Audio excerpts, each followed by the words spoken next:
PNC Park in Pittsburgh, across the Clemente Bridge from downtown and into the ballpark where the Diamondbacks are set for the second of this three-game series against the Pirates after Arizona won the opener here last night. Chase Anderson tonight makes his third start since coming off the DL with that triceps inflammation, and he's up against the veteran left-hander Francisco Liriano. It's Diamondbacks baseball on Fox Sports Arizona.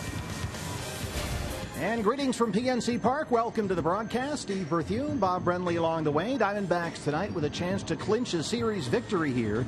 And they were put in this position, Bob, in no small part due to the effort from the bullpen last night. The relief corps outstanding. Yeah, they were very good in relief of Jeremy Hellickson. Once he went out of the game with that cramping in his glutes, the bullpen came on and did an outstanding job of shutting down this Pirates offense. Crowd tried to get the Buccos back in the game, but the D-backs bullpen refused to let that happen. You can see why the team is so excited about that bullpen moving forward. Some of the parts have been missing at times, but when everybody's firing on all cylinders down there, a very well-balanced, very veteran bullpen. And Brad Ziegler closed it out for another save. Hopefully the bullpen won't have to work as much tonight. Chase Anderson can go deeper into the ball game. Francisco Liriano faces the Diamondbacks for the second time this year. What's the key for the D-backs against him? This guy is a master of giving the illusion of strikes. He walked 6 back in April at Chase Field against the Diamondbacks. He has that sinker-slider combination. Very adept at working around the bottom of the zone and the corners. It looks like a strike, and by the time you swing at it, the pitch is out of the zone. Have to be very, very patient with Liriano tonight. Well, a little overcast here during the course of batting practice, but it's clearing up right now. Turned into a nice night here at PNC Park, and the freight train rolling against lefties. David Peralta, another chance against the left-hander here tonight. First pitch is next from Pittsburgh on Fox Sports Arizona.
He understands how to use his off-speed pitches.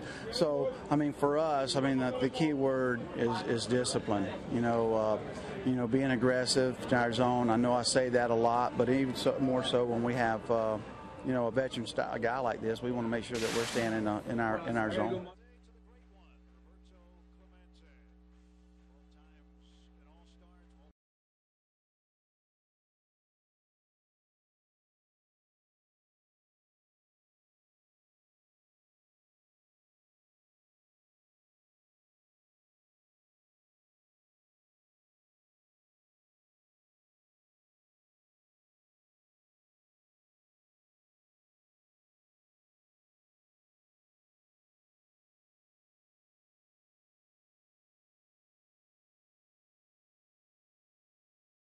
The Diamondbacks will try and clinch another series win, second of 3, against the Pirates after the Diamondbacks won last night's opener. And the D-backs currently on a stretch here during which they'll play 20 of 26 games on the road. We've had now a pair of long 3-city cross-country 10-game road trips sandwiched around a quick 6-game homestand, which seemed like it only lasted a couple of days. And To this point, the Diamondbacks, Bob, 12-9 during this extended stretch of 20 of 26 on the road. So all things considered, they're playing very well. Yeah, I mean, you'll take your good ball wherever it happens to fall during the course of the season, but it just so happens they went 6-4 on that 10-game trip through Seattle, Houston, and D.C., went 4-2 at home against the Reds and the Phillies, and so far an even 2-2 on this trip against the Atlanta Braves and the Pirates, and on to Cincinnati after this series.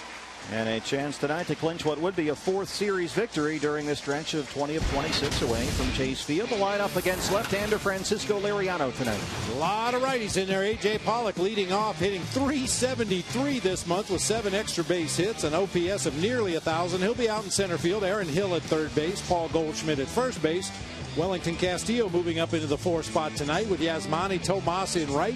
David Peralta moves over to left field tonight. Chris Owings at second. Nick Ahmed at short. And Chase Anderson, the righty, on the mound. And for the Pirates, the Arizona Ford starting pitcher is Francisco Liriano. Now in his 3rd season with the Pirates, the veteran left-hander beat the D-backs at Chase Field back on April 26th, despite issuing 6 walks in that game. Here's hitting coach Turner Ward. He's crafty. He still has a good fastball. He understands how to use his all-speed pitches. So, I mean, for us, the key word is discipline. Being aggressive in our zone. I know I say that a lot, but even more so when we have, a veteran style guy like this, we want to make sure that we're staying in our zone. The numbers on Liriano. He's certainly got his flaws, still walking too many batters, and he has had more than his share of run support lately, but the bottom line is he hasn't lost a game in 2 months. And I mentioned that start against the Diamondbacks back in the end of April, and certainly he's a much different pitcher 4 months later. But as I talked about in the open of the show, this guy is a master of working around the edges of the zone and getting hitters to get themselves out. Well, Ender Inciarte hitting just over .230 against left-hand pitching, so he's got the night off. And A.J. Pollock moves up into the leadoff spot from the right-hand side against Liriano, and we are set to go in Pittsburgh. Jim Reynolds is our plate umpire, a World Series umpire last year. And there's strike one. We're underway. 76 degrees and clearing skies overhead in downtown Pittsburgh. Can't say that very often. Clearing skies. Seems like every time we come in here we get at least one rain delay. Knock on wood. Liriano throwing strikes ahead 0-2 on AJ. 313 and 12 home runs. He continues to lead the National League in runs scored. And he's got a base hit to start us off. A.J. Pollock aboard. He's now hit safely in 10 straight games. Well, as you might expect from the team that leads the National League in runs scored, A.J. Pollock atop the National League with his 81 runs. Paul Goldschmidt in 4th place with 75, and that 0-2 pitch caught too much plate for Francisco Liriano, and A.J. Pollock made him pay. Leadoff man aboard for Aaron Hill. Aaron getting the start at third base here tonight. 228 and 5 homers. Jake Lamb also with the night off for Chip Hill against the lefty Liriano. Aaron reaches out and drops that into right. It's in front of Polanco. Pollock on the run. He'll head for third. And he is in there. Good start for the Diamondbacks. Runners on the corners and nobody out for Goldie.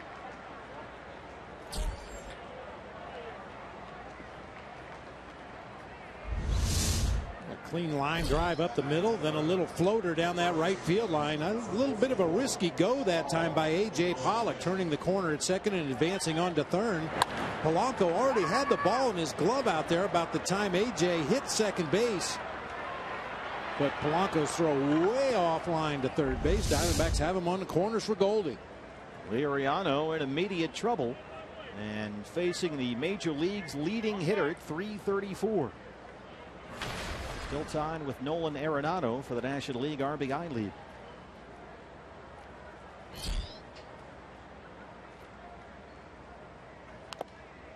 It's a big cut at the first pitch, and it's 0-1. Goldie 0 for 4 with a pair of strikeouts last night. He has been striking out lately, much more frequently than he had been earlier in the year. Strictly speculation on my part. We haven't heard anything from Goldie or the Diamondbacks for that matter, but you have to wonder if there's something bothering him, a physical ailment or a sprain or a strain or a blister or something that's causing him to swing and miss as often as he has been lately.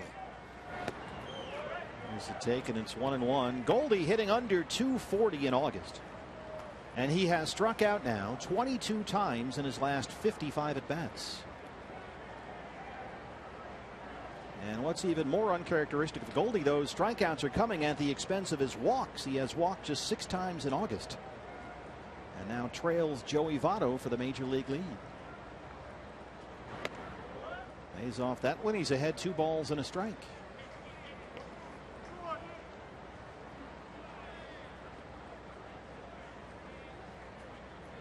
Crowd still filing in across the Clemente Bridge over the river from downtown Pittsburgh. Now those that are already in their seats may be a little bit in shock. It's kind of like last night's ball game. We rushed them early in the game. Goldie hits it to center. That's a base hit. It'll score Pollock from third. An RBI for Goldie, and it's 1-0 Diamondbacks as they open up with 3 straight singles against Francisco Liriano. RBI 87 for Paul Goldschmidt.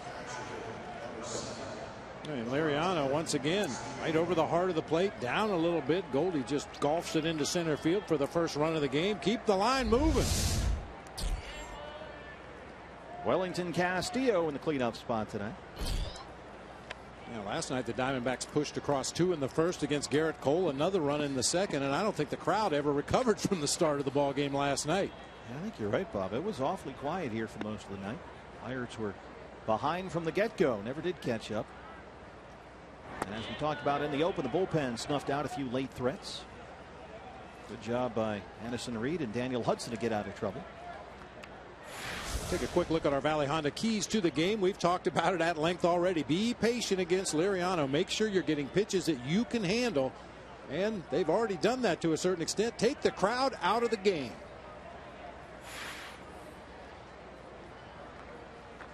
Liriano's only thrown 9 pitches. He's given up 3 hits and is down 1-0. He's behind on Beef Wellington 1-0. 2 balls and no strikes. Castillo 240 for the year and 15 home runs. Those numbers with the Cubs, the Mariners, and the Diamondbacks this year as Francisco Cervelli needs a word. So far 10 pitches and more strikes than balls. A few too many hittable pitches to start the ball game for Liriano, which is the exact opposite of what we talked about in the open after he threw what you called the appearance of strikes the last time we faced him. Give the illusion that you're throwing strikes, but when the batter gets the bat to the ball, it's usually off the corner with some downward movement. So far, everything that's been hit is right in the middle of the plate. Beef had an RBI single last night. He was 1 for 4. And is up in another RBI spot right here. Ahead 2-0. 3 balls and no strikes. Now Manny Tomas is on deck.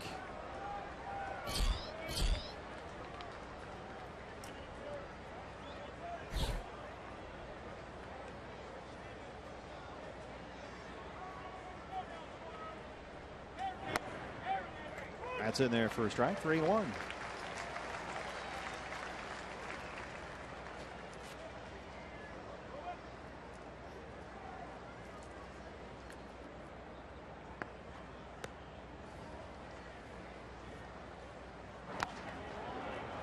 Ball 4, the bases are loaded. And Francisco Liriano has yet to retire a batter. The first 4 have reached. 3 singles and a walk. Hey fans, anytime the D-backs score 5 runs or more, Taco Bell is giving away 3 free tacos with the purchase of a large drink between 4 and 6 the following day at participating locations. A chance to really put up a big crooked number here. Bases full, nobody out for Tomas. 299 and 7 home runs.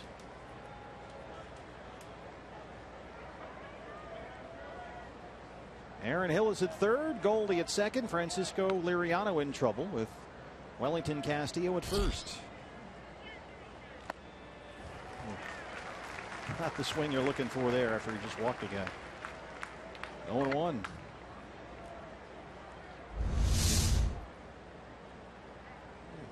First pitch slider with a little downward movement. That's that one we were talking about. Looks like it's going to be a low strike over the plate, and then that late movement takes it right below the bat. Another one. Hard slider that time down in there. Neither one of them in the strike zone. And now Tomas down 0-2. Should be 2-0.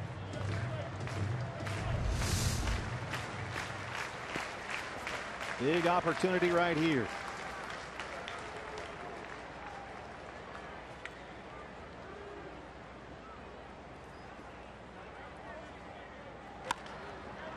Double play ball. Done. Walker. Alvarez, they roll it. Hill scores, and it's 2-0. And Goldie in at third.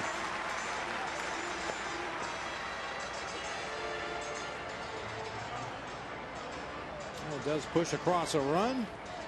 But Tomas will not be credited with an RBI since he grounded into that double play. A chance to tack on one more here with David Peralta.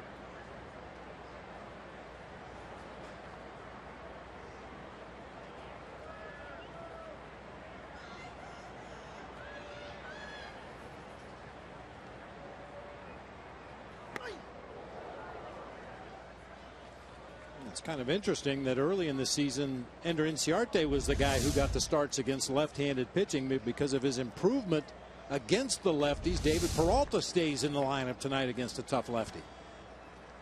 He is the hottest hitter in baseball right now. 306 and 12 home runs. 1-1. 2 more hits last night, including an RBI double. And is batting .500 over his last 11 games with 14 RBIs. And he leads the majors in on-base percentage this month.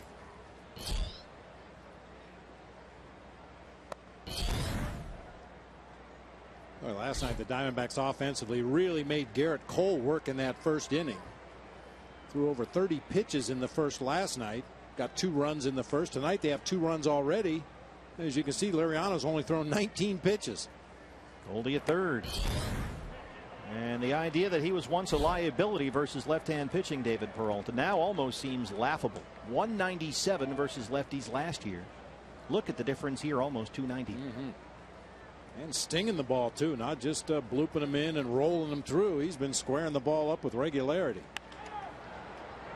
The fly ball out to Polanco, coming in from right field, and he runs it down. They strand Goldie at third. But the Diamondbacks get to the first 4 each against Liriano. AJ starts us off with a base hit. Aaron Hill, and then Goldie. It's 2-0 Diamondbacks.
Lewis in the NL wild card, and in a position to host the National League wild card game here at the PNC Park. They trail the Cardinals in the NL Central.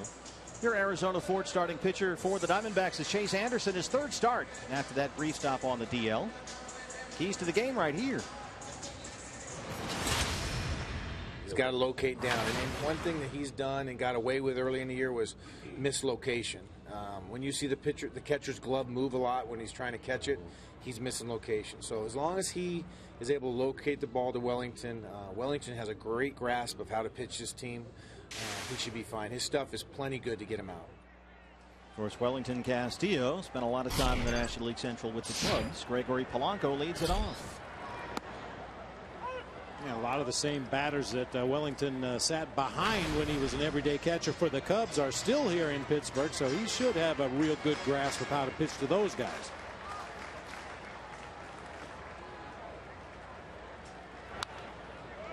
Chase quickly ahead, 0-2 on Polanco, who's in there at 261 with 7 home runs.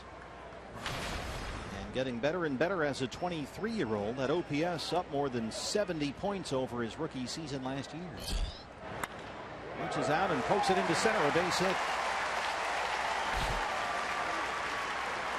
Well, Polanco 0 for 5 last night. That snapped a sizzling 10-game hitting streak, and he starts a new one right there. The lineup for Clint Hurdle's Pirates tonight. Well, we've seen Gregory Polanco at the top. He'll be out in right field once again tonight. Starling Marte in the left field. Andrew McCutchen, their perennial MVP candidate, out in center field. Aramis Ramirez at third. Young Ho Gung at shortstop. Neil Walker at second. Pedro Alvarez at first. Francisco Cervelli doing the catching for left-hander Francisco Liriano. Starling Marte. All that armor on that left elbow. A guy that gets hit by pitches a lot. 284 and 13 home runs. And he had a double last night. He was 1 for 4.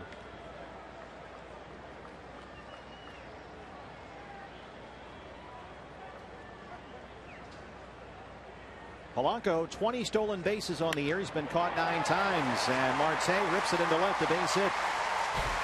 And this one is starting to look a lot like the top half of the first.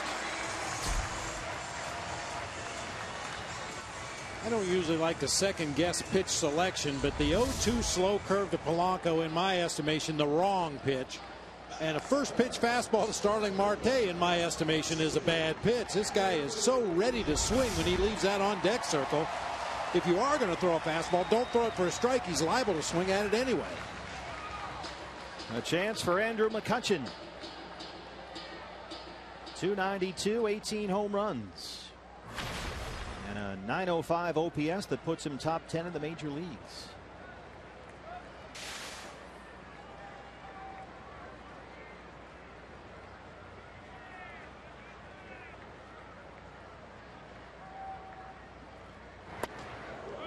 Fastball right by him.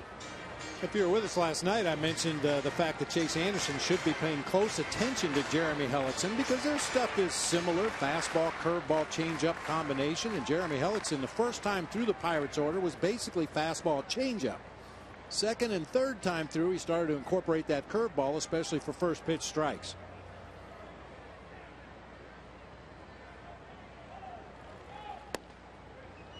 That's in there for a strike, and Chase is ahead. No balls and 2 strikes. McCutchen hitless last night, 0 for 3. He had a walk and a strikeout. He's down 0-2 here. He struck out 12 times now in his last 8 games. Slumping a bit lately.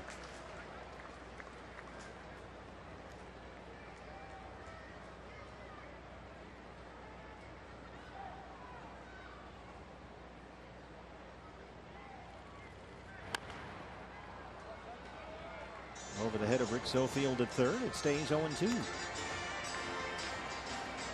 McCutchen this year has been just about the best in the business when hitting with runners in scoring position, as Clint Hurdle pointed out. But he's been much more patient with runners on base this year, less aggressive.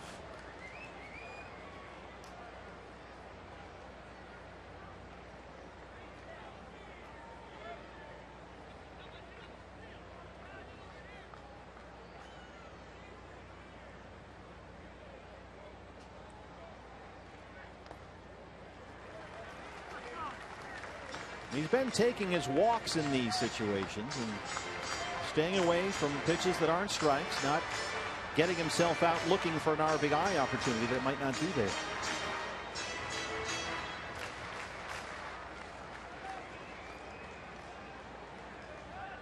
Kind of sounds a little bit like Joey Votto.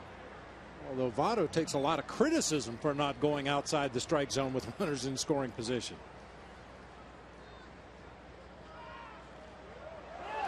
Chase throws it into center field.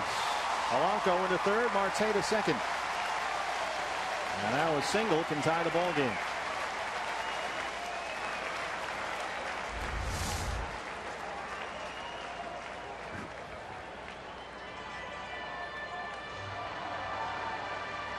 Not even close to his target that time. Aaron Hill with the daylight play just flashed his hand toward the bag at second, indicating that he was going to go all the way to the base. If Chase Anderson wants to, he can pick. If not, just step off the rubber, regroup, and go back after McCutchen.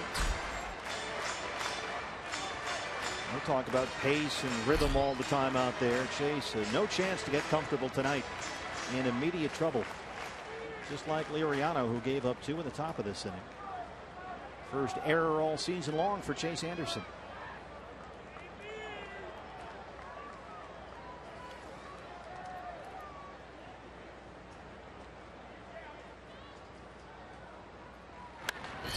He drives it to left. Peralta in front of the track. He's got it. Polanco will tag. Marte as well. Pirates on the board. It's 2-1. So the error comes back to bite Chase.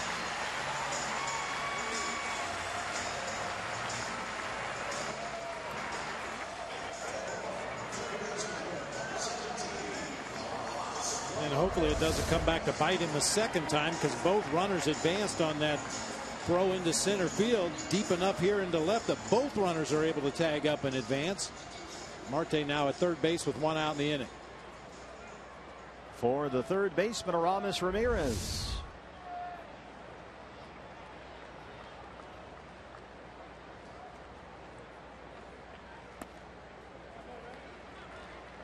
Ramirez 249 for the year and 12 home runs, acquired from Milwaukee July 23rd.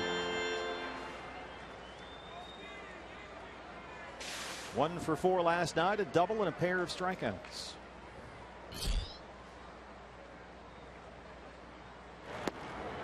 Way out in front of that one, 1-1. Infield in for the Diamondbacks, trying to cut down that run at the plate.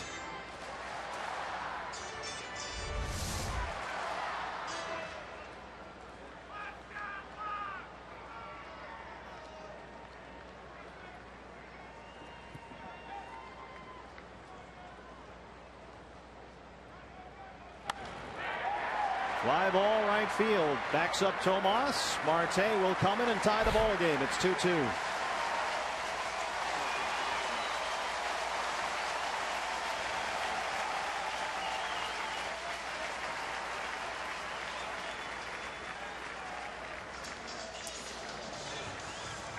Well, Chase gets 2 outs, but it comes at the expense of 2 runs, and now we're tied up. Well, that didn't take long. Right back to where we started. Jung Ho Kang, the Korean import, 285, 9 homers his first season in the U.S.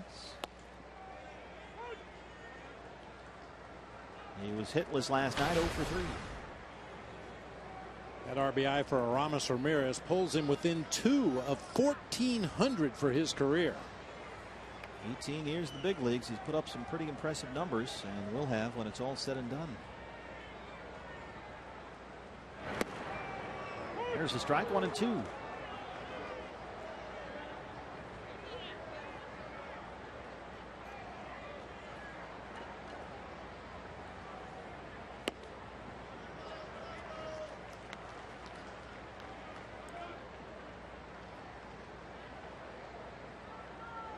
And a really good July. August, not so much.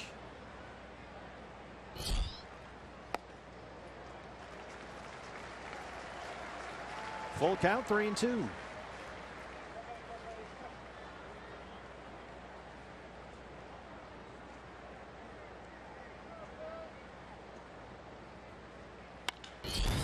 Ground ball to shortstop. Nick Ahmed, the backhander. Long throw from the outfield grass, and that's the end of the inning. Diamondbacks get 2. Pirates get 2. We're all tied up in Pittsburgh.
Is brought to you.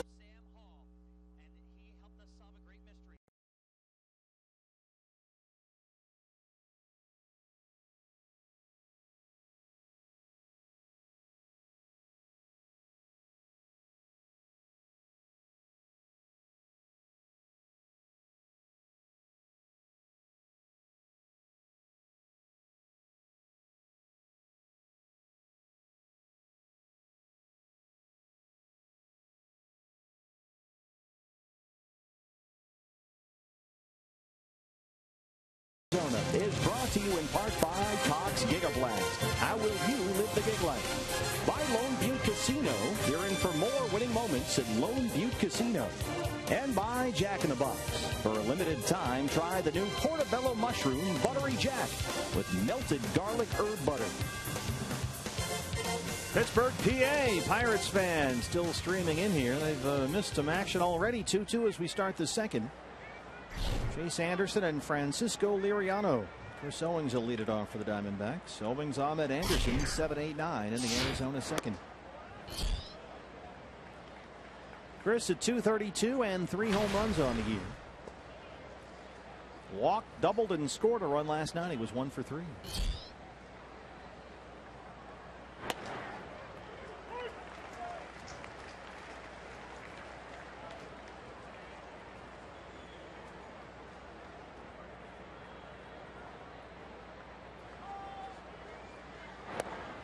Big swing and a miss. 1-2. And Liriano can make that sinker away from a right-hander break almost like a right-handed slider. This is a pitch from a righty that CO's had a lot of trouble with. That slider from a right-hander breaking away. Same thing, Liriano with his sinker moving away. Backhanded by Ramirez at third. 1 away.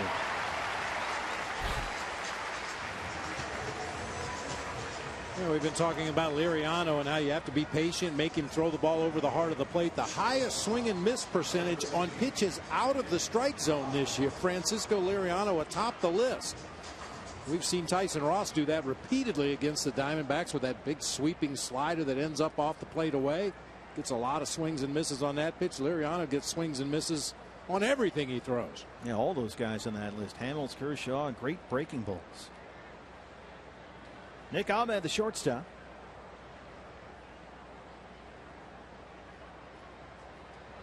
That one clanks off Cervelli's glove. 1-0 on Nick.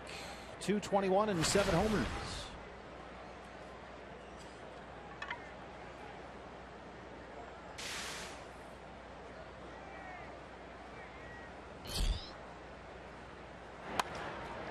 Fly ball out to right center field. Polanco on the run. He won't get there. And here goes Ahmed as it rolls to the wall.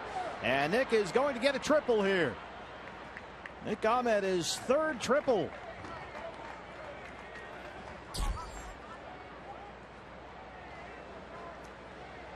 A slashing line drive toward that gap in right center field. Polanco had a long way to go to catch up to that ball, guarding that right field line. Look at McCutchen in center field. He just decides to watch his right fielder try to chase this one down. Rolls all the way to the wall for a triple for Nick Ahmed. That is the 36th triple for the Diamondbacks this year, the most in the National League. David Peralta leads the league with 8. Infield in for the Pirates. Here's Chase Anderson.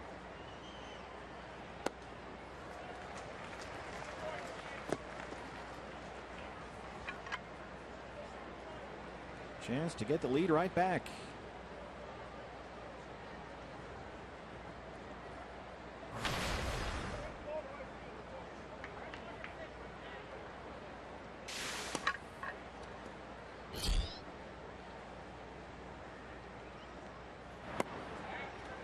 Oh, and 2.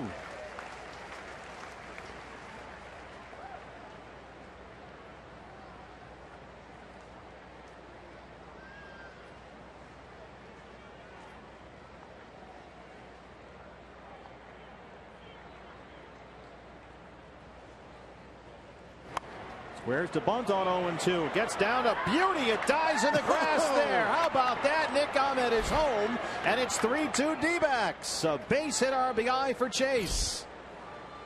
Just placed it perfectly. And with 2 strikes at that. Well, the element of surprise certainly at work here, and Nick Ahmed just reads the bunt. If it's a good bunt, he thinks he'd come home. He comes on down the line. If it's bunted hard back to the pitcher or right to Alvarez at first, he holds his ground. If it's a foul ball, it's a strikeout. So really very little to lose there for Chase Anderson the way he swings the bat. A.J. Pollock led off the ball game with a base hit to center and scored the first run. How about that? Boy, that was just a gorgeous bunt.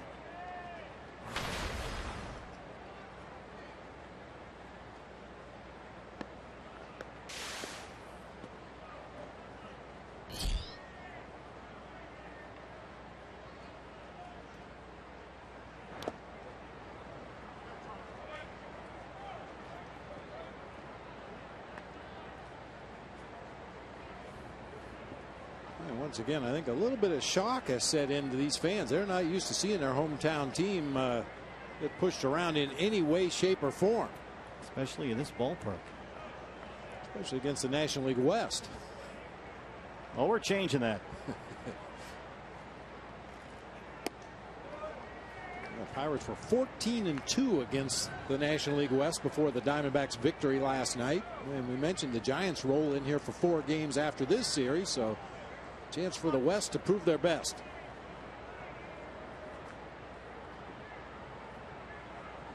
2-1.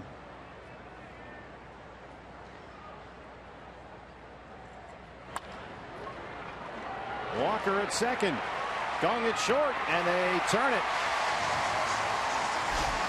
Double play ends the inning. Second double play rolled by Francisco Liriano.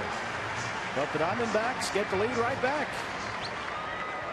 And Sherlock is on the phone in the Diamondback dugout. Make sure that they got Pollock at first. Alan Campbell, the video coordinator, having a look. All the Pirates are remaining out on the field. Here it is.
for most of the afternoon here, but as you can see, that is a shot from the camera right here in our booth high above PNC Park. It's turned into a beautiful evening. Yeah, it really has. We've caught a huge break not only here in Pittsburgh with the weather, but also down in Atlanta the first part of this series. Here we are. Hello.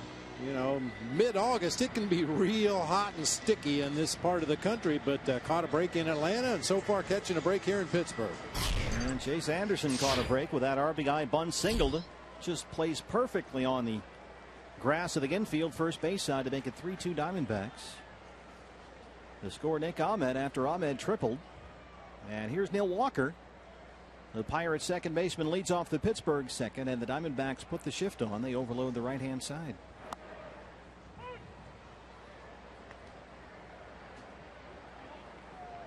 Walker 269 and 12 homers. A switch hitter, best from the left hand side, about 25 points better in fact. And this is where all his power comes from. All of his 12 homers come as a left hand hitter.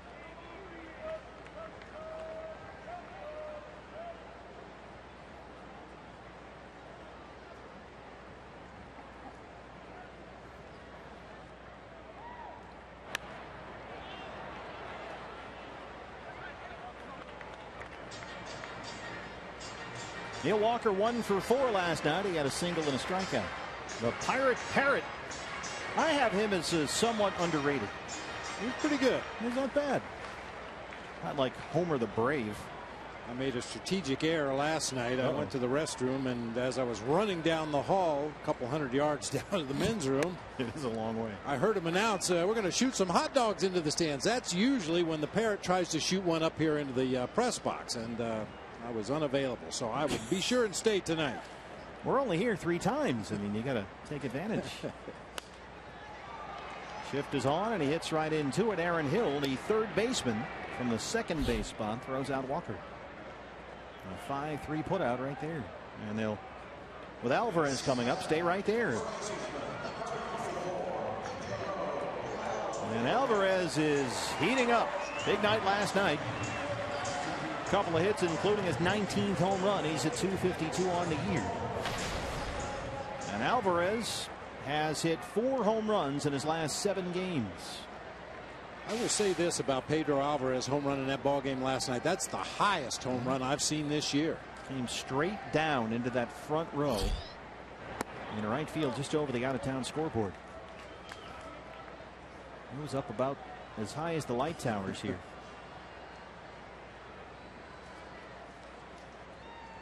He almost really did hit it too high.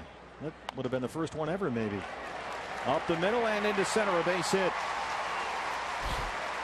Well, Alvarez, it's tough to get him out these days. He's hitting nearly 360 in August. And he's got a 1-out single. This was last night. This thing comes almost straight down. Yeah, watch the trajectory off the bat.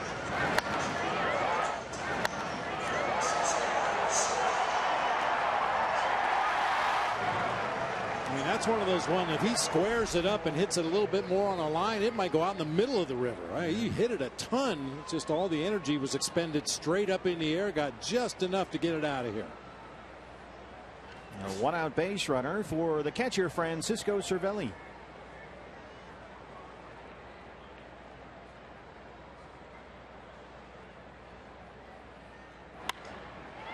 This is hit high out to right field, but playable for Tomas. 2 down.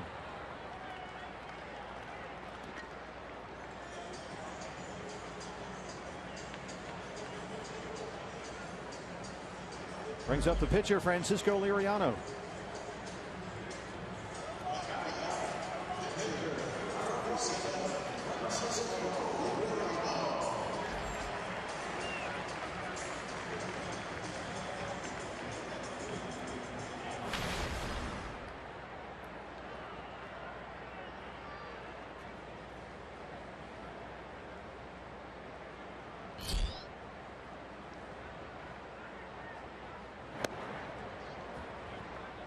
That was a pitcher swing.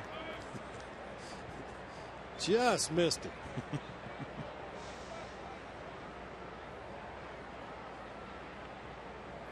Must be bring your pooch to the ballpark night. Now, usually when they have those, they parade them around the warning track before the game. I think they might have snuck those in the handbag or something.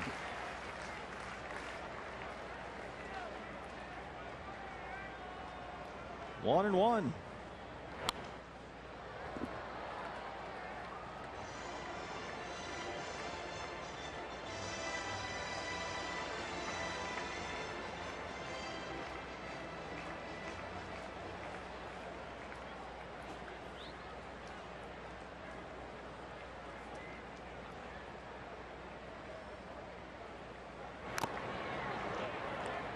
Arlington Castillo can't quite hang on there, and it stays 1-2.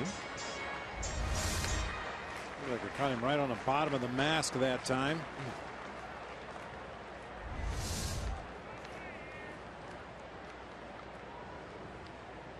.30 pitches for Chase so far, 21 strikes.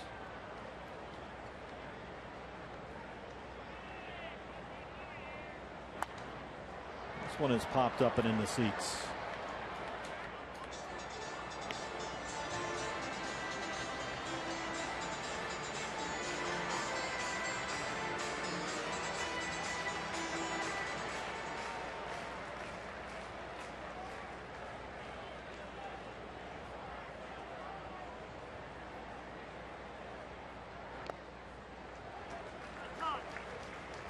Two and two. Far enough. Don't make it any harder than it has to be. Liriano just wants to make an out and get back out there on the mound. Oblige him. Make a good pitch on the corner right here. He'll go down swinging.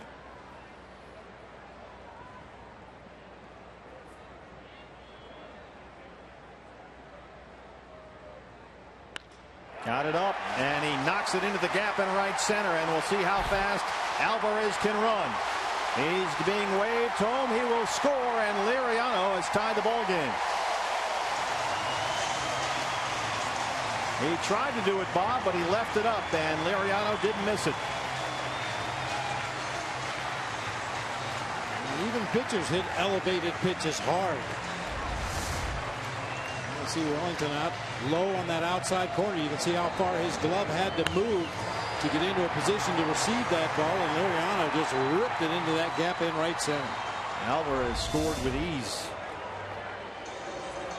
And once again, the Diamondbacks get the lead and give it right back. First career double for Francisco Liriano.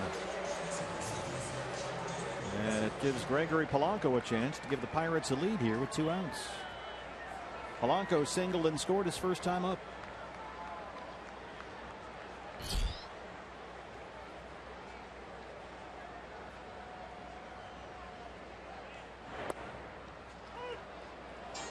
Baseball has a long list of cardinal sins, but that's got to be one of them. Oh, yeah. 2 strikes, 2 outs, pitcher at the plate. You got to get out of that inning unscathed.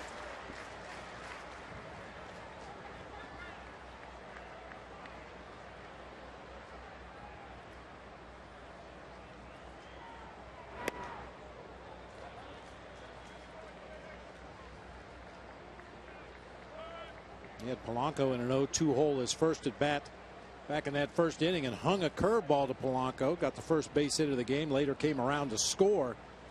I think you're better off attacking this guy with fastballs and changeups. Foul ground pop up. Castillo underneath, and he's got it for the final out. But once again, the Pirates answer the Diamondbacks. We are tied at 3.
Back on August 18th, 1934, Roberto Clemente was born in Carolina, Puerto Rico. Of course, he died on New Year's Eve 1972 on a mission. And you know whose father was supposed to be on that airplane is Neil Walker's dad. That's right. He had worked with the great one in Puerto Rico, loading the airplane to take supplies to earthquake victims in Nicaragua. And there's the statue right outside the ballpark on the other side of the Clemente Bridge, and that 21-foot high right field wall in honor of the great one. And also the bridge that we take to get to the ballpark every day out beyond the center field fence.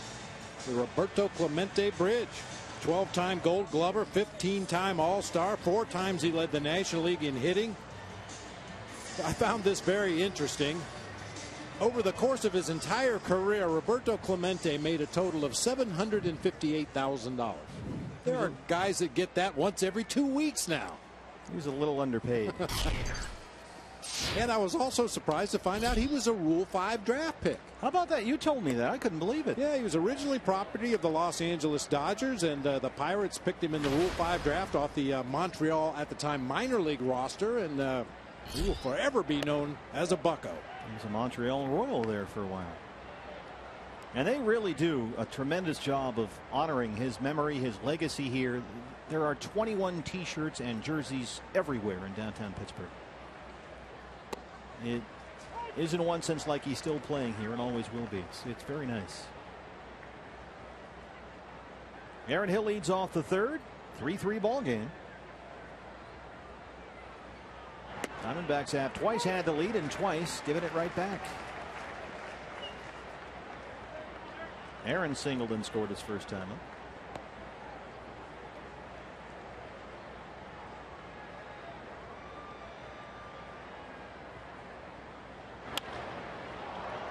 This is in the air to left center field. McCutchen calling for it.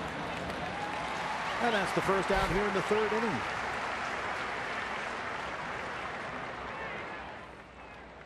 Paul Goldschmidt, an RBI single, his first at bat tonight.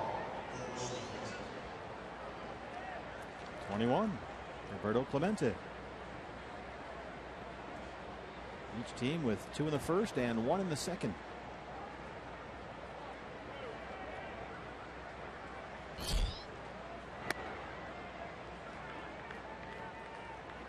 And Goldie hits like Clemente in this ballpark.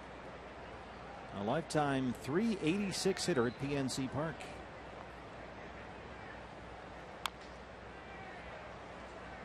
Yeah, that promotion that MLB had earlier this year, the franchise 4, picked the 4 best players in franchise history. Of course, Goldie was one of the Diamondbacks franchise 4, but how about this for the Pirates? Honus Wagner, Willie Pop Stargell, Bill Mazeroski, and Roberto Clemente. They got a lot of great players in their history back over the years. I can't speak for Mazeroski and Honus Wagner, but Pop Stargell, probably one of the most popular players in his hometown of anybody that's ever played this game. The heart and soul of that '79 World Series winner. They went to Baltimore at Memorial Stadium in that series, trailing, and the Orioles just had to win one of the last 2 at home and lost them both. Games 6 and 7. 3-1 to Goldie. He's just not connecting like we're used to seeing. I mean, occasionally you give some credit to the pitcher, you know, but he's missed some fastballs right down the middle of the plate recently.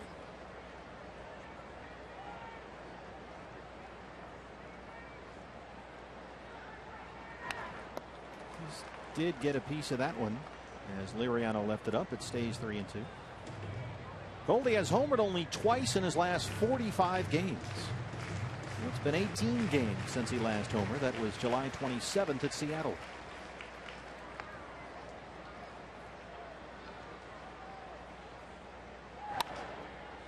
That's in the seats and out of play. He has homered only 7 times since June 1st. And this is a guy that by the end of May had 15 home runs for the year. So it's been a quiet summer in terms of the home run ball, certainly, but still leading the majors in hitting at .334 coming into the ball game, and he's 1 for 1 tonight.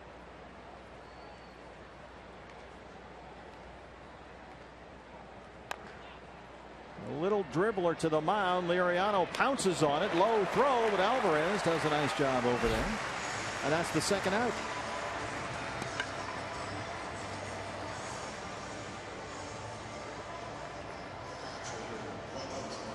And here's another guy that's been a little quiet lately. Of course, we got immensely spoiled by the run that Wellington Castillo went on. Just ridiculous as we open up the last road trip in Seattle. 8 homers and 14 RBIs during one 12-game stretch. But since that run came to an end, following his homer at Chase Field against the Phillies last week, he's 1 for 16. Well, there's a saying in this game that usually applies to teams, but I feel it applies to individual players as well. You're never as good as you look when you're rolling, and you're never as bad as you look when you're struggling. And I mean, Wellington Castillo was rolling for the longest time. They just couldn't get him out. Everything he hit was a drive to the gap or out of the ballpark. We've seen Goldie go through periods like that as well. We've seen all the players kind of do that, but the saying holds up. Not realistic to expect him to maintain that kind of a pace all year. So, somewhere in between. Every home run was a no-doubter. He's ahead, 3 balls and no strikes.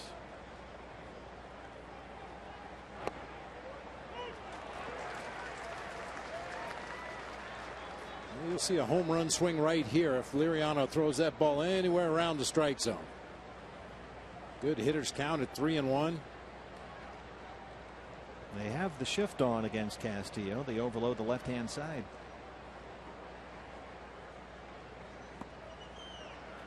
He'll take his second walk tonight. And Yasmani Tomas, who hit into a bases loaded double play with nobody out in the first, will get another chance here with 2 down. Hey fans, when the D-backs win, you win at Papa John's. A day after every Diamondbacks win, you get 50% off your regular menu price online order at Papa John's. Enter promo code DBACKS50 at papajohns.com.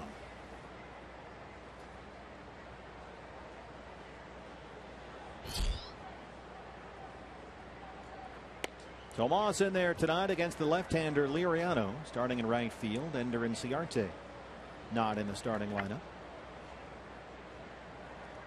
Yasmani coming off an 0 for 4 Sunday in the loss in Atlanta.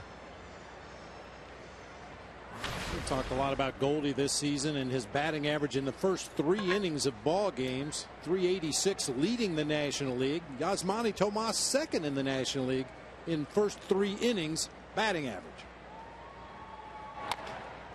There's a bouncer to Gong. He's got to charge it. And he's got him.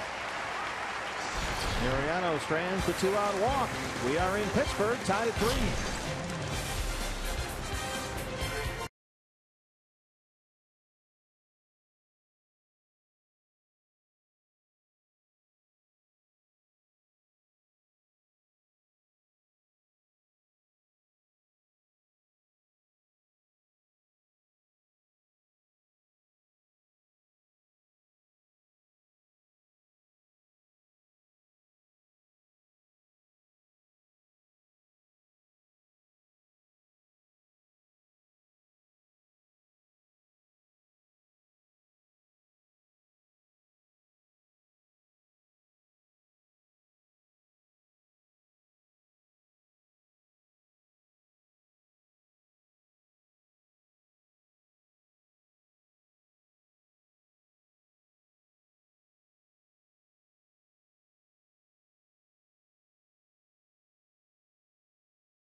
7 of the 9 hitters in the lineup for the Pirates tonight wearing those elbow guards.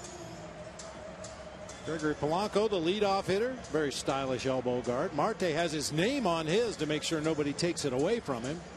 Andrew McCutchen, Ramos Ramirez, it just goes on and on. Gung.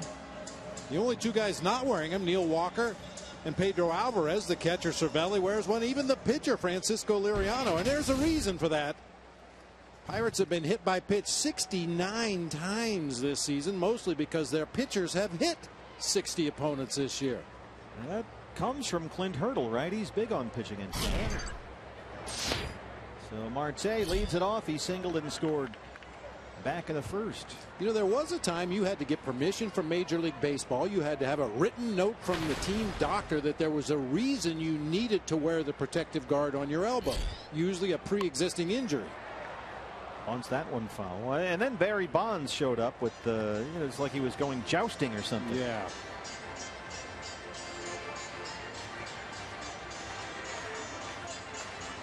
It's not unusual to see an elbow guard, an ankle guard. Sometimes they wear them up near their knee.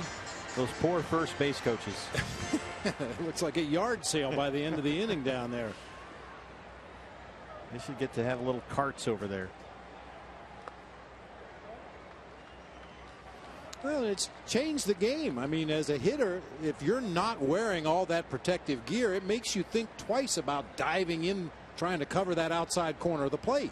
But when you've got armor on your elbow and armor on your leg, and hey, you know what you're doing up there, you can use that armor as an offensive weapon. Just dive out over the plate, and if the ball happens to come inside, you deflect it off with that shield that you wear on your elbow. Ask Max Scherzer about that. Yeah. That's how he lost a perfect game. Jose Tabata just kind of leaned in there. By the way, I saw your boy, the Pirate Parrot, with his hot dog gun. Yeah. This is hit way up in the air, left center field. It's headed toward the bullpen and gone. Starling Marte, that's number 14. And it's 4-3 Pittsburgh. Well, he's played in 18 career games against the Diamondbacks and hit safely in all 18 of them.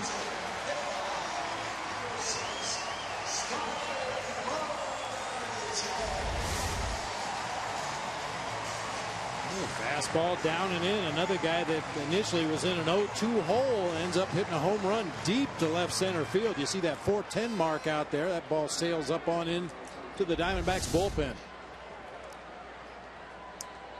For his career against the Diamondbacks, he's hitting better than .350 with 4 homers and 13 RBIs in 18 games. He's been a problem. 1-0 on McCutchen, who drove in a run with a sac fly his first time.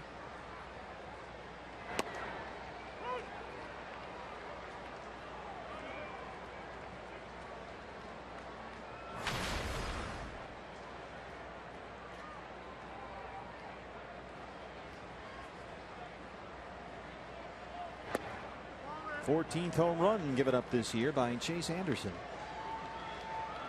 And Chase, in his previous start last Wednesday against the Phillies, was twice given a lead by the Diamondbacks, twice lost those leads, and that's happened again here tonight.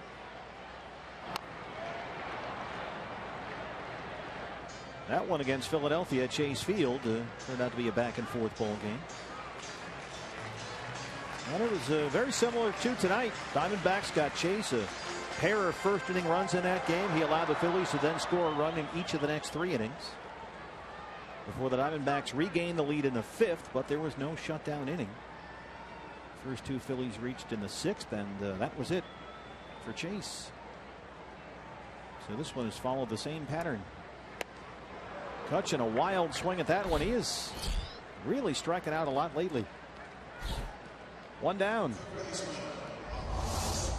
It's one thing to strike out on a nasty borderline pitch, but a shoulder high fastball off the outside corner is not a pitch that Andrew McCutchen would normally chase.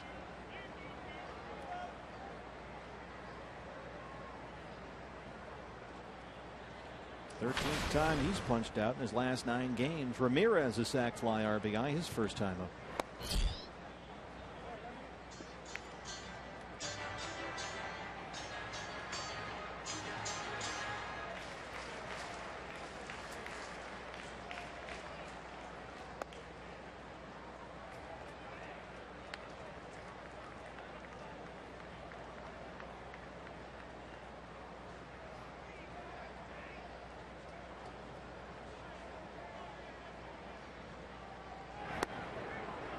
Big cut of that one, 2-1. Throwing that changeup in an obvious fastball count. Gets a big swing and a miss from Aramis Ramirez. We say it all the time. If you can throw this over the plate or near the plate when you're behind in the count, you can get a lot of swings and misses. Guys are geared for that heater. 2-2. Got a piece of that fastball. Ramirez started slowly when he returned to Pittsburgh, just 4 for 34 after the trade from the Brewers, but he has settled in nicely where he began his career nearly 20 years ago. Last 11 games, he's hitting over 360. Just inside, it's full, 3-2. You know, another amazing thing about Aramis Ramirez is you get a look at him in that right-handed batter's box. So that setup that he has is exactly the same that he had as a rookie. He has changed hardly at all over the course of his career. Up on that front toe, very still in the batter's box.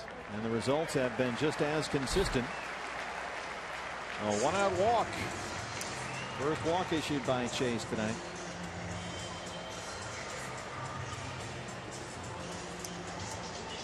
Brings up Jung Ho Kang.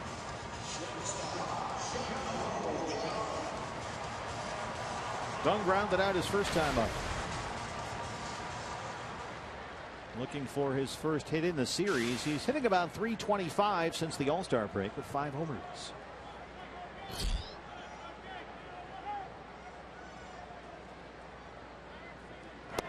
And we discussed this a bit last night. Not only is he proven to be a good signing by the Pirates, he's really been in one sense a savior for them at third and shortstop, while both Josh Harrison and Jordy Mercer have been out with injuries.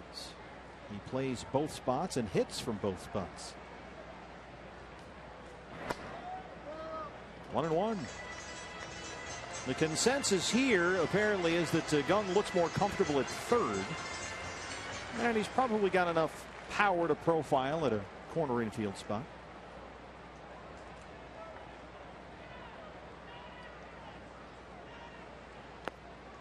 Two and 1. Pitch count starting to creep up there for Chase Anderson. We talked about what a great job the bullpen did for the Diamondbacks last night. 5 pitchers in relief of Jeremy Hellickson. The good news is nobody was really overextended.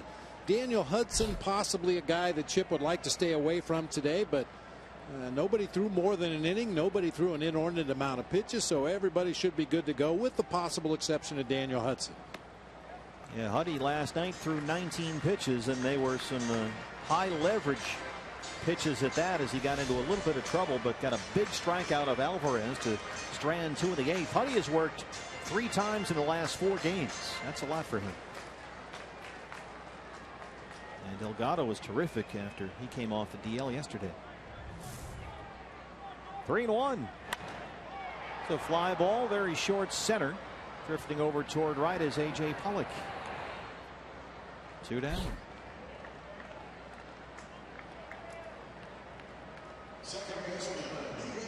Here's Neil Walker.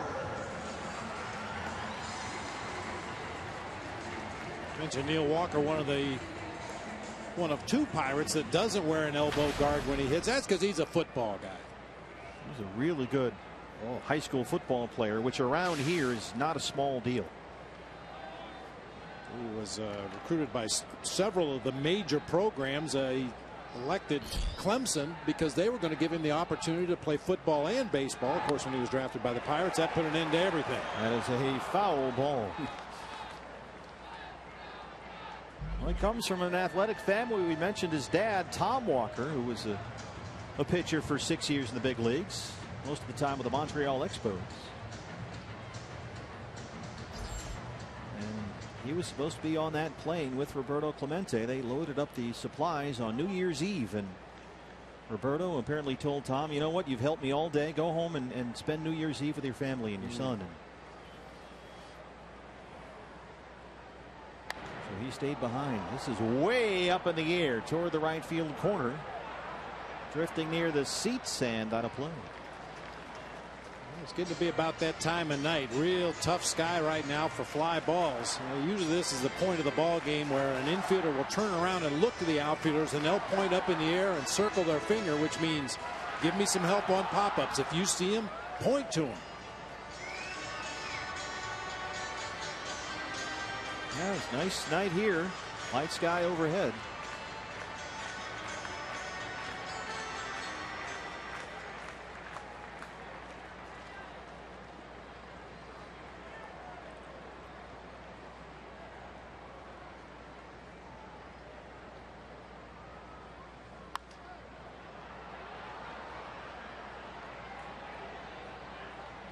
Five pitches already in the inning for Chase Anderson.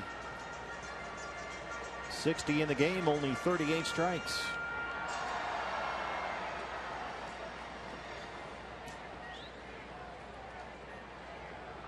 His first start off the DL was as good as we've seen Chase. He was just brilliant against the Reds. That curveball especially sharp.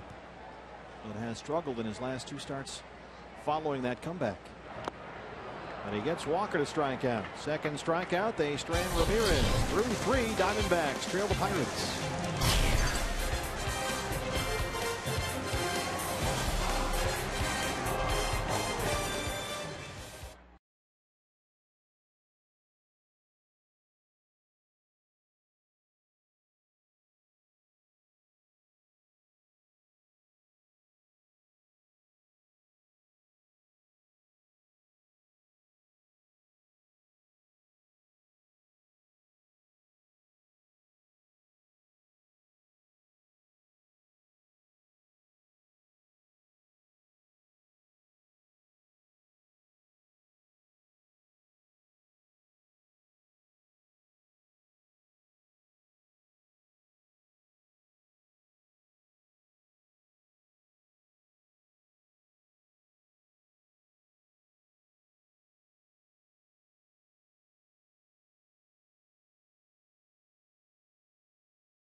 Evidence that showed that he tagged him, and number 2, the second baseman actually told David Peralta he didn't tag him.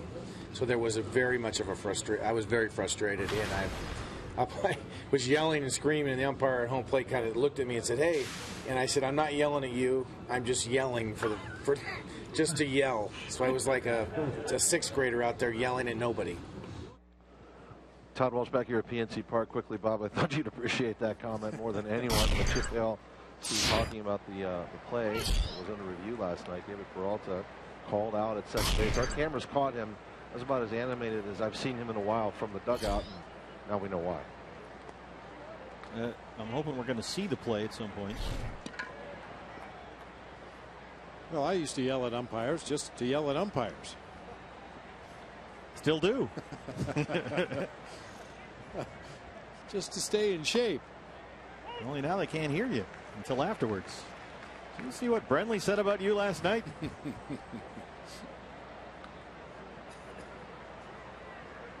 1-2.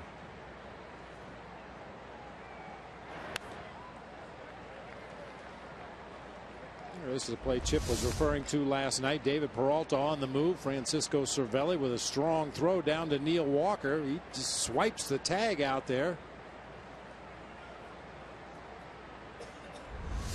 Field and Culbreth had played last night, the crew chief, down at third tonight. Well, the thing about that, the Diamondbacks, as Peralta goes down on strikes, the Diamondbacks tried to be aggressive. They attempted 2 stolen bases last night. Both were caught. That's the first time since the 9th of July that the Pirates have caught a runner at second base. That's funny. 35 consecutive stolen bases. I read Clint Hurdle talking about that. He blames it on the pitchers. And he said, we're going to do something about that. They certainly did last night. It's interesting to hear Chip talk about the fact they had so many calls recently that didn't go their way. he reached a little bit of a boiling point, but obviously didn't take it out on the field, showing up the umpire. But there was that communication. I clearly remember the shot we had of him in the dugout voicing that. Cervelli is hurt behind the plate. Boy, Owings charged that bunt attempt and missed it, and Cervelli really caught it. Watch CO charge out of the box at this one. We did get a piece of it. Right in the leg. Of course, there's absolutely no protection there at all.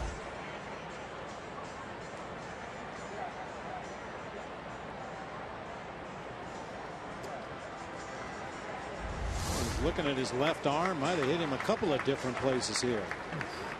Got him just above the shin guard on that muscular part of your quad right there. But when you're in a half crouch and take a foul ball off that area, that does not feel good. 0-1 on CO. This is in the air to short right. Polanco coming in. Doesn't have to come in very far with that short right field fence. 2 outs. I like the idea that CO had there on that first pitch, try to bunt the ball to the right side.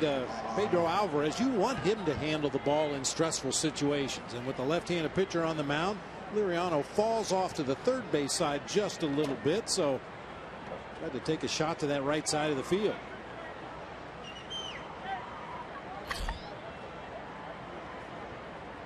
Nick Ahmed tripled and scored his first time up.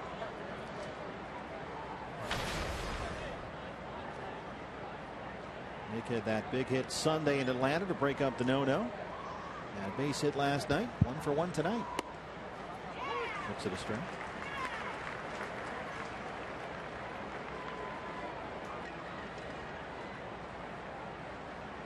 He's got a little elbow thing himself going there. It's like a baby pad compared to those other guys.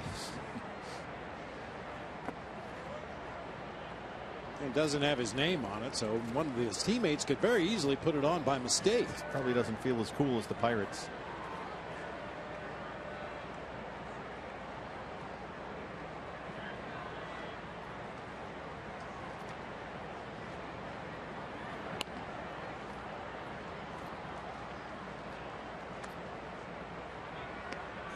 And that was one of those plays that Craig Counsell and I used to talk about all the time. Why would you try to bunt for a base hit with 2 outs in the inning? And I say to get the pitcher out of the way. I think that's a huge thing that really goes unnoticed a lot of times, the way the lineup rolls around. If your number 8 hitter can bunt his way on base with 2 outs in the inning and you can clear Chase Anderson here in the 4th inning, you like your chances a little better starting the 5th with the top of the order. Come down.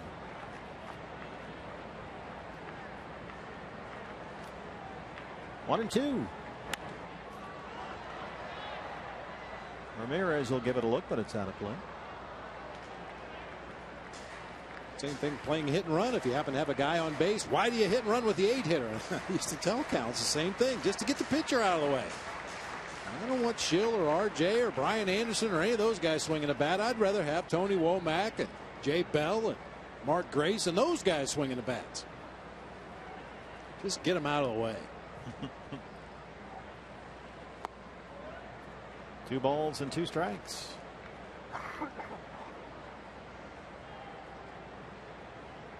There's Gracie. When Gracie played for Don Zimmer in Chicago, Don Zimmer used to start the runners on full count pitches with 1 out in the inning. Right center field. McCutchen and Polanco out there. It'll be McCutchen. And Liriano works at 1, 2, 3, 4th. Diamondbacks trail at 4-3.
Next week, August 24th through the 27th, you can bring the whole family to the ballpark with the D-backs Value Pack.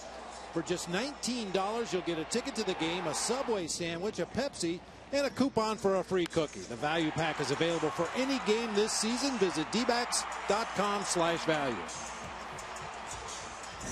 Bottom fourth here at PNC Park. Traffic moves a little better here than in Atlanta. Steve Berthiaume, Bob Brentley, and Todd Walsh with you. Diamondbacks trail the Pirates 4-3. The Pirates so far have scored a run in every inning. After D-backs led 2-0 after the top of the first. Pittsburgh with 2 in the home half and 1 more in the second, 1 more in the third. Pedro Alvarez, who singled and scored his first time, leads it off.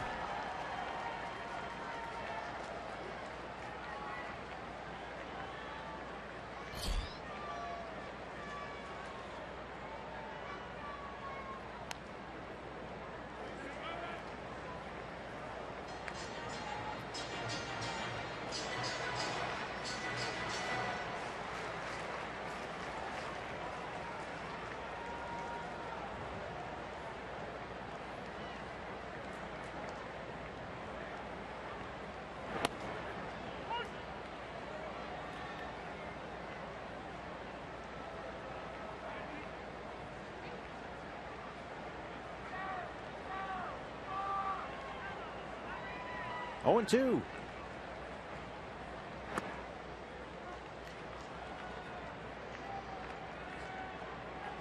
The Diamondbacks defensively play here at PNC Park a little bit like you would play at AT&T Park in San Francisco. And by that, I mean David Peralta shading to the gap in right center field.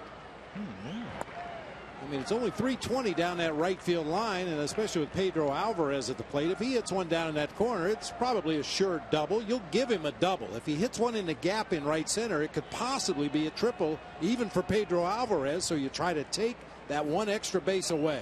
Yeah, that's right where Nick Ahmed hit his triple in the second inning. Alvarez strikes out to open up the fourth. We'll do the same thing at AT&T in San Francisco because it's so short down the right field line, but so deep in Triple's alley in right center. Most teams choose to play their right fielder in that gap in right center. Francisco Cervelli flying out his first time up.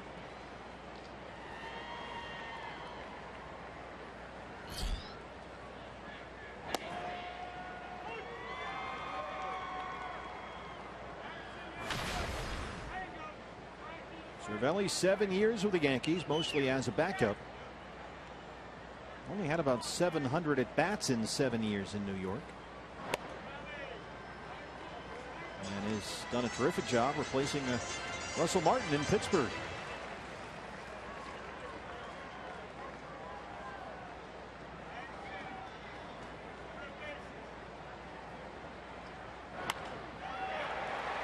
Over the glove of CO and into right center, a base hit for Cervelli, his first hit in the series.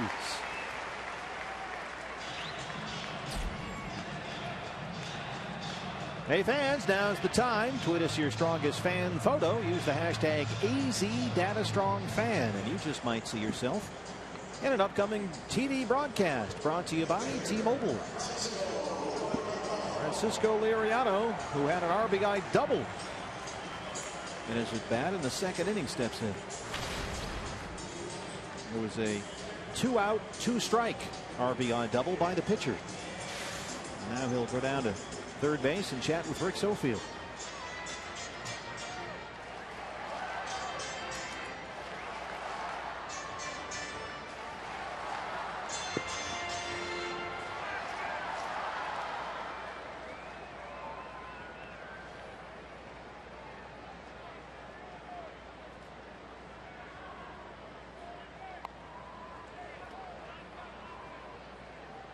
This is a charge hard situation. Obvious sacrifice bunt situation for Francisco Liriano. He does not run well. Francisco Cervelli at first base does not run well. You can get those corner infielders and Chase Anderson to really charge hard. You might be able to turn a sacrifice bunt attempt into a double play. It's an all Francisco battery for the Pirates. Francisco, that's fun to say. One of the great lines from the movie Elf. 0-2 now.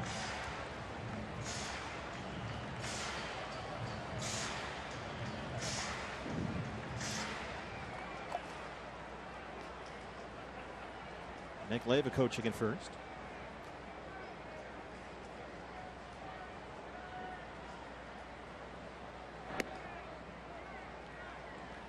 Pulls back and takes ball one.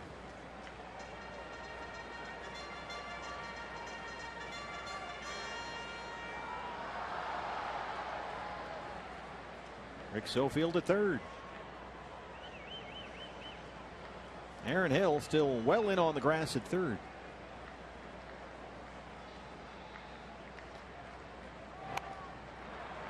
And he pops up the bunt attempt for the strikeout. That's 4 strikeouts for Chase, 2 down in the fourth.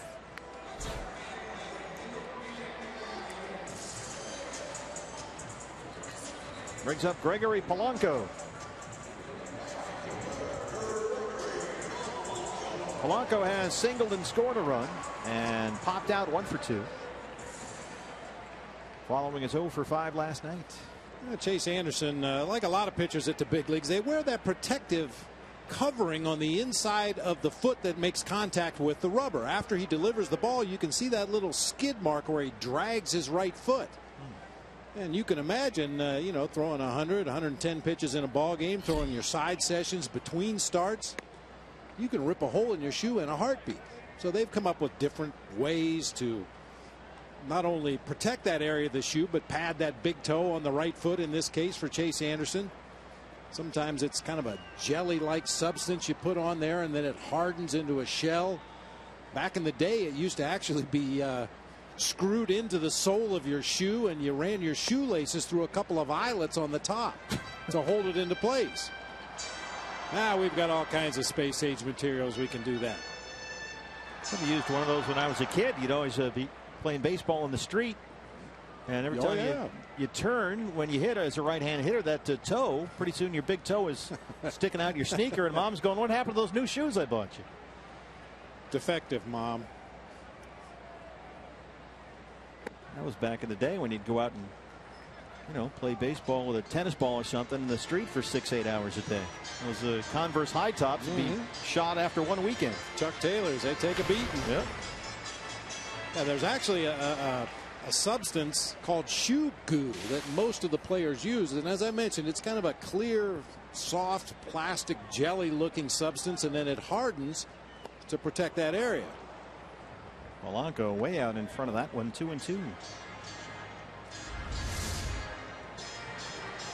Well, it's a great location for that changeup. We talked about Alvarez giving the illusion of a strike to Polanco. That had to look like a strike right on the outside corner, and then that tailing action at the end took it right out of the zone.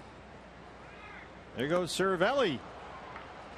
And there's the strikeout for Chase, who strikes out 3 in the inning. He's got 5 in the ball game, but the Diamondbacks trail it 4-3.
Brought to you in part by your Valley Honda dealers, where you'll get more standard features for less money.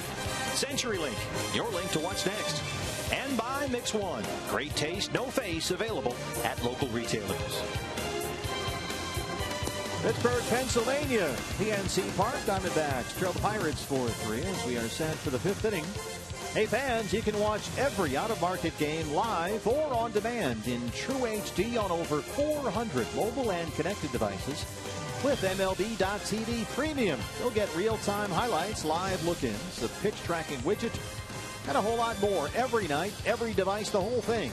Blackout and other restrictions do apply, so check MLB.TV for all the details. Francisco Liriano will face his opposite number, Chase Anderson, to open up the 5th. So it's Anderson, Pollock, Hill, 9-1-2 for the Diamondbacks, who led 2-0 after a half inning.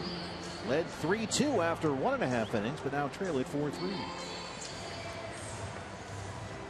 And Chase's first time up dropped down an absolutely perfect RBI bunt single. Just died on the edge of the grass there up the first base line. Delivered Nick Ahmed from third after Nick had tripled. And at that point it was 3-2 Diamondbacks, but the Pirates added one in the home half on a Liriano RBI double. And then a Marte homer in the third made it 4-3. So roller to Ramirez at third. One away. It's a great matchup, of course, in this series of two of the best center fielders in the game, A.J. Pollock and Andrew McCutchen. McCutchen, a former MVP, and certainly considered among the handful of the game's elite players. Well, A.J. continues to show in this All-Star season that he's kind of almost at that level, certainly approaching it. And if you look at wins above replacement WAR, what is it good for? Well, McCutchen and Pollock 1-2 in wins above replacement among National League center fielders. So if McCutchen is that good, well, AJ's right there. Yes, he is. I mean, all those numbers very comparable. RBI is a big advantage for Andrew McCutchen, but A.J. Pollock with a lot more stolen bases. McCutchen a little more pop. A.J. does it a little more with speed and defense, and of course WAR measures all those things. It's designed to do that, and McCutchen sure enough runs that one down. That's why people like wins above replacement or WAR, because it factors in defense, it factors in everything, and gives you just one number. It's probably a better idea as a way of starting discussions than ending them. It's certainly not definitive, but it does show you that A.J. is approaching elite level. Aaron Hill singled and scored in the first inning. He's 1 for 2.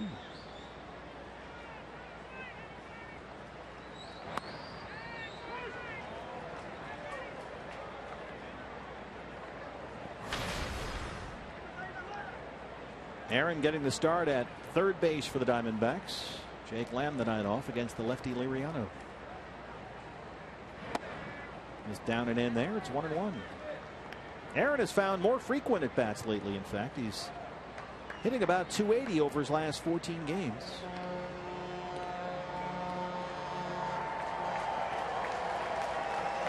As the river barge passes by right under the Clemente Bridge here. That's no fishing boat.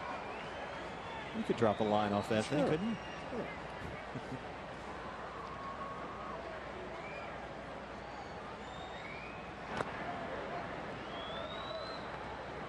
It's kind of nice. Everybody on the boat waves, and everyone sitting in the ballpark waves back. A lot of people come to the ballpark on those boats. They dock right outside the right field gate here at PNC Park. People that come from whatever side of town that is. I'm not sure if it's east, west, north, or south, but they jump on the boat, park at a remote location, and bring the boat to the ballpark. Oh, late strike call there from Jim Reynolds on that inside pitch, and he rings up Aaron Hill. Just the second strikeout for Liriano. CenturyLink, your link to what's next. Here's what's next, brought to you by CenturyLink. Starling Marte, 2 for 2 with a homer. He'll lead it off.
Bridge all lit up right there. Diamondbacks trail it 4-3.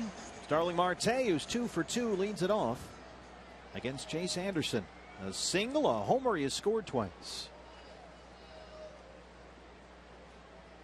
And has hit safely in all 18 career games he's played against the Diamondbacks. The home run is 14th of the year. First pitch swinging, drives it to right center. Tomas falls off Pollock. 1 pitch, 1 out in the 5th.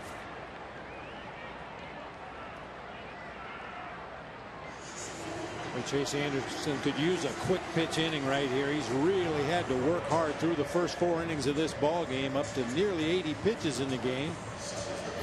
Nice to cruise through this inning quickly. Kept the Pirates from scoring for the first time in the ball game in the 4th, and now he's got a quick out in the 5th as McCutchen steps in. He has a sac fly, RBI, and a strikeout, 0 for 1. And again, the Diamondbacks put the shift on against the right hand hitting McCutchen.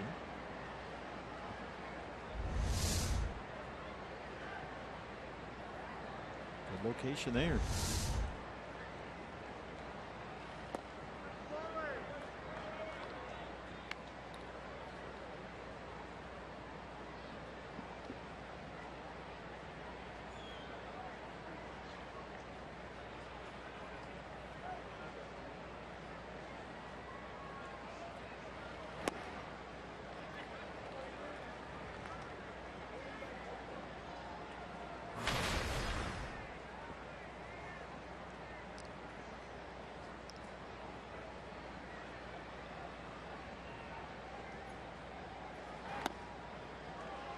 Now Chase is behind, 3 balls and a strike.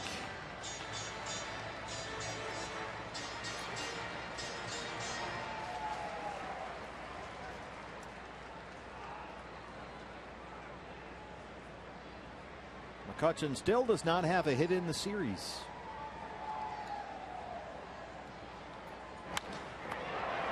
This is out to Peralta. 2 fly ball outs for Chase, 2 down.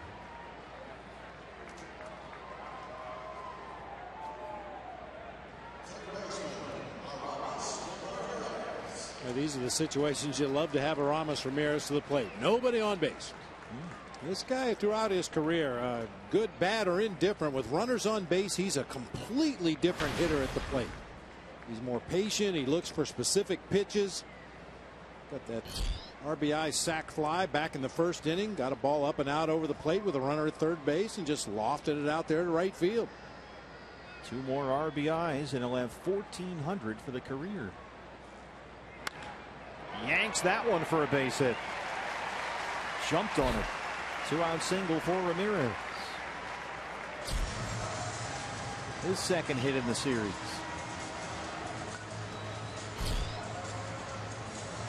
Brings up Jung Ho Gung.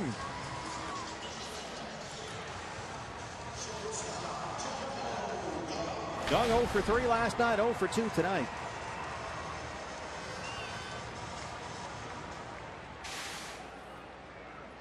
Got a 4-year, $11 million deal from the Pirates coming over from the Korean League. Pirates paid a $5 million posting fee to the Korean team to get him.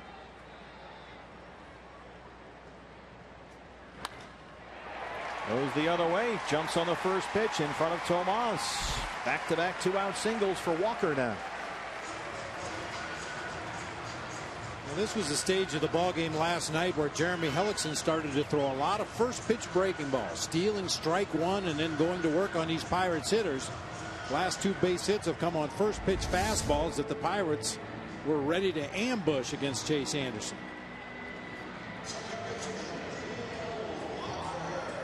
Conference time.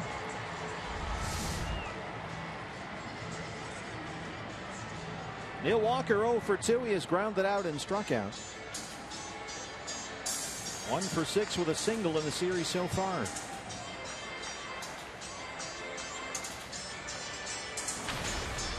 Two outs. He's got Ramirez at 2nd and Gung at 1st.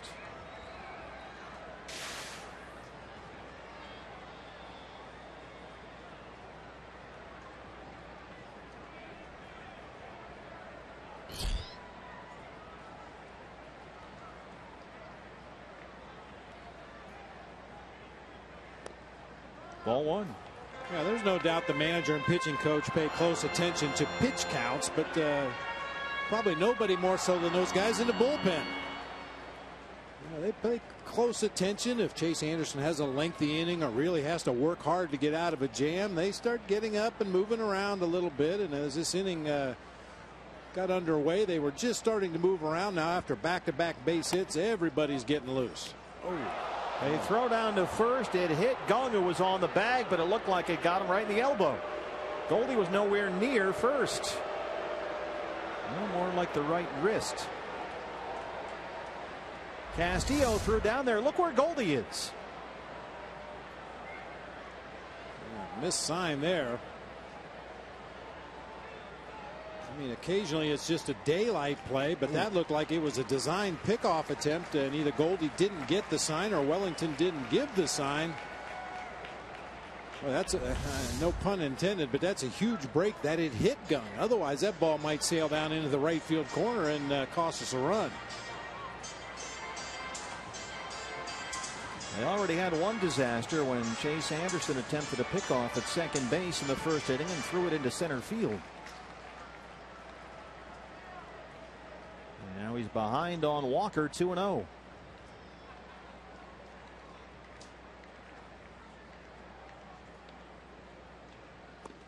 Three balls and no strikes. Alvarez is on deck. Josh Colemencher warming up in the bullpen.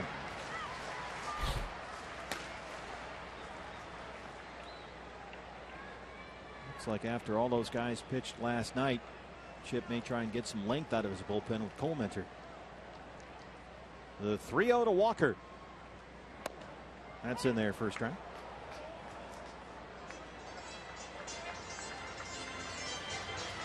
That's another case of a 3-0 pitch. If it's even in one of the batter's boxes, it's a strike. Usually called a strike. Yep. It's amazing how often you see that.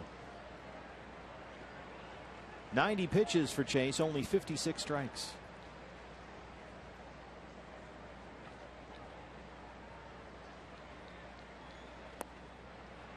Strike two. Hold on there, Neil.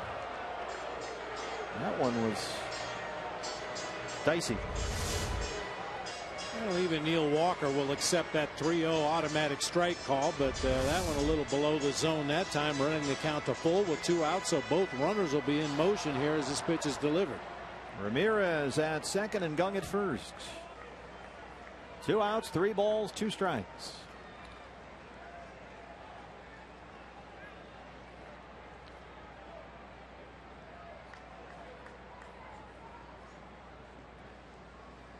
There go the runners, and it's ball 4. The bases are loaded for Alvarez.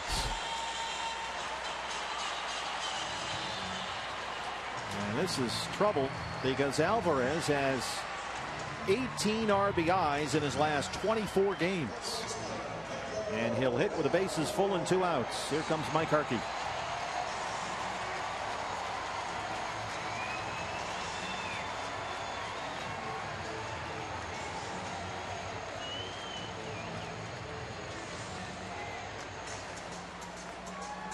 Chase has walked 2. He has struck out 5.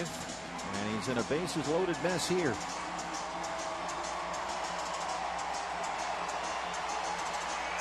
Alvarez on one of his hot streaks, a very productive bat lately.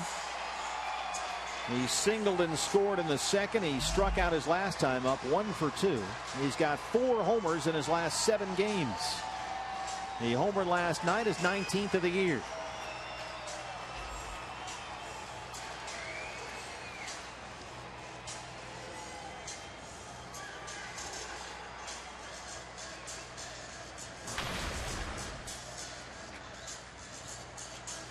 Two outs, bases full of Pirates.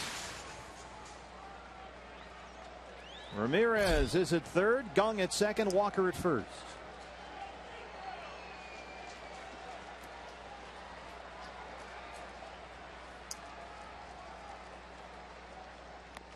Big cut at that first pitch fastball. It's 0-1.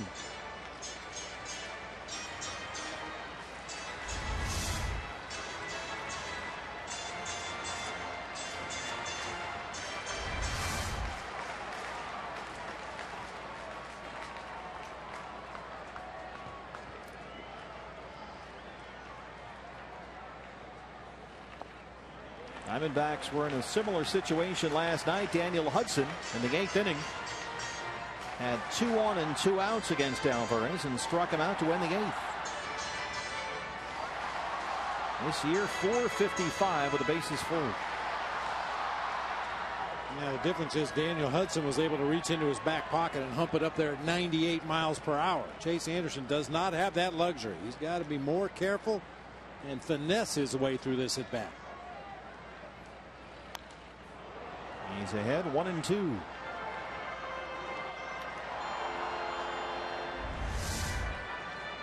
Now you've got a guy who left that up. Ooh, that was trouble. You've got a guy that is prone to the strikeout up there. And some pitches to work with. Try and get him to chase something. Just don't leave it up like that last one.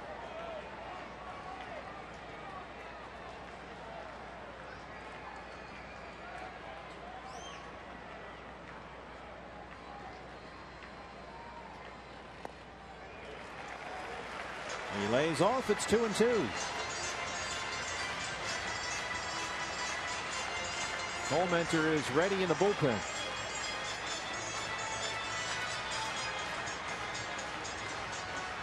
Cervelli would be next.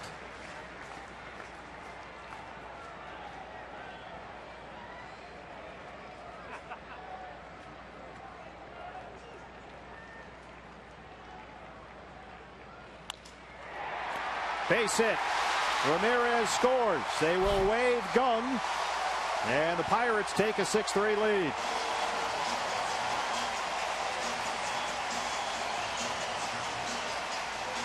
Pedro Alvarez. That's 20 RBIs in his last 25 games. And that's going to do it for Chase. Too much plate down and in that time. Alvarez sounded like he broke his bat, but obviously strong enough to muscle it out into center field to drive home a couple of teammates.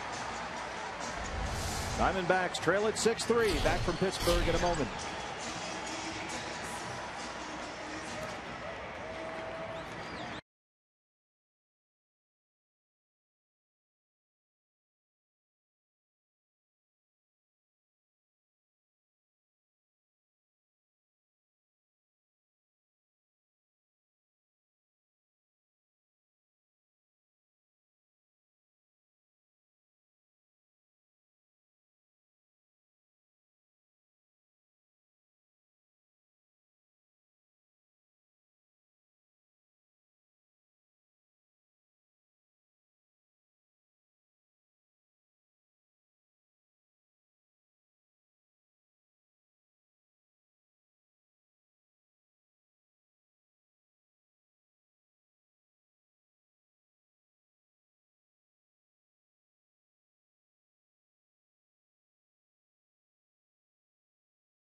Card power from Arizona Federal Credit Union. Now that's the power of us. And by Phoenix International Raceway. Join PIR on November 15th for NASCAR. Visit us at phoenixraceway.com and get your tickets now. Here we are down there, PNC Park in Pittsburgh. It's now a 6-3 Pirate lead. As Pedro Alvarez gets a big 2-out 2-run single that ends Chase Anderson's night. And here's Josh Colementor with 2 on and 2 out to face Francisco Cervelli. And you mentioned it a little while ago, looking for some length out of Josh Colementor tonight, trailing in the ball game. Hopefully he can give you a few innings of zeros here, give the offense a chance to get back in the game. Delgado, Hessler, Reed, Hudson, Ziegler all worked last night. Cervelli singled his last time up. He's 1 for 2. Chase responsible for 2 more base runners, down 6-3.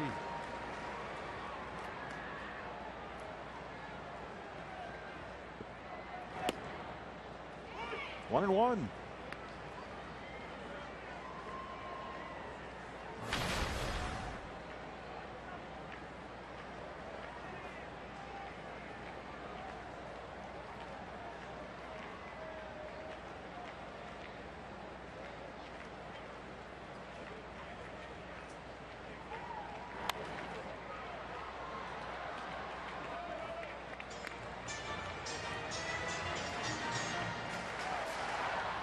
Pirates, every game for them is critical.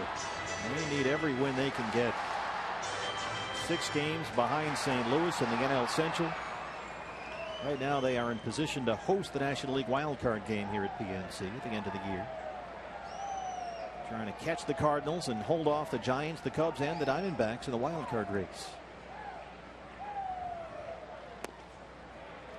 Game of major importance for the Pirates in St. Louis tonight. Mike Leake of the Giants taking on Lance Lynn. I'm sure Clint Hurdle has one eye on that out-of-town scoreboard.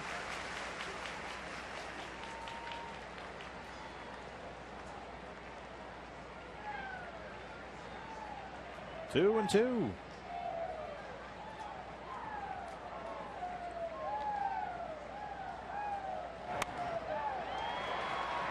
That's out of play. And of course, as we take a look at our DirecTV National League Central standings, the Pirates will be rooting for the Diamondbacks on our next homestand as we play 4 against St. Louis at Chase Field. And the Cardinals just ran away and hid from everybody in this division. But right now, Pirates and Cubs very much in the thick of the wild card race, along with the Giants and the Diamondbacks. Another 2-2 from Colementor. Base hit. They're going to wave Walker. He will come in to make it 7-3. Alvarez is in at third.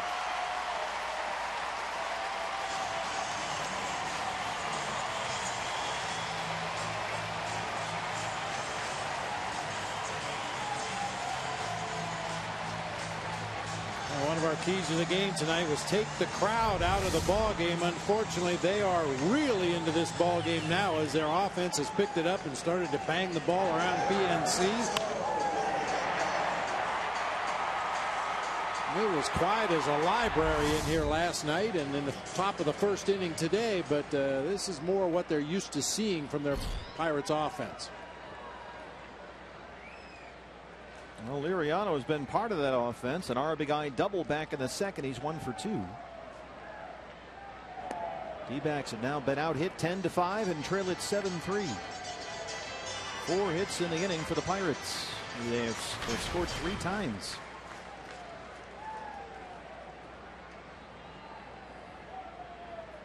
Four singles and a walk.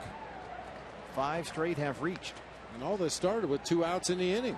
Lazy fly ball to right, a line drive to left by McCutchen, 2 quick outs in the inning, but then starting with Aramis Ramirez, it's been a tough go. 2-1. Well,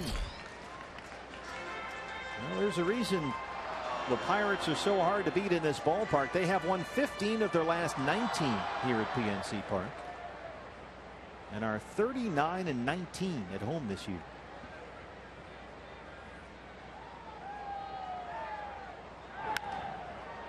In the seats, it's 2-2. Ramirez, a 2-out single, seemed harmless enough at the time. Gong, a 2-out single, a walk Walker. Alvarez, bases loaded, drove in 2. Cervelli, the RBI single, and suddenly here we are, 7-3. All with 2 outs. Mariano takes a big cut at that high fastball, and Colementor strands 2, but the Pirates get 3. They lead at 7-3.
I want to put something to rest. We caught a moment last night in the game where it looked like maybe Paul was wincing. I believe it was somewhere close to the 5th inning, and here's a shot of that again last night. And I talked to him in the clubhouse today.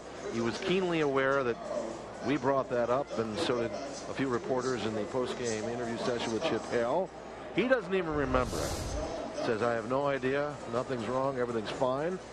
So we'll just put that to bed. However, that's great news. Yeah, the Jeremy Hellickson story is interesting. I don't know if you heard about this, but there's more to the story about Jeremy. He was sick on that flight from Atlanta to Pittsburgh.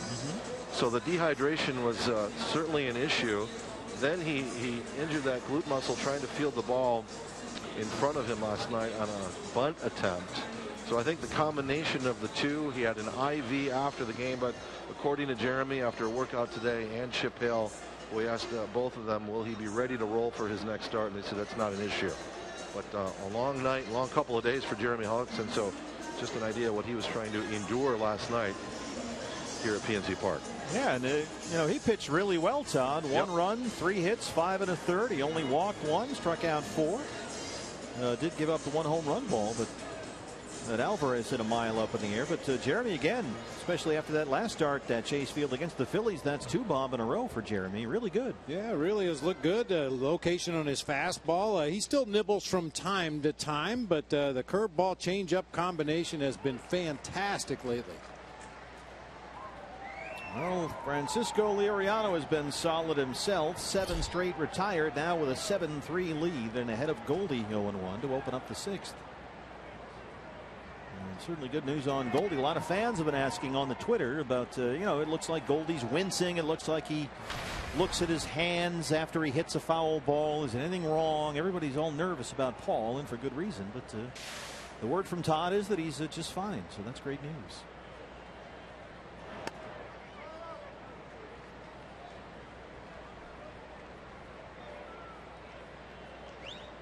Yeah, and people are concerned because, you know, we're used to a certain level of success for Paul Goldschmidt, and anything less than that, you wonder, is there something wrong with him? You know, it's just like I was saying earlier, it's just unrealistic to expect somebody to maintain that kind of pace all season long, even somebody as good as Paul Goldschmidt. He grounds out to open up the 6th. Goldie 1 for 3 with an RBI single. See, when you're a .248 lifetime hitter and you go through a 2-week slump and you strike out, you know, 15 times in 25 at bats, big deal. He just stinks. But we know that's not the case with Goldie. So you look for a reason why. And, you know, it still hurts to think about what happened last year. And we lost him for the last 2 months. And anytime there's even the suggestion that something might be wrong, Diamondback Nation gets a little panicky, and justifiably so. I just want the pleasure of watching Goldie every day. Yeah. Wellington Castillo has walked in both his plate appearances. He's down 0-1.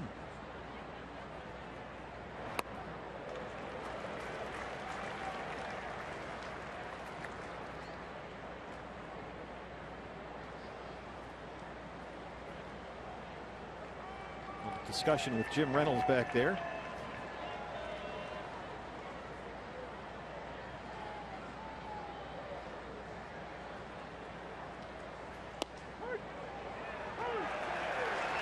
And that's the strikeout for Liriano, just his 3rd tonight, as well. He was kind of falling backwards out of the batter's box, and they came inside. That's where they set up, and that's right where Liriano threw it. That ball's belt high right over the middle of the plate. A lot of tailing action on Liriano's 2-seam fastball tonight. As Manny Tomas has grounded out twice, once into a double play with no outs and the bases loaded. And he jumps on the first one. He's been uber aggressive up there tonight, Yasmani, and the result has not been great.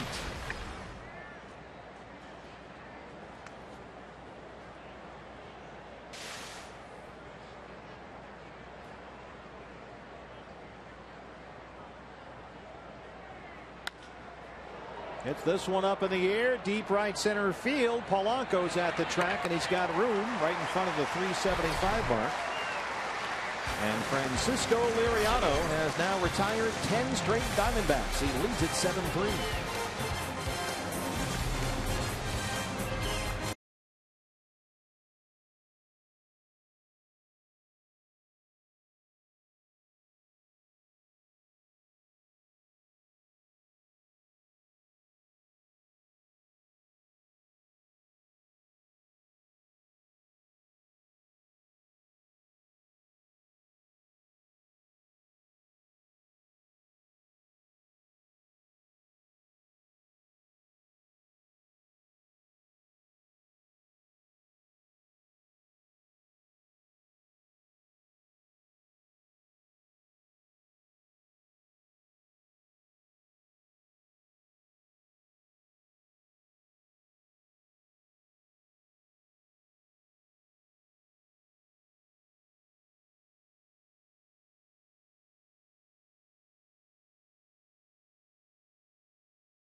Park in Pittsburgh. Hey fans, tomorrow all day with the Diamondbacks, beginning with a 10th inning celebrity edition at 2 o'clock. Let's find out who's on that. Big time celebrities?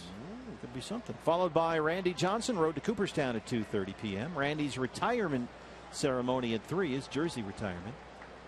And then D-Back Live pregame show 3:30, the game against the Pirates, and the postgame show. It's all day with the Diamondbacks, presented by State Farm.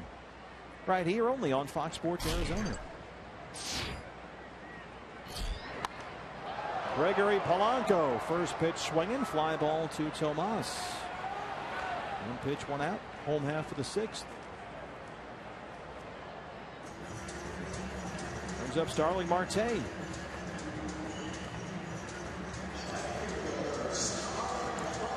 Marte has singled and homered. He scored twice.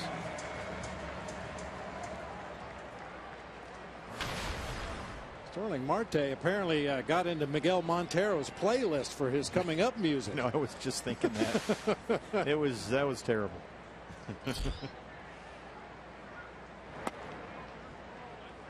Higgy played that song, and it was the same every at bat, every game for how many years? Too many. Yeah.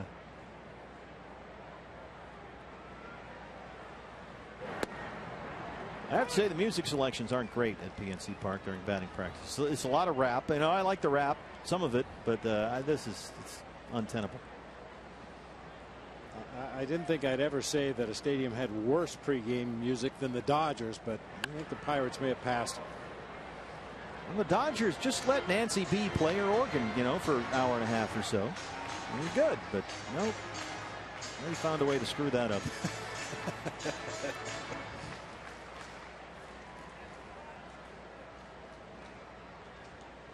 I mean, Nancy B in L.A. and Gary Pressey in Chicago at Wrigley Field. You expect it when you go to the ballpark. You're going to hear stadium organ music. Yeah, that's the way it should be. Let Bobby Freeman. Yeah, Bobby Freeman, sure.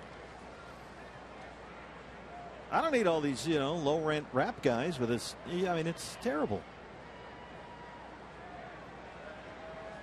Yeah, we'll probably get home and Bobby Freeman will have his Mr. T starter kit. Some gold teeth. Oh, lazy fly ball out to left. Peralta's got it, 2 down.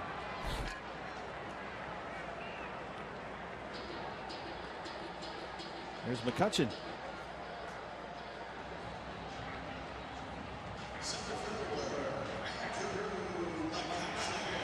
I do have to admit, back in '89 when the San Francisco Giants played the A's in the Earthquake series, they tried to do that at Candlestick with the music during batting practice. While the organ? No, while the Giants were hitting, they had very upbeat music, get the blood flowing, let's go, we're going to play a ball game. And then the A's came to take batting practice, and it was the Carpenters, Carole King. Trying to psych them out. Just like me, they long to be close to you. Just trying to put them to sleep during batting practice, but obviously it didn't work. Knights in white satin.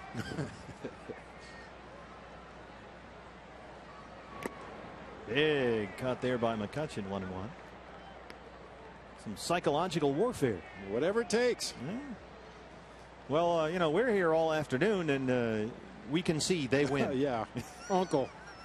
Because we're way up here, right by the speakers. It probably makes it worse. That is a fair ball. Nice play by Aaron Hill. Low throw. Goldie scoops it. And Josh Colmenter works a 1-2-3-6. We go to the 7th at PNC. Diamondbacks down 7-3.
Field. Sing on the dugout during the 7th inning stretch or get on the field before the game. These are just a few of our D-backs season ticket holder experiences. Learn how you can be a season ticket holder now at dbacks.com/tickets. Still a little salty after some of the bus rides from the hotel, huh? Free parking on I-75. Hopefully we'll get to the game by the 5th inning. 7th inning in Pittsburgh. Diamondbacks down 7-3. David Peralta 0 for 2 will lead it off against Francisco Liriano, who has retired the last 10 he's faced. Diamondbacks opened up the ball game with 2 runs in the first, 1 in the second. They had 3 hits in the first, 2 in the second, so they had 5. Through 2 innings, they've not had a hit since. And Liriano's been really good. He's given up just 1 base runner since the start of the 3rd inning. A 2-out walk to Castillo back in the 3rd. Since then, 10 up, 10 down. And he retires Peralta, strikes him out for the 2nd time tonight. 4 strikeouts for Liriano. I don't think he saw a strike in that at bat. The slider in the dirt, down low and away. Well, one thing about Liriano, the Diamondbacks were on the right path getting to him early in this ball game, because there really is no drop off at any point in the game until you get well up over 100 pitches. But he has shut them down since the 2nd. Chris Elling's 0 for 2.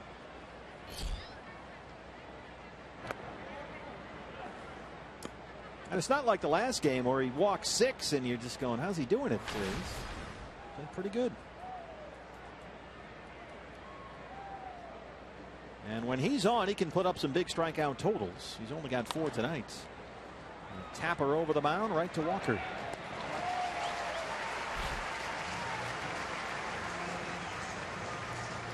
Liriano's been a nice fit here in Pittsburgh, actually. His 3rd season with the Pirates.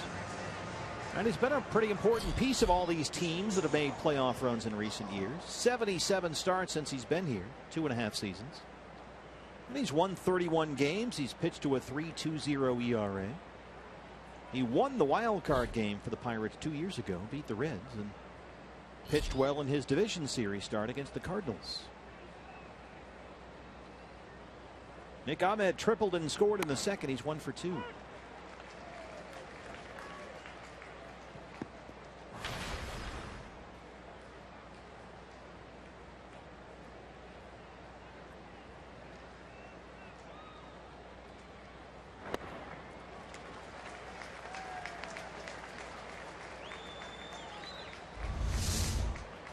The illusion of a strike. Boy, does he have it going right now. He's had 5 games this year with double-digit strikeout totals. He has twice struck out 11 batters in a game. He has twice struck out 12.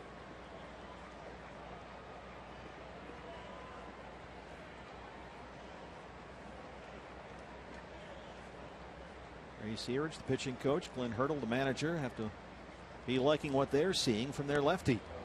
Yanked that one a bit. It's 1-2. Cervelli spun around just to get it. We like to call those zoom balls. Trying to hit somebody back there in the 3rd row behind home plate. And then follows that up with that changeup that just drops out of the zone. And he's got 5 strikeouts. Francisco Liriano. He has not given up a hit since the 2nd inning. And he's retired 13 straight Diamondbacks. He leads at 7-3.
Half of the 7th inning.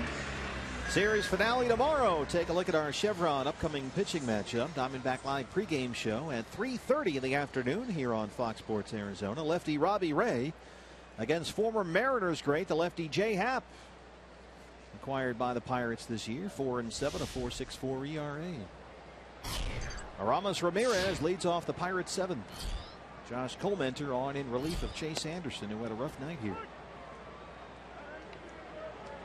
Ramirez has had a good night. RBI, sac fly, a walk. He singled and scored a run his last time up.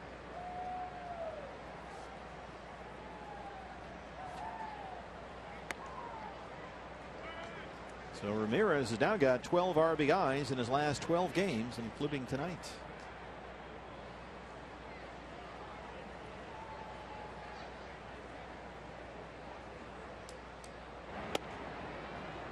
Two and one.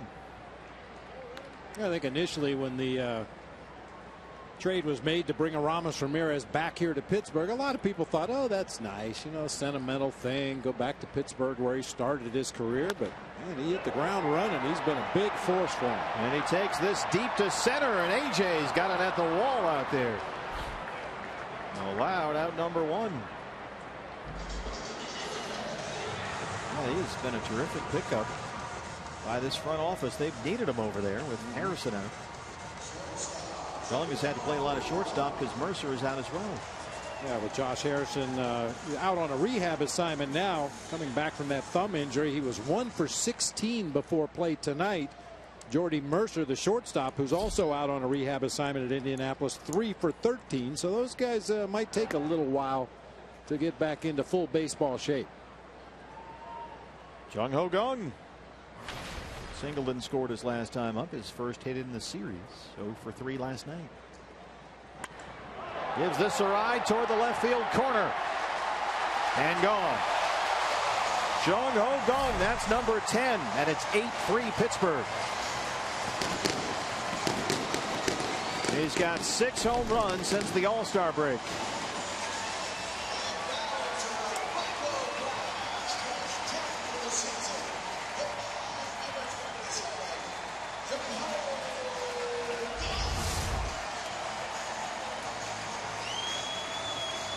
Just does manage to keep that ball fair down the left field line. Really got good extension, a lot of backspin. He knew it from the moment he hit that ball. Second homer tonight for the Pirates. Marte homered off Chase Anderson to open up the third, and now Kang, a 1-out homer against Colmenter here in the 7th. Here's Neil Walker.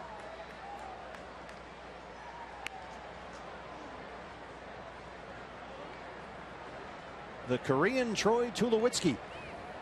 Kang has got power. You see that one building in the center of your screen changes colors every time the Pirates score a run. That's pretty cool. That's they can coordinate that. Civic involvement. I like it.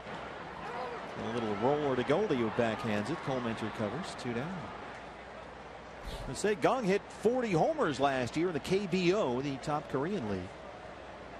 Hit 356 last year, but they weren't sure how that would translate. Apparently he was playing in the KBO's most hitter-friendly ballpark, but it has translated well here in the big leagues.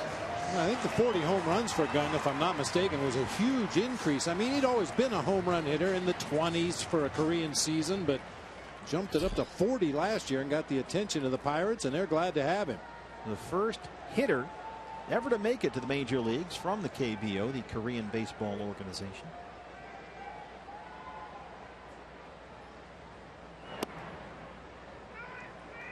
Nine seasons there. You know, the career 298 average. He had some pop, but you're right. 40 of those 139 came last year, so it was a big jump.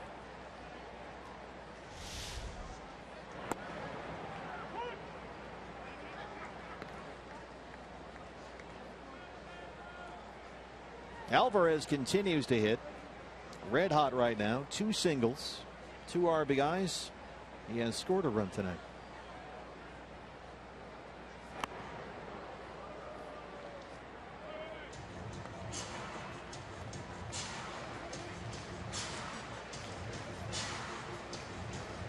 And Alvarez sitting over 360 in August.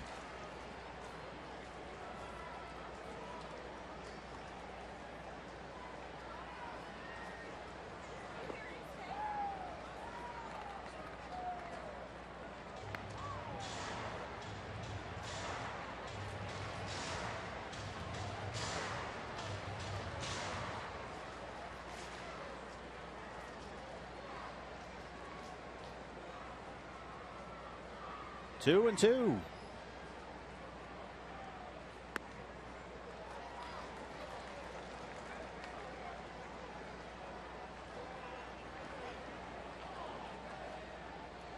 I don't think you can throw him a fastball here. I think you got to throw a changeup. Maybe chase one of those big curveballs. Slow curveball, you know, down at the bottom of the zone.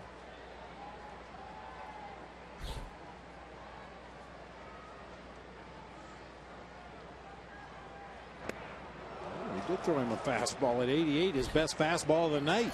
And he got him. Alvarez strikes out for the second time, but Jung Ho Kang gets his 10th home run of the year.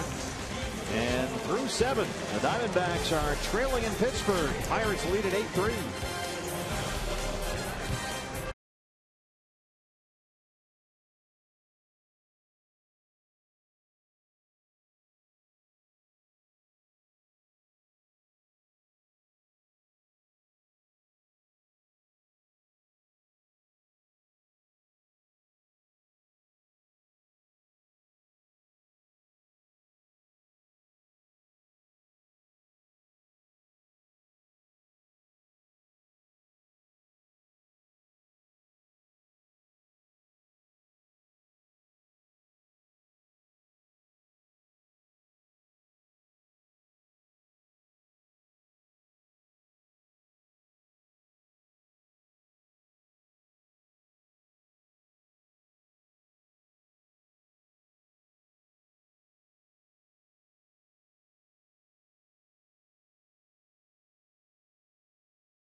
Player of the game is Pittsburgh starter Francisco Liriano, who gave up 2 in the first, 1 in the second, and has shut down the Diamondbacks ever since. He's retired 13 in a row as we get set to open up the 8th.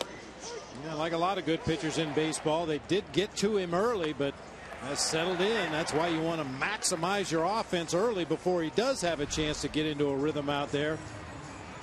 He's not given up a base hit since the second inning. 2 walks, 5 strikeouts, 13 straight retired.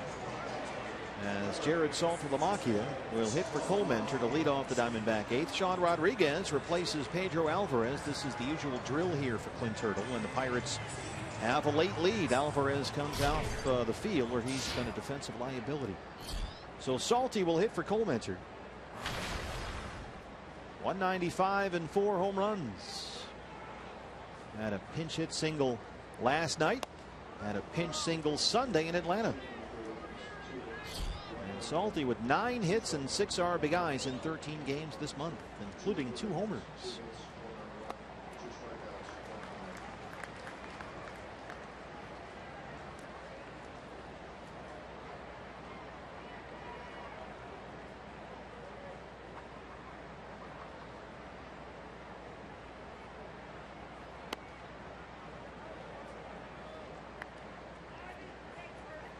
Two and 1.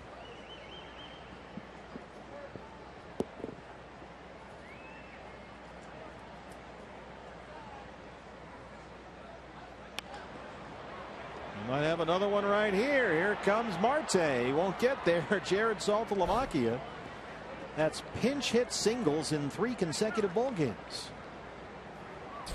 And that snaps Liriano's streak of 13 straight retired. Yeah, the other 2 may have been a little more aesthetically pleasing, but this one cued right off the end of the bat in front of Starling Marte out there in left field. That ball almost checked up. A.J. Pollock now.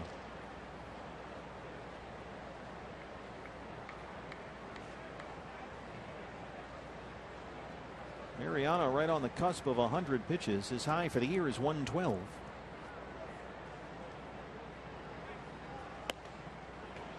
And this is the 18th time this season he's gone at least 6 innings. AJ singled and scored to lead off the ball game. He's 1 for 3. And that single extended his hit streak. It's now up to 10 games.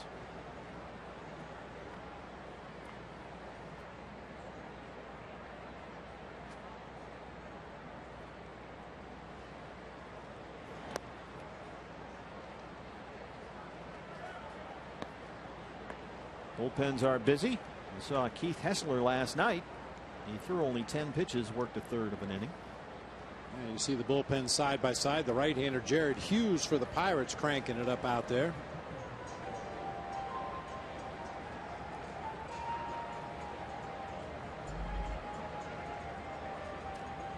Liriano, 100 pitches, 63 strikes. This guy usually does go deep into the ball game. He's been over 90 pitches in 19 of his 23 starts.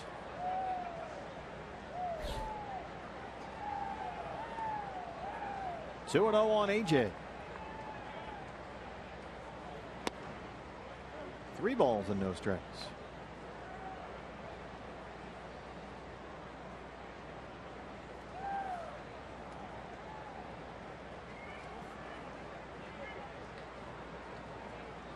Ray Sears, the pitching coach. And 4 straight balls. A 4-pitch walk to Pollock have put 2 on for the Diamondbacks with nobody out. And it looks like that's going to be it for Liriano. And Clint Hurdle is going to get his left-hander. He pitched a terrific ball game, Francisco Liriano. A rocky start. The first 4 Diamondbacks reached safely as they got 2 runs in the first, 1 more in the second, and that was it. And Liriano exit with an 8-3 lead.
Oscar Hernandez, a little shenanigans with a pirate parrot. Those were your Cox Gig Life high-speed highlights. Diamondbacks have something going here in the 8th, down 8-3. Nobody out, 2 on. And the new pitcher for the Buccos is Jared Hughes, who's allowed just 5 of his 36 inherited runners to score, a 2.24 ERA. 2 on, nobody out. Here's Aaron Hill. Aaron singled and scored in the first. He's 1 for 3.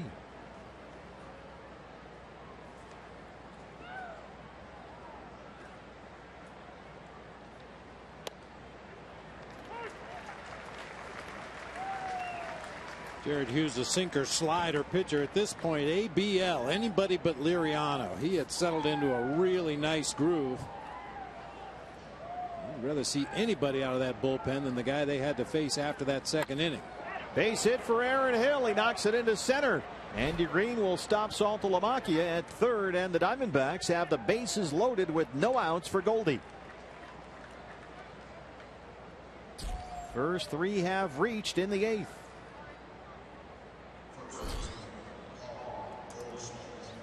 Aaron 2 for 4 tonight. A big chance for Goldie. An RBI single in the first inning. He's 1 for 3.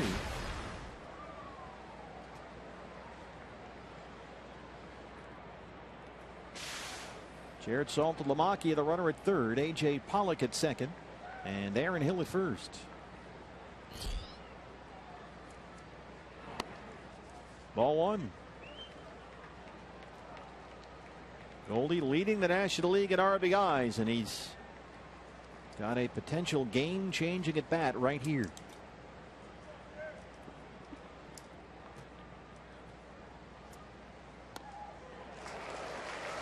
Can't catch up to the 94-mile-an-hour fastball. It's a ball and a strike.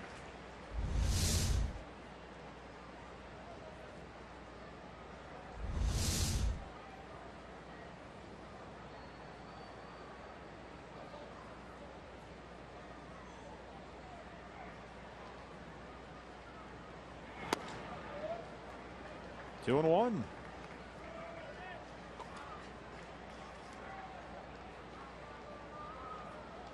Goldie 11 games in this ballpark coming into tonight. 7 extra base hits, 8 RBIs.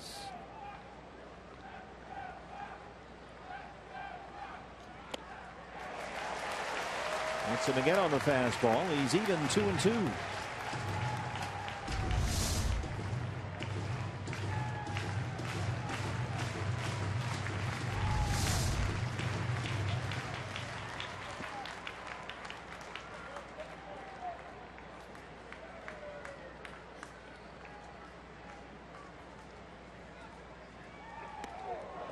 Threw it over Cervelli's head. Everybody stays put. It's limestone back there, that backdrop. There's no padding. It's a solid limestone, and you'll get some wicked kicks off that thing. I think that one might have hit up off the screen the way it trampolined right back to home plate that time. Yeah, you're right. And it's not an even surface, that limestone. There are edges and corners, and the ball sometimes will come right back to you. Other times will go toward one on-deck circle or the other.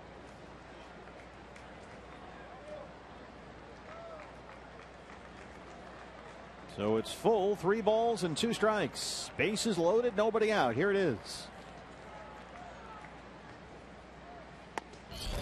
He walked in a run. Goldie has his second RBI, and it's an 8-4 ball game.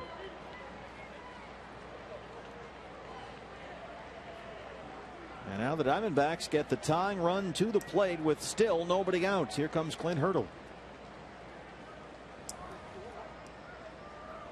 Wellington Castillo is the hitter.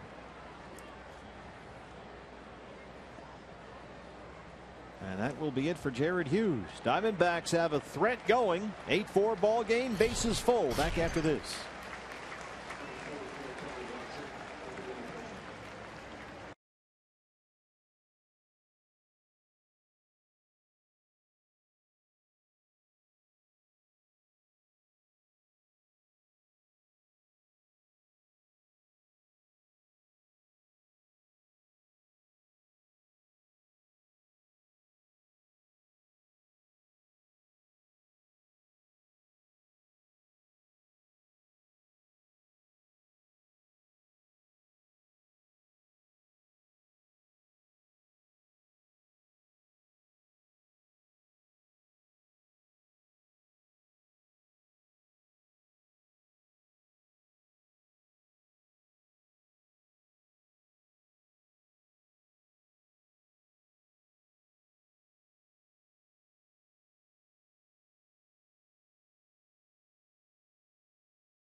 Diamondbacks have a run in. First 4 have reached in this 8th inning, and Clint Hurdle goes back to his bullpen. Here's the left-hander.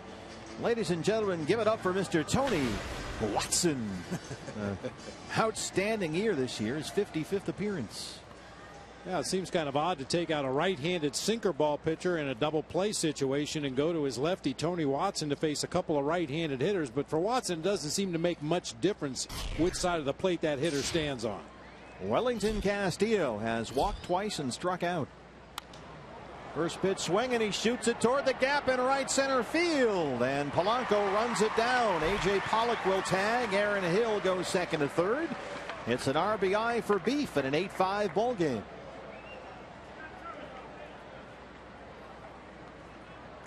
Well, we wish it was under better circumstances, but we do get tacos for that RBI off the bat of Wellington Castillo. Diamondbacks scoring 5 runs.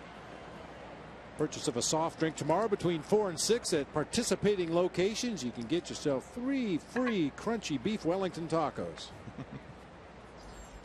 So Aaron Hill is at third. Goldie at first. 1 out. Yasmani Tomas tying run at the plate. He's 0 for 3.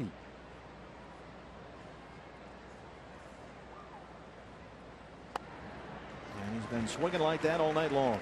Tomas was up, bases loaded, no outs in the first, and took some dicey swings, hit into a double play that kind of killed the momentum of the inning.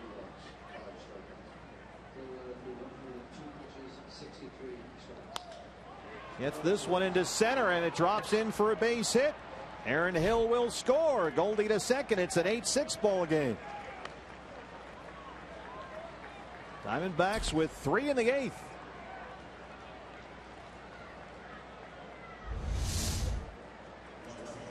Does it go down and get that one? That pitch was down and in, perhaps off the plate down and in, but Tomas gets a barrel on it and lines it into center field for an RBI base hit. Keep that line moving.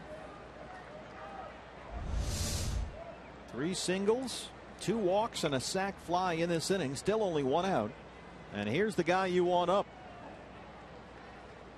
David Peralta against the lefty Watson. 2 on, 1 out. There's a strike on 1. David 0 for 3. He has struck out twice.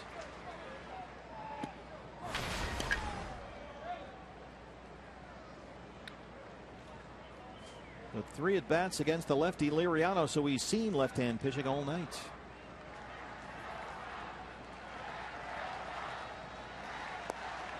One and 1. Boy, David, the numbers are getting just out of hand. He's on a stretch right now. Last 30 games, hitting .398. A 30-game stretch with 28 RBIs.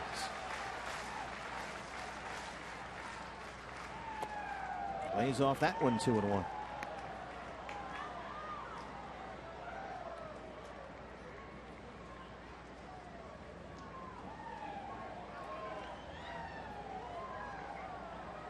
Goldie is at second. Tomas, the tying run at first.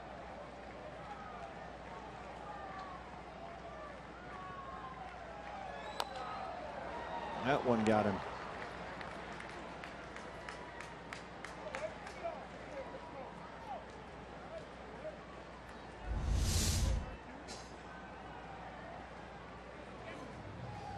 Right off the right foot up near the toe.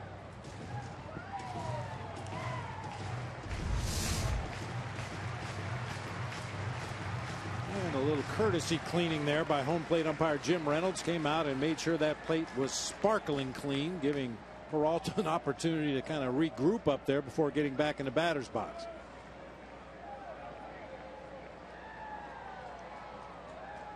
2 and 2.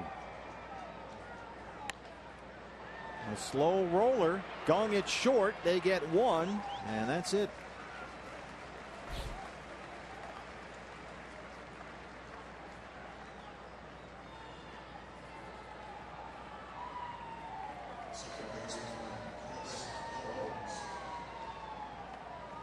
Brings up Chris Owings.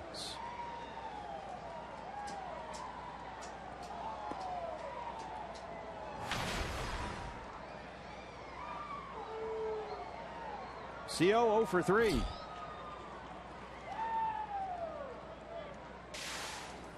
Goldie is the runner at third. Peralta at first. 2 outs.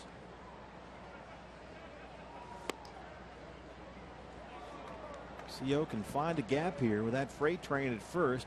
He might tie the ball game.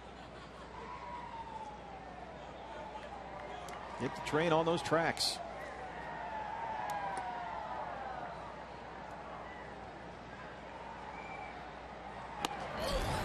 .95. Swing and a miss. 1-1. High velocity, but right down Main Street that time, just below the belt, inside part of the plate. 8th man to bat in this inning. 1-2.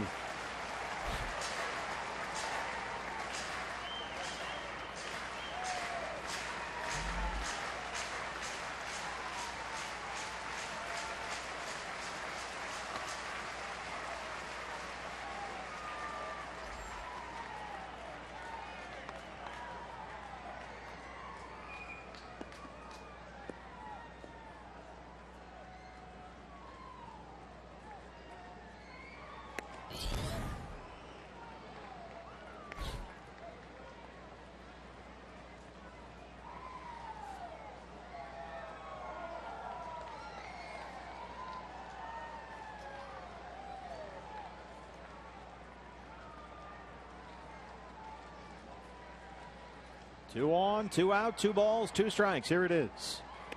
Got him. Diamondbacks strand 2, but they get 3, and they get back in the ball game. It's now 8-6. Yasmani Tomas, an RBI single. Diamondbacks put up a 3 spot. They're down 2.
Trail the Pirates 8-6. Our Gila River game summary. A little bit of everything in this ball game. Back and forth we go. Diamondbacks had the early lead twice. Twice they gave it up, then fell well behind. And now they have made it a 2-run ball game as we start the home half of the 8th inning with Randall Delgado on the mound. And we saw Randall pitch last night. Worked 2/3 of an inning. Got a couple of big outs in that ball game. Threw only 11 pitches in his return from the DL.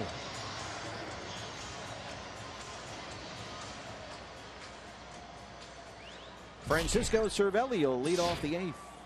He's got 2 singles, an RBI, 2 for 3.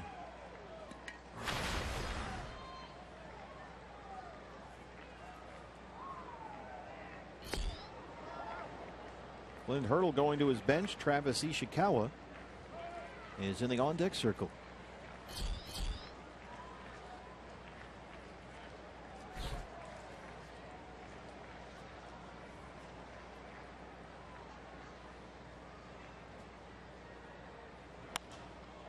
Pitcher spot is due up next.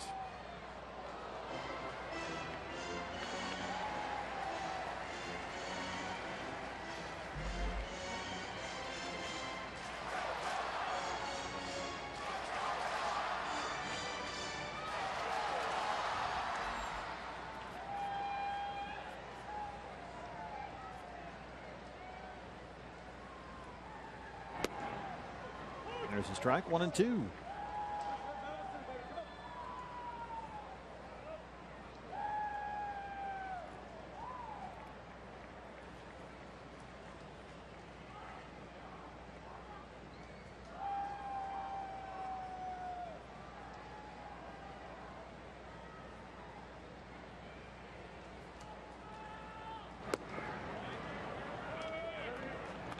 He did not go. Andy Gonzalez down at first. Get some news for you here, BB. Hot off the presses.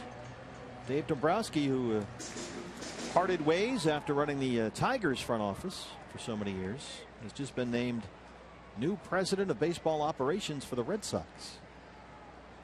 He will take over that front office, which is in disarray as Cervelli strikes out. Larry Lucchino was the president. He's on his way out now. Ben Sherrington has been under fire there for some of the decisions they made in the offseason. So Dave Dombrowski will take over the baseball operations of the Red Sox. Ishikawa will hit for the pitcher. And some other baseball news. Ron Renicky, the former manager of the Milwaukee Brewers, was fired earlier this summer. Craig Counsell took over. Well, Ron Renicky is going to be the third base coach for the Los Angeles Dodgers. What happened to Low Bundy? Low Bundy is going to take on other duties back in the dugout, but Ron Renicky, a former Dodger at one point in his playing career, back home again with Don Mattingly coaching third base. Ishikawa 207 and a homer with both the Giants and Pirates this year. He had a pinch hit single last night.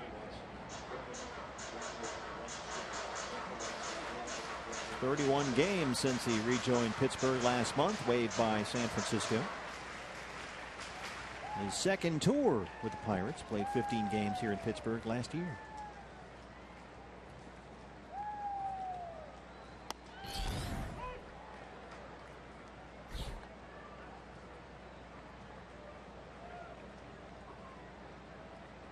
Well, Dave Dombrowski certainly used to working with the big budgets in Detroit. He's going to have even more money to play with in Boston.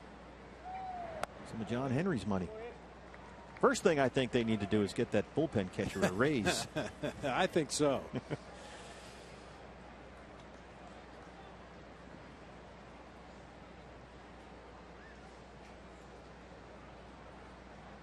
Two and two.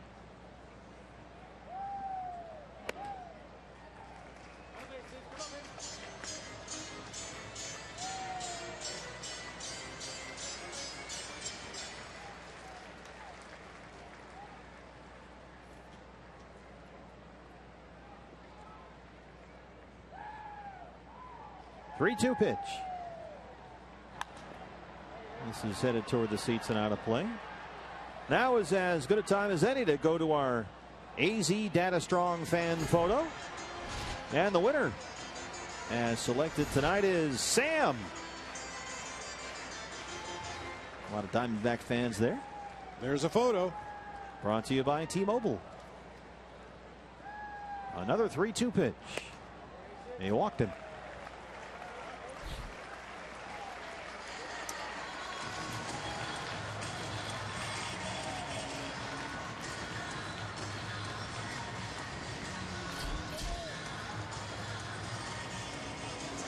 And they're going to run for Ishikawa. Pedro Florimon comes in to run for Travis Ishikawa as Gregory Polanco steps in.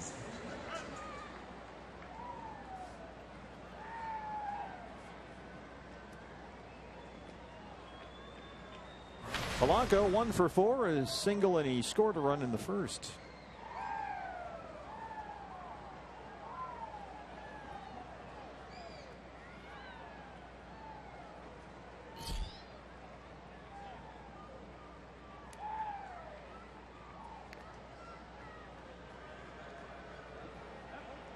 Polanco has been the type of impact bat the Pirates have needed through the last 2 months of the year. He struggled early this season. First half, he hit about .240.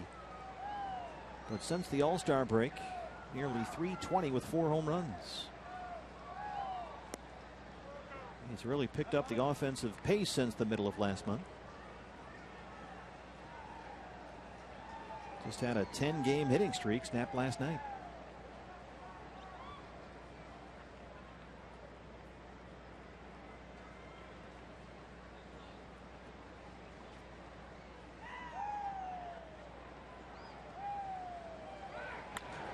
There goes Florimone. This is a little looper that drops in.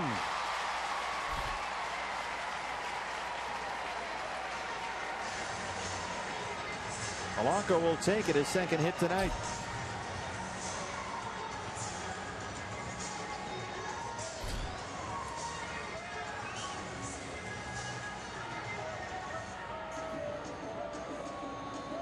Like a hit and run that time by the Pirates, and the fact that Florimone was on the move from first base drew Nick Ahmed a few steps closer to the bag at second, and then Polanco just dunked that ball right behind where Nick started on that play originally. So 2 on and 1 out for Starling Marte, who has singled and homered tonight. He's 2 for 4. This was Marte to lead off the third against Chase Anderson.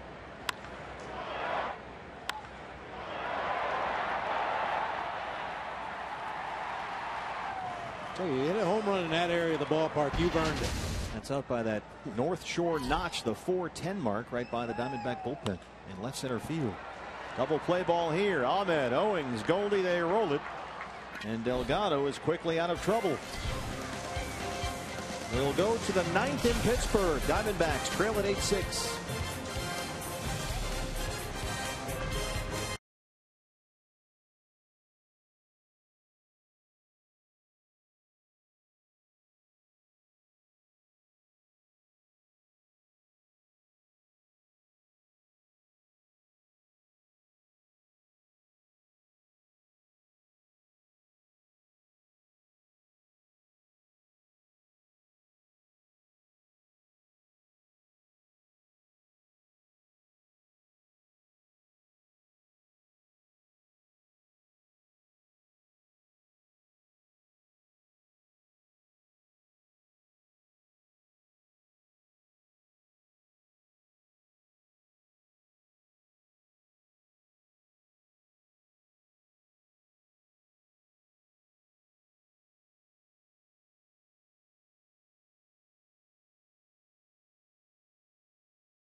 At Fox Sports 1, another doubleheader as the Giants look to improve their playoff chances. They'll take on these wild card leading Pirates, followed by the Rangers and the Tigers. Coverage starts 12:30 on Fox Sports 1 and streaming live on Fox Sports Go.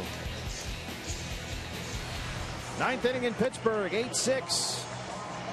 And trouble looms. The closer is on for the Pirates.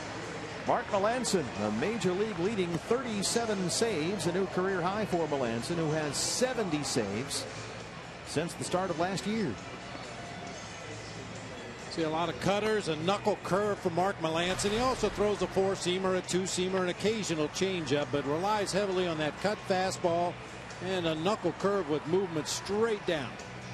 Defensive changes behind him for Clint Hurdle. He's already put Rodriguez in there at first, replacing Alvarez. Jung Ho Kang moves to third, replacing Aramis Ramirez, and Florimone, who came in as a pinch runner, will stay in the game at shortstop. Here's Kang at third, Florimone at short. And Melancon, the closer, on the mound. Ender Inciarte is going to hit for Nick Ahmed here. pitcher spot due up after that, and Jake Lamb is in the on-deck circle. So Inciarte, Lamb, Pollock in the ninth against Mark Melancon.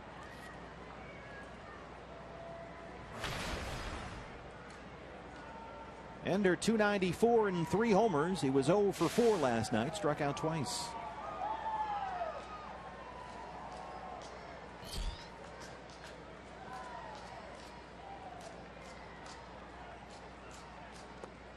We talked about Brad Ziegler last night. Got his 19th straight save. Mark Melancon has 35 straight.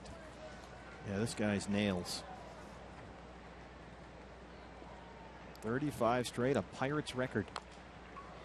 Tapper back to the mound. Melancon is on it. No, he's going to let it go, and it rolls foul. It had that spin on it, and that's the only thing that is going to keep Ender off of first base. It's too bad one of the Pirates didn't touch that ball in fair territory before it headed out of play. A lot of English on that ball. You can see as it hits the ground and skips away from Melancon and Cervelli into foul territory. And since nobody touched it, it's just a foul ball. And a 1-1 count on Ender Inciarte.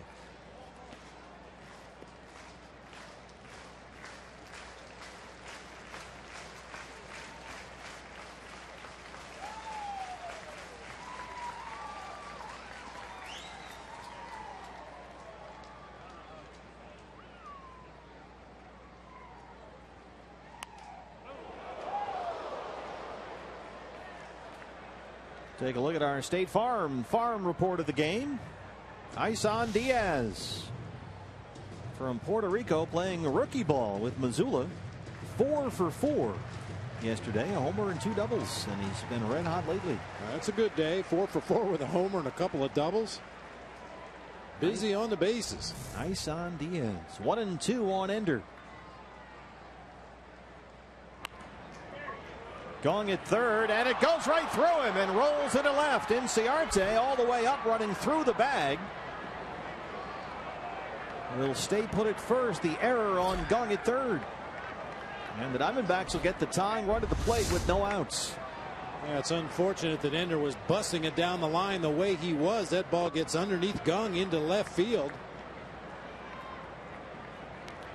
Of course, Ender, as far as he knows, he's just got his head down, running straight through the bag at first, trying to beat the throw from the Pirates' third baseman. He didn't know it had gotten underneath his glove into left field. Pitcher spot is up, and Jake Lamb will take the at bat. He's the tying run at the plate. 276 and 5 homers. Got number 5 here last night.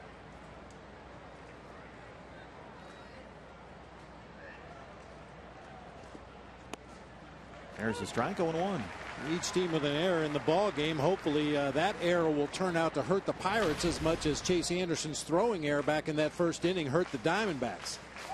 Helped lead to a pair of Pirate runs.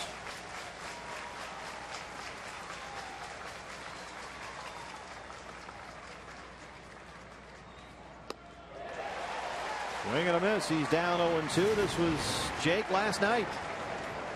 Off Garrett Cole.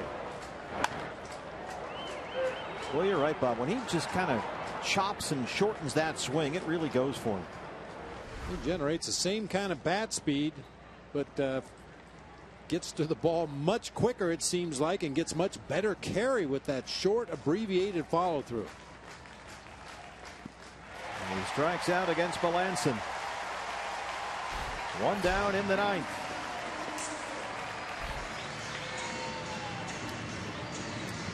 Our Chaz Roberts air conditioning cool play of the game. A 2-strike bunt RBI single by Chase Anderson, perfectly placed, and that at the time made it 3-2 Diamondbacks. Our Chaz Roberts air conditioning cool play of the game. Here's A.J. Pollock, who has singled, walked, and scored twice.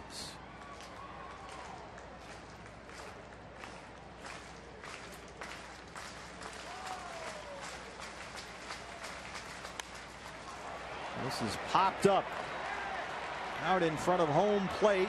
Cervelli directs Rodriguez to get it. Catcher taking charge there after Melancon flirted with it a little bit, and that's the second out. Watch Cervelli here, if you can see him in the picture. He's pointing and shouting at Rodriguez. Right there. So it's up to Aaron Hill. And Aaron's had a good night. 2 singles. He scored twice. 2 for 4.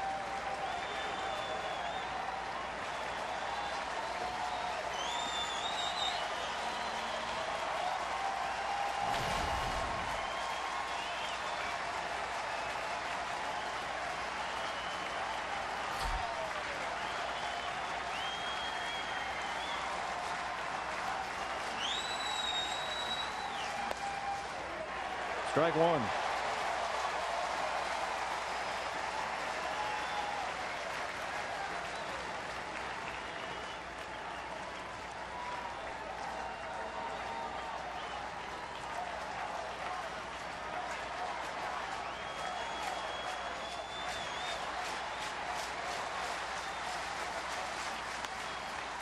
Base hit for Aaron Hill. It rolls into left. Inciarte stops at second. Tying runs aboard with 2 down for Goldie. That's Aaron's 3rd hit tonight.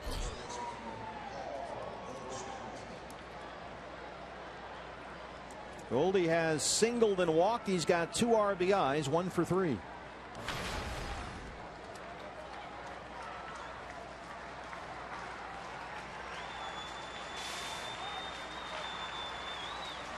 Two on and 2 out.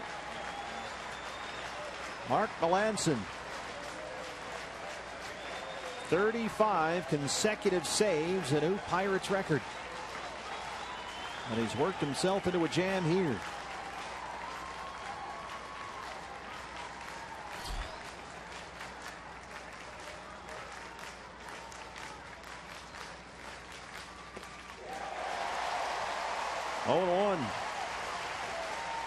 The National League's RBI leader.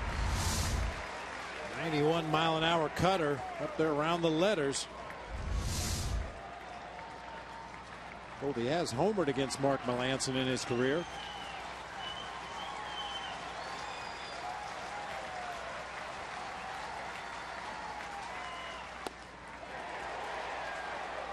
He did not go, says Manny Gonzalez.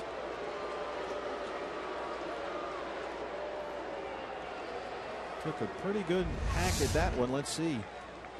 No, he was able to hold it back. Good call. 1-1.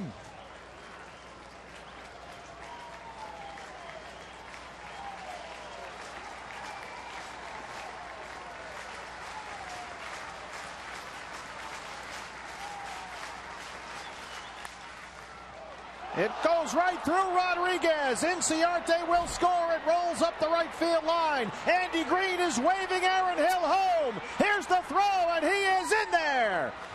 Diamondbacks have tied the ball game.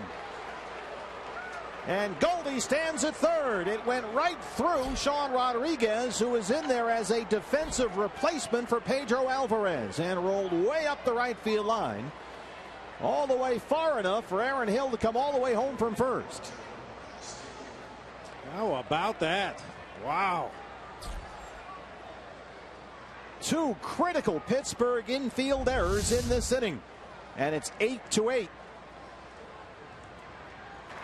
One of the hardest hit balls Goldie's had recently. Perhaps the base runner down there at first. Aaron Hill distracted Rodriguez a little bit. But right there, Polanco, little trouble picking it up against the sidewall. That gave Andy Green the opening to wave Aaron Hill on home to tie it up.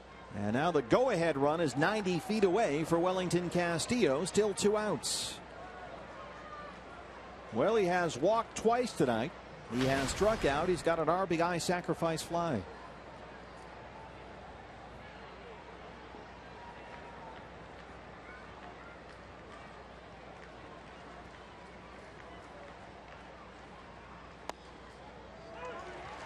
One and one. Old new ball game in Pittsburgh.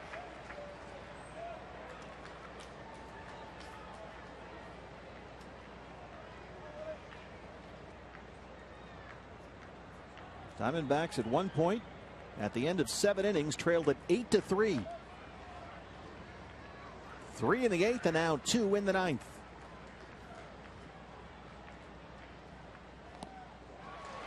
Big swing and a miss by Beef Wellington, 1-2.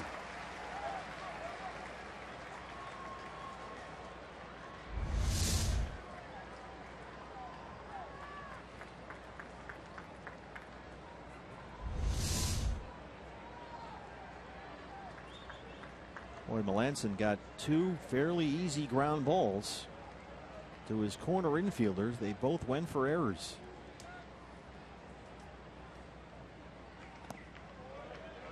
Two balls and two strikes. Well, so much for that consecutive save streak for Mark Melanson. Through no fault of his own.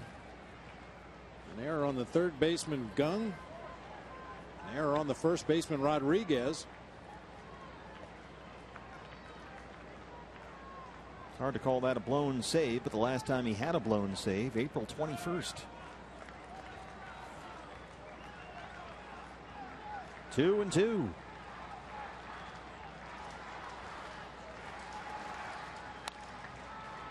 That is rolled foul by Dave McKay.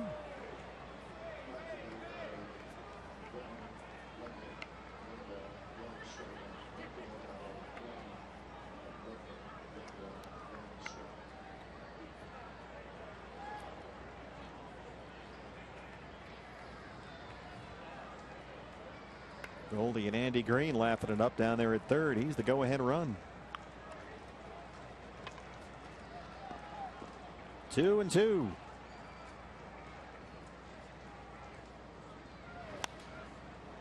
Popped him up. First base side near the Diamondback dugout. Rodriguez has room and he's got it. And they strand Goldschmidt at third.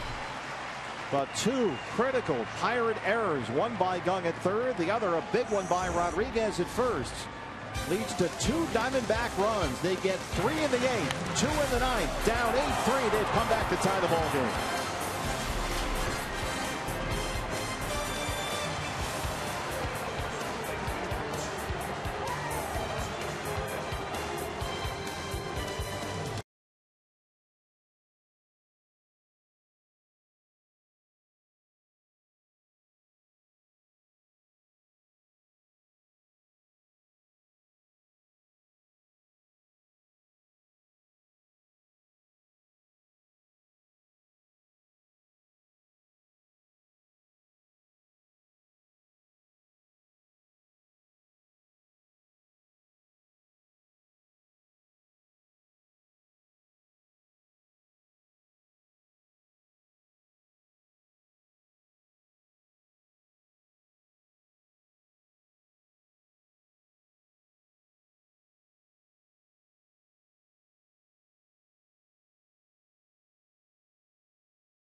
To 8, the Diamondbacks and the Pirates, and on from the Diamondback bullpen is the right-hander David Hernandez, who gave up the walk-off homer to Cameron Maybin on Sunday in Atlanta. It's the 24th appearance of the year for David. Defensive changes behind him.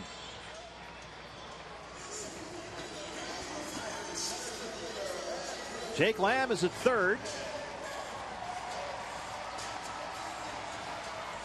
Chris Owings at shortstop and Aaron Hill at second. And they'll put the shift on now as Andrew McCutchen leads off the Pittsburgh ninth. Goldie all by himself on the right-hand side, about midway between the first and second base bag. And that's right where McCutchen lined one in the 8th inning last night. It would have been a sure double, but he hit it right to Goldie in just about the same spot he's standing right now.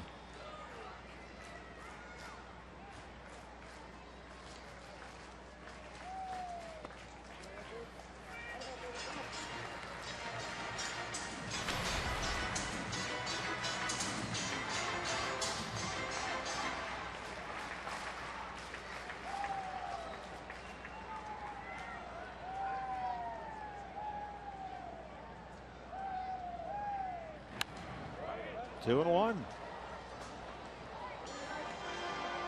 McCutchen 0 for 3. He does have an RBI, a sac fly back in the first.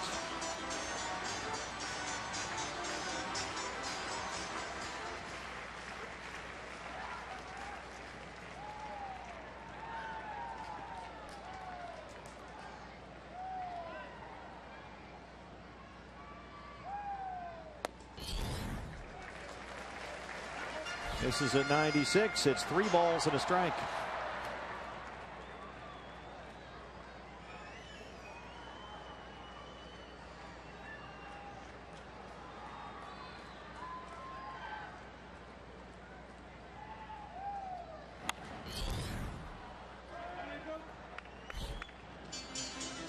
All right, 3-1 count, obvious fastball count for an aggressive MVP caliber hitter, and David Hernandez just locked him up with it. That was a very defensive looking swing, fouled it off to the right side. Mark Melanson looks a little locked up right now. Done in by an E5 and an E3. 3-2. Sends it out to left. A base hit for McCutchen. Winning run aboard.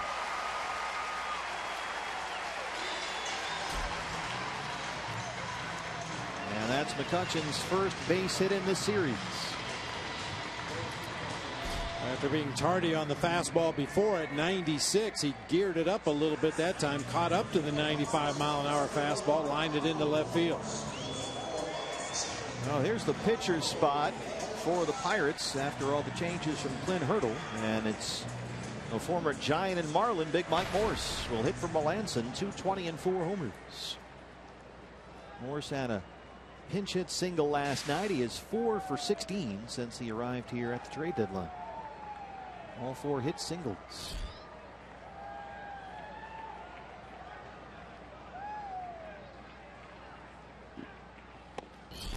Missed inside, 1-0.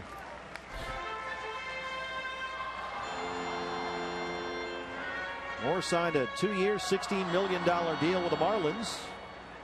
The day before the trade deadline, Miami sent him to the Dodgers along with Matt Latos. The next day, LA sent him here for Jose Tabata.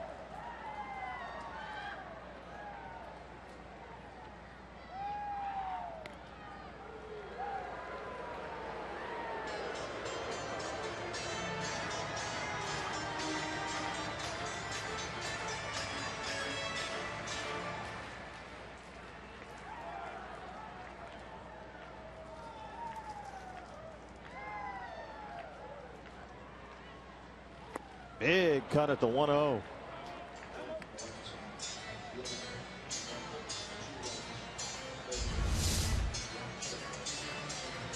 Big sweeping slider that time by David. That's a pitch that's kind of been in and out for him this season. The fastball's been pretty good for the most part, mid to upper 90s, but the slider at times has been a little inconsistent.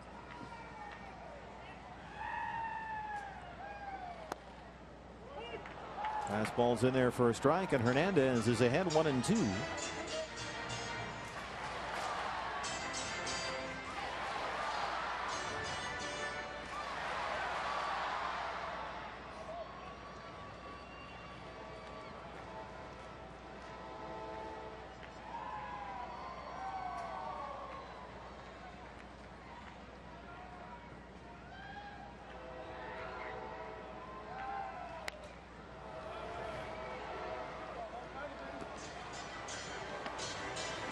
Emergency swing on a high hanging slider that time.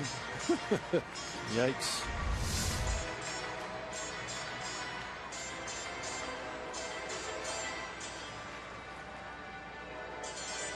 Neither of the runs that Melanson gave up were earned. And here we are, bottom 9, 8-8. After the Diamondbacks trailed at 8-3. Oh, Jim Reynolds not biting. It's 2-2. Boy, that was close.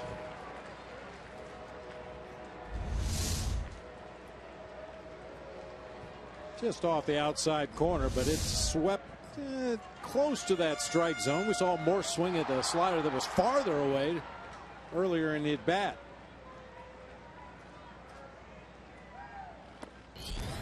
Fastball misses in the dirt, and it's a full count, 3-2.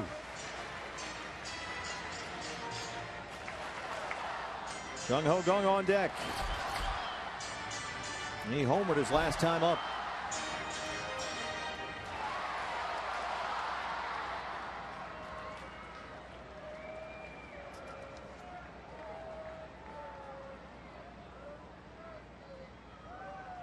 Three-two pitch. There goes McCutchen. Morse hits a double play ball, and they will not get the force at second with McCutchen off of the pitch. Chris Owings tried to flip over there anyway. They get Morse at first, but now the winning run is at second base.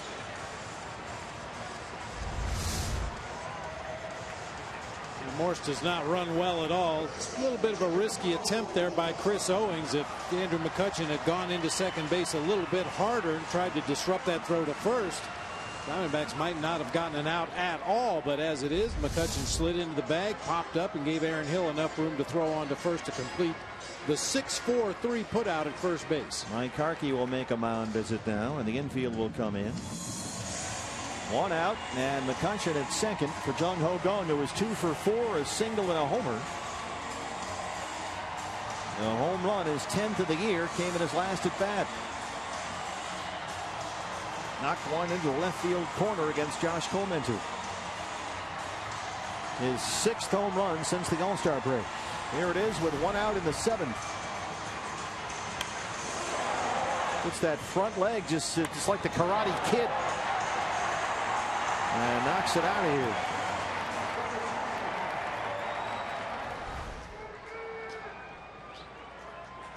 So it's Kang the hitter. One out. Winning run at second.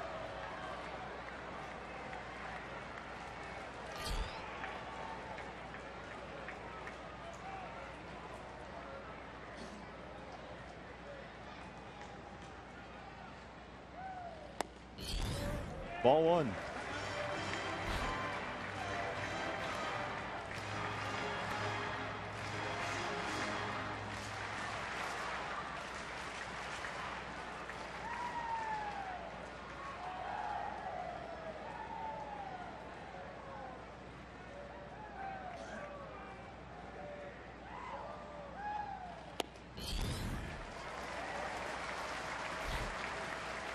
It looks like the plan of attack on Kang is just to stay away. Fastballs away. If he does throw a slider, I would assume it'd be out there off the outside corner.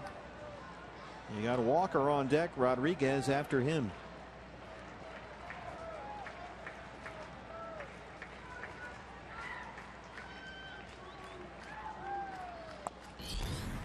Got the corner away that time with a fastball at 95, but it's 2-1. Neil Walker would be next. He is 0 for 3 with a walk.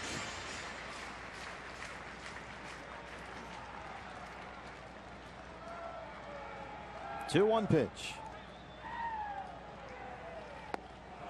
Way out in front, 2-2. Kang geared up for that mid-90s fastball, swung at a mid-90s fastball, but David didn't throw a mid-90s fastball. A big sweeping slider gets the awkward swing and a miss. Must be hard to hit on 1 foot like that at a breaking ball down and away that's sweeping away from you. 2-2. Reaches down and just does get a piece of it, but it's foul.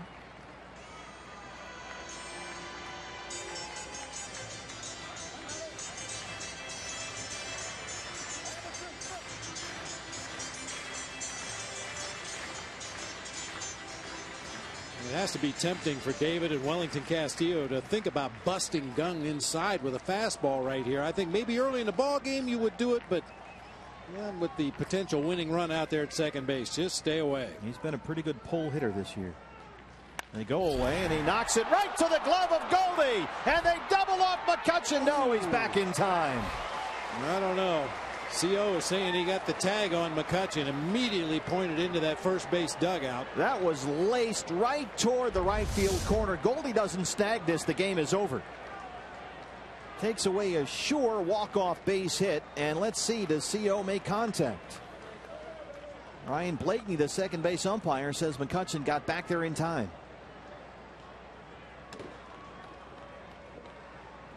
They're having a look at it in the Diamondback dugout.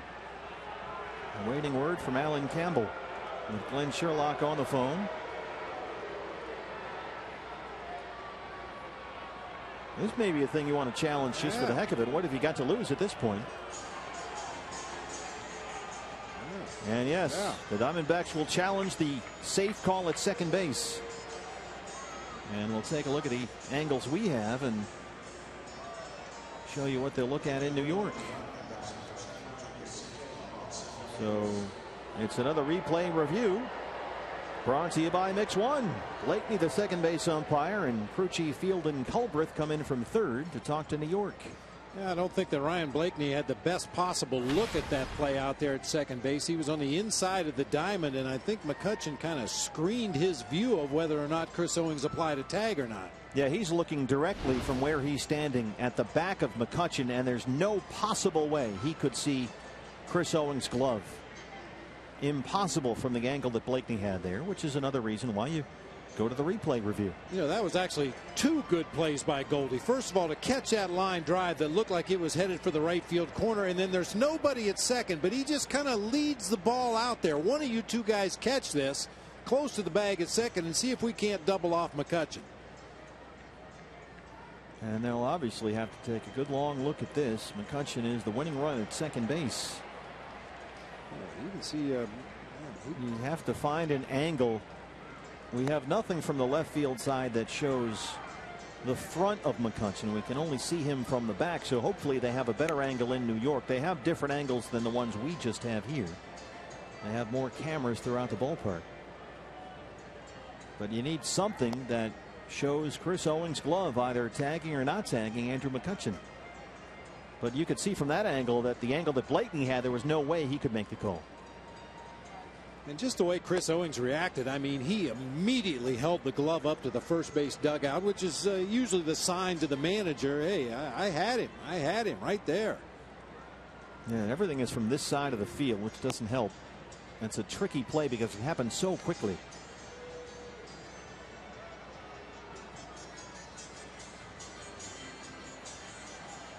How about that play by Goldie? He doesn't snag that one. It's a walk-off. It's a no-doubter.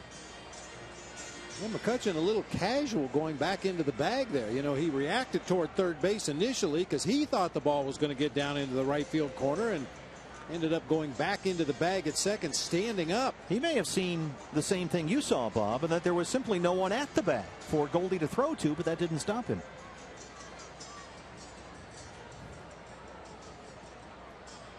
Of course, if he second guessing, but if he goes back in on his belly, CO probably wouldn't have been able to get a tag on him. It's going to be hard to find, as you can see, the definitive angle on this one. He is out at second. The Diamondbacks win the challenge. Well, they found the right camera angle, and that's the end of the ninth inning. And so Gong lines into a double play, and how about the reception for Goldie in that Diamondback dugout? What a play by Paul Goldschmidt, America's first baseman. And we'll go to extras in Pittsburgh, 8-8, the Pirates and the Diamondbacks.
you all season long by Jack Link's Beef Jerky.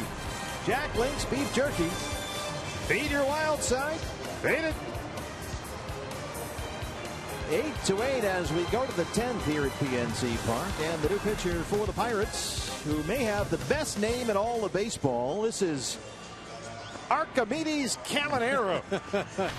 He leads all National League rookie relievers in appearances and strikeouts. 9 straight scoreless appearances for Archimedes Caminero. Our updated replay review standings brought to you by Mix One after the call at second of safe was overturned on the Diamondback challenge. And we're still looking for the camera angle they saw in New York, but we're glad they found it. Yasmani Tomas leads off the 10th. An RBI single his last time up. Yasmani tonight 1 for 4. A wild ball game here tonight in Pittsburgh. Diamondbacks led it 2-0 after a half inning. It's a rocket into seats. Pirates got 2 in the home half. Diamondbacks got 1 in the top of the second to lead it 3-2. Pirates answered with 1 in the second, 1 in the third, 3 in the fifth, 1 more in the seventh. They led it 8-3. But the Diamondbacks got 3 in the 8th and 2 in the 9th. And then Goldie pulled off a miracle defensive play in the home half of the 9th to send us to extras. And we'll take a look at a Pirate fan being attended to behind the first base bag. I think that might have hit a Diamondback fan down there.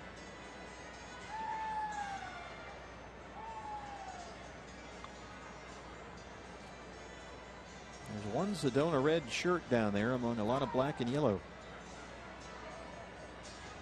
And that was a screamer over the D-back dugout.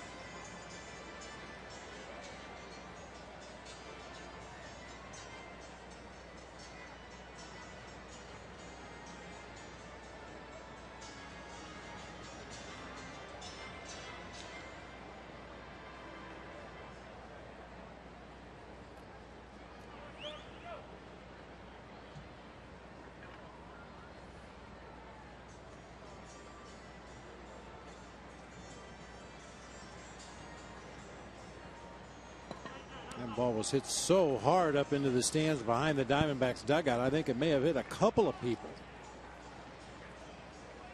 And Tomas will step back in the box with an 0-2 count.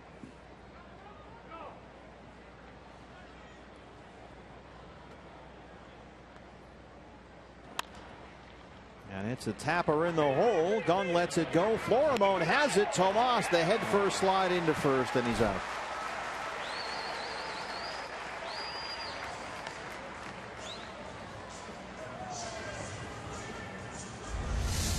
No reason for this. I mean, he's 15 feet shy of the bag there. Run straight through. 1 away. You will never get there faster diving head first. You also won't injure your hands or wrists or fingers. But we press on. David Peralta.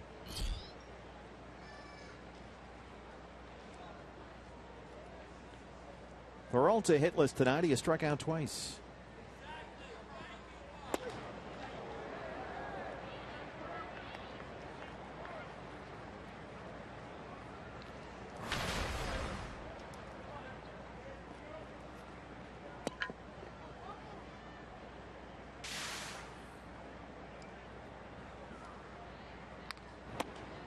Two and 0.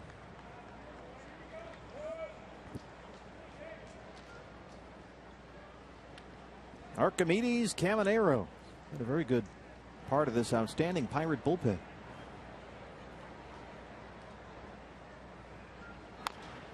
What was the nickname they had last year for the bullpen? Yeah, Shark Tank. Shark Tank. Yeah, Melanson, I thought. At one point, I think they actually had an aquarium back there. And still do. Archimedes Caminero leads all National League rookie pitchers in appearances, 54 already. And he's a hard thrower. He's got 14 strikeouts in his last 9 innings of work. But he's behind on Peralta, 3-1.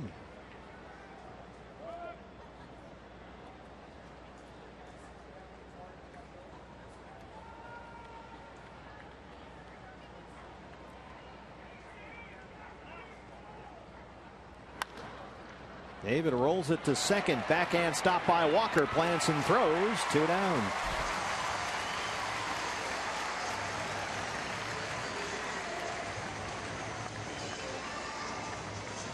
Chris Owings now. CO 0 for 4. He struck out his last time up.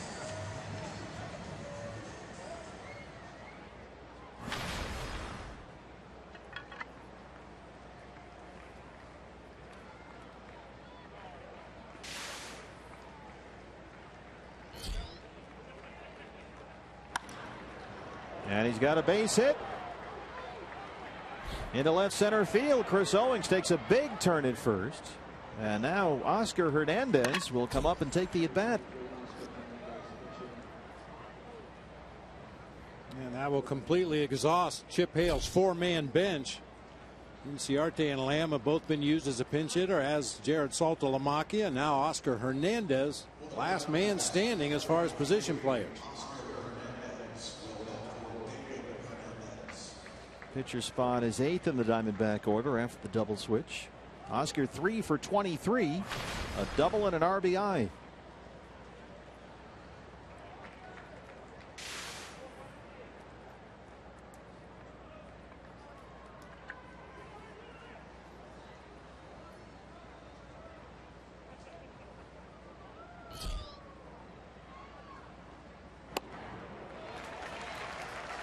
On 1.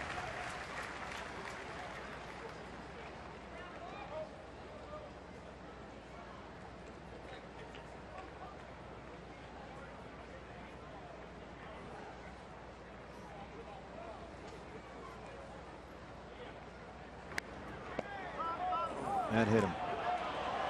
It hit him in the hand or wrist. He's being awarded first base, but let's see if he's okay. He's already suffered a fractured hamate bone in his left hand. That was back in spring training. Hit by a pitch is subject to review. Here's Ryan DePanfilo, the assistant trainer. I think Cervelli was trying to appeal down to first base to say that he swung at the ball. Clearly did not swing. It's his right hand.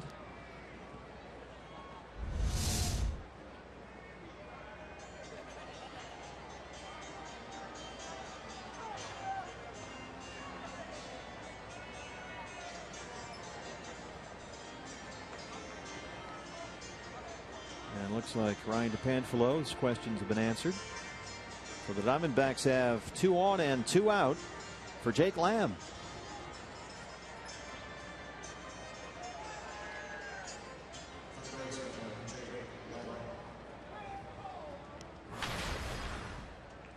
Jake struck out in his previous at bat. Oh, for a long ball. Well, he got number 5 here last night. Says he loves to hit in this ballpark. Loves the background, sees the ball well, likes that relatively short right field fence. It's short, but it's high, 21 feet. The home run he hit here last night went into the first row of seats in right center field.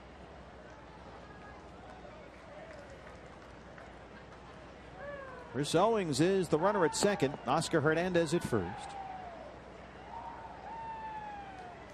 1-0 on Jake Lamb.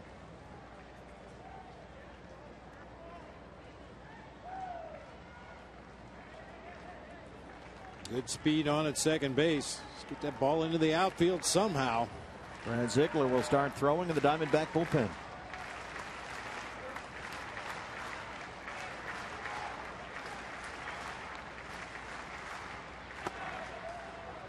Two and 0.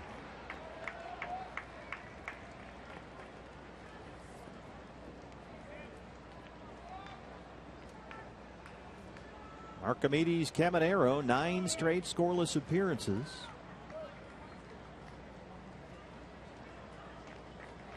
But he's got 2 on and 2 out. A bouncer to first. Rodriguez has it. He's going to take it himself, and that ends the threat. Diamondback strand 2, bottom 10 coming up.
Coors Field in Denver, when the Diamondbacks mounted that miraculous late rally and Chip Hale, I was near the dugout telling his team anything can happen, but I know I heard something like that here in the 8th and 9th innings tonight, but I also know what I heard on our pregame show, Diamondbacks Live, a message he delivered to his team prior to Game 1 of this series, which was, I like the way you played in Atlanta. Stay in the moment. That's been the message around here. Don't think about what might happen down the road. Stay in the moment, and they've done that. It's a great vibe down here. This team just battles. They sure have battled tonight, Todd. You're right. Diamondbacks got 3 runs in the 8th inning, 2 runs in the 9th. They were down 8-3, but here we are, bottom 10, 8-8, and the new pitcher is the left-hander Andrew Chafin. He'll flip Neil Walker around to the right-hand side. 5 hits and 3 runs in the first 2 innings of this ball game, and then somebody hit the pause button on the D-backs offense. 5 consecutive hitless innings for Francisco Liriano, and then 5 hits again in the 8th, 9th, and 10th inning to push across 5 runs. Walker walked and scored in the 5th. He is 0 for 3. This is not something they're used to seeing here. The Pirates this year, when leading after 8 innings, 58-1. Well, here we are, tied up in the 10th.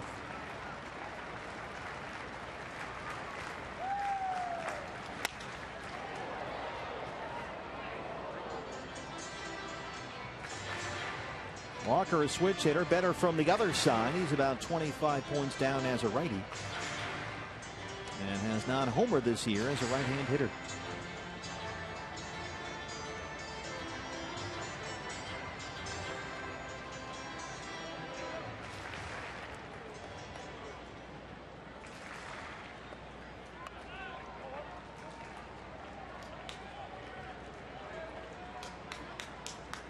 A ball and a strike.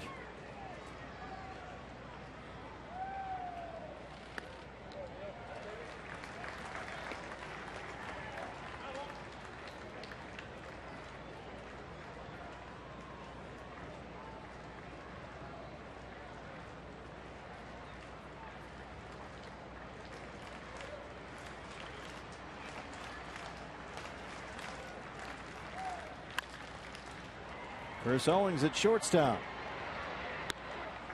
1 away. This is the look we are told that Major League Baseball used in New York to overturn the save call at second. They used this angle, then they blew it up, and they zoomed in and saw Owings get a glove on McCutchen to overturn that save call and end the inning. I think they got it right. That's clear and convincing evidence to me. Case dismissed. Here's Sean Rodriguez, whose critical error at first base opened up the gates for the Diamondbacks.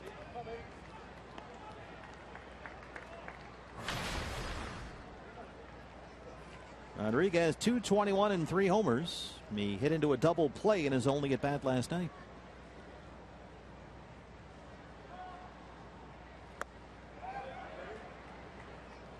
No go. Manny Gonzalez down there at first. It's 2 balls and no strikes. Both these teams have played a lot of extra inning games last couple of years. In fact, just this year alone, the Pirates 17 extra inning games. Diamondbacks 16. They are both top 3 in the majors. Pirates 9-7 in extra inning games this year. Diamondbacks 8-7. With the outcome of this one, TBA. Chafin behind 3-0.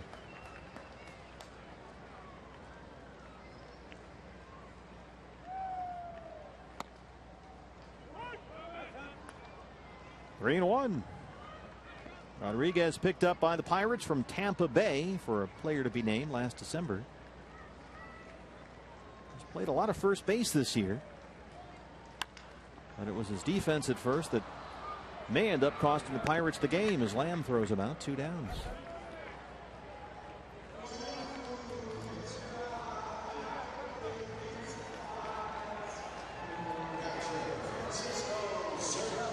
Chafin. It's been a long time. 17 1/3 consecutive scoreless innings on the Diamondbacks rookie all-time list. 2 down for Cervelli, who's 2 for 4, a pair of singles.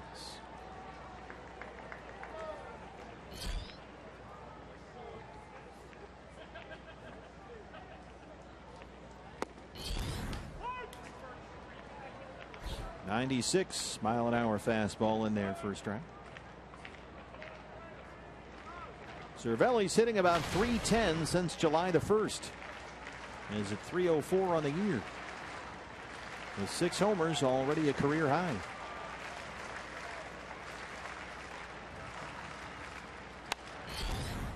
Chafin ahead 0-2.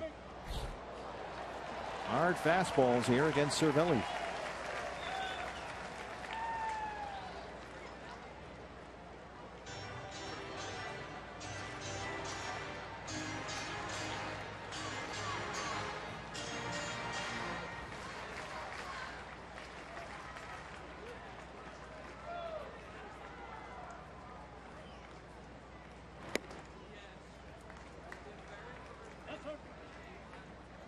Elevated 0-2 fastball right there, just to change eye level. Throw your best fastball up out of the zone where you know he can't get to it, just to give him a speed to gauge. It gives you some options on the next pitch. Does it again. 96 that time. That was almost a zoom ball. That had a lot of action on it at 96. Look at this thing move up in that zone.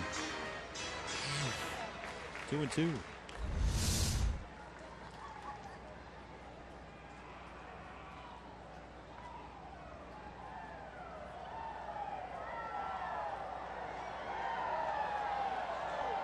Peralta in left is shaded over toward left center field near that North Shore notch. Anything in there is a triple. They'll give Cervelli the left field line.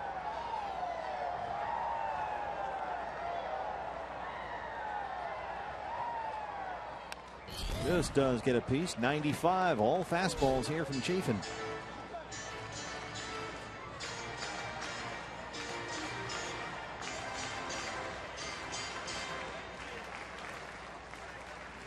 Pedro Florimon would be next.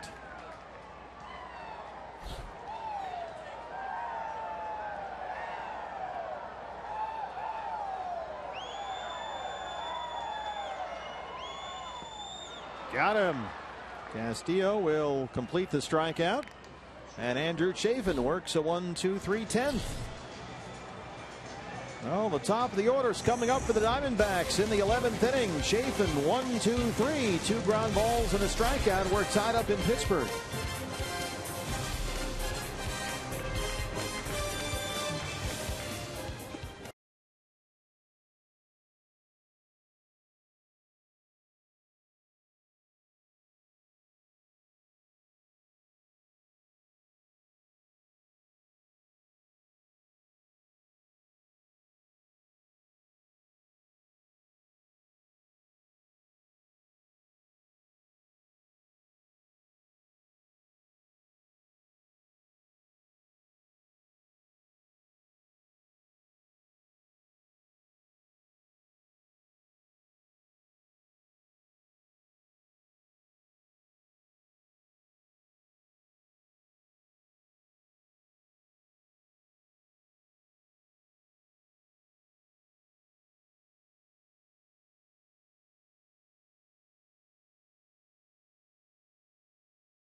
Jack Link's Beef Jerky.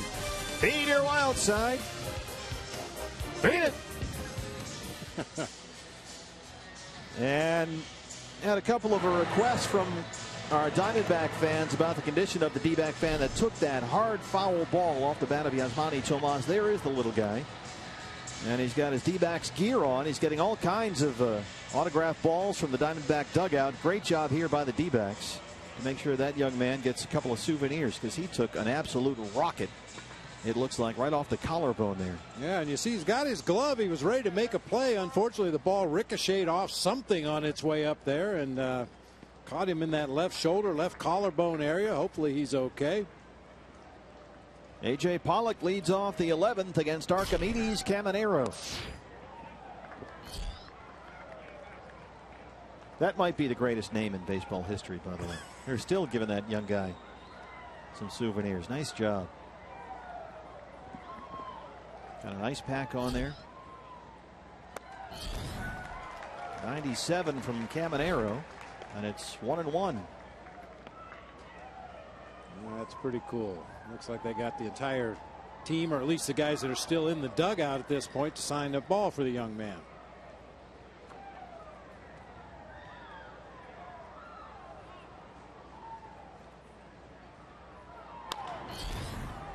A bouncer to third, gone. They retire Pollock to lead off the 11th.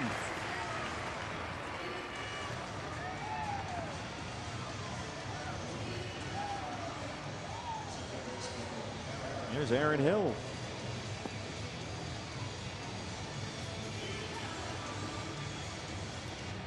Aaron's had a good night, 3 for 5, 3 singles. He scored 3 times.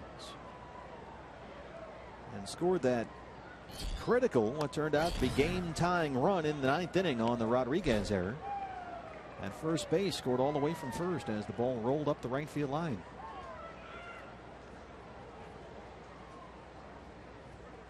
The ball that they actually could have made that a double error. Polanco had it and dropped it when he was trying to field it in that right field corner. And that might have been the difference, allowing Aaron to come all the way around. So here we are, 8-8.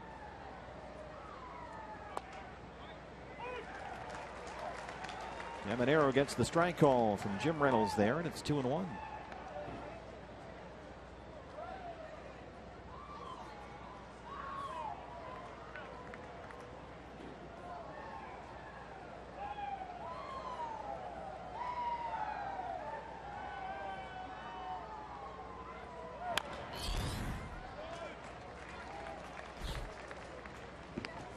Two and two.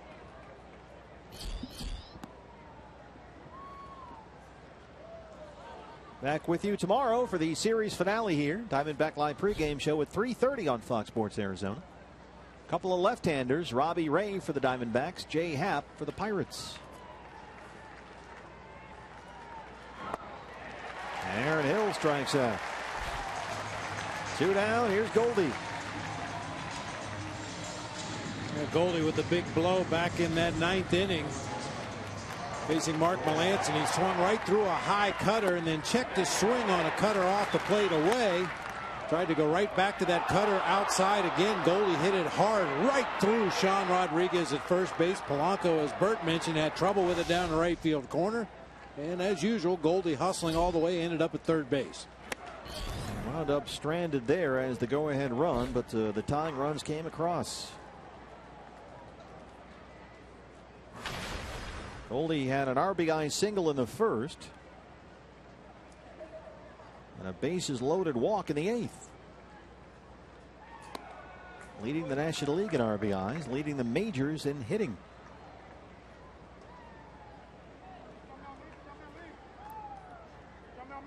So now in 12 career games here at PNC Park, he's got 10 RBIs.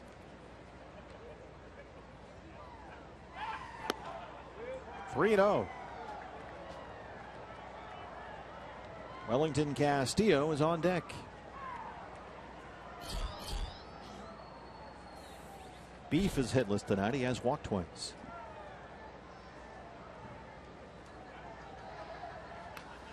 Now Cervelli warning his pitcher that he will have the green light here, 3-0, no question about it. He's just going to set up in that left-hand batter's box. Pitch out. Just to make sure. Call for a pitch out. Second walk for Goldie tonight. First walk issued by Archimedes Caminero. Well, beef on the menu. 2 walks, an RBI, sac fly. He is 0 for 2 and just 1 for his last 18 at the plate.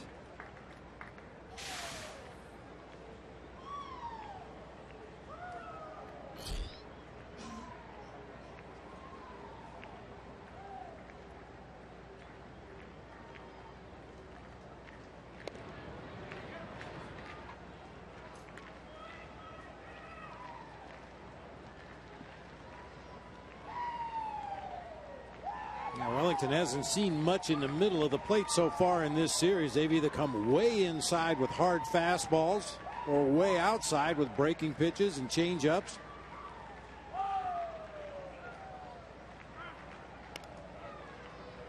They seem to think Goldie might take a shot at second base here. Next stolen base for Goldie makes him a 20-20 man.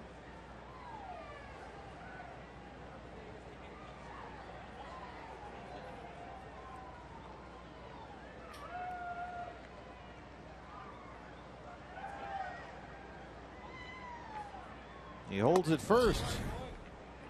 This is a 97, 1-0. Well, if you watch Goldie take his lead off first base, he doesn't go in a straight line between first and second base. He's a step or 2 behind the base. So when he does have to go back into the bag at first on a pickoff attempt, he's going to the far outfield side of the bag. Got a pretty healthy lead down there. He holds it first again. That one's in there for a strike, 1-1. And Dave McKay, after every pitch, checks in with him.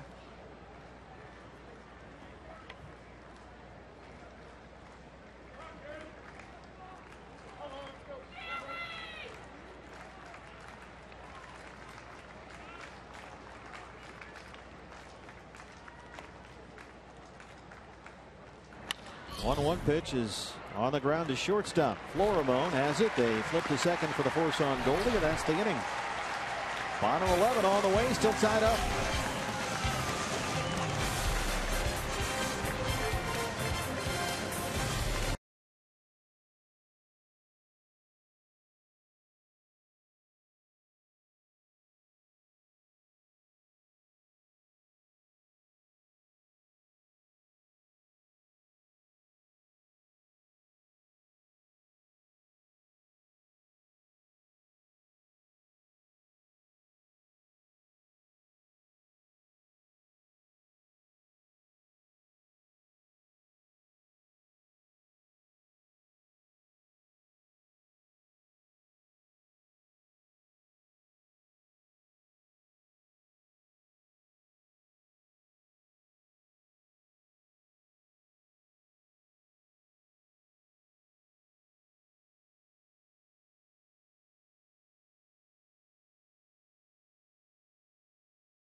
For complete highlights and analysis of everything that happened in Major League Baseball today, plus the latest from NFL training camps in the world of sports.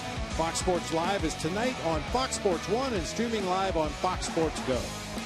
Let me know when Tommy Brady is vindicated. That'll be the lead story, no doubt about it. Well, it better be this malfeasance of jurisprudence. I don't know what that means. Here's Pedro Florimon to lead off the Pirates 11 against Andrew Chafin. Florimon only 1 for 16 at the plate this year. He's played in just 14 games with Pittsburgh. Hitless in his last 12 at bats with 7 strikeouts.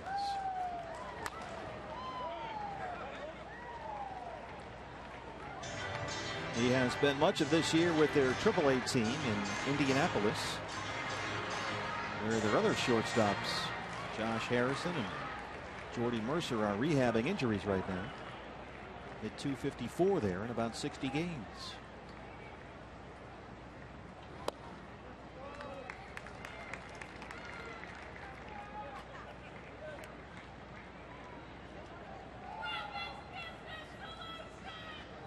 Florimon, Polanco, and Marte 9-1-2 here in the Pirates 11th. Tries to bunt for a base hit. 1-2.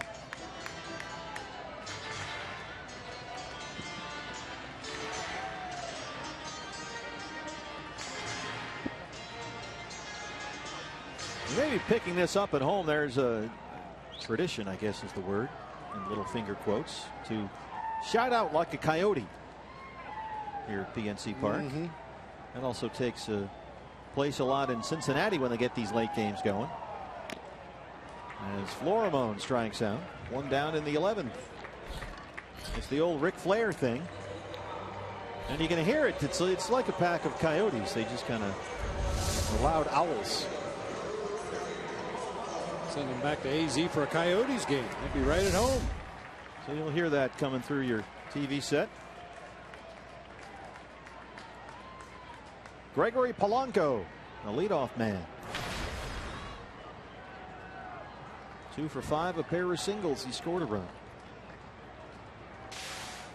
Getting a lot of those Coyote Ric Flair yells in Cincinnati, where the Reds are in extras against the Orioles right now. 12th inning, 1-1 tie.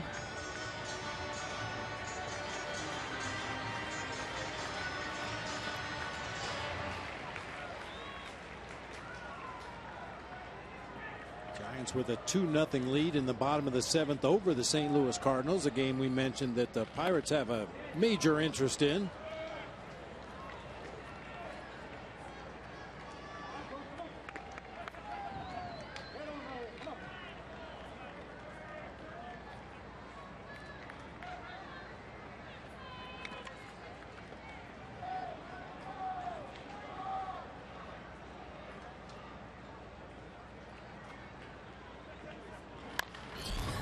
A high chopper on the short hop. Nice backhand stop by CO. That was a tricky play. 2 down. Got himself in the best possible throwing position by fielding that ball on the backhand side. Right there into the bare hand, and an easy throw across the goalie for the out. That wasn't an easy play, but he made it look easy. Sure did. Starling Marte, 2 for 5, a single, a homer. The home run is 14th of the year. That's the first pitch.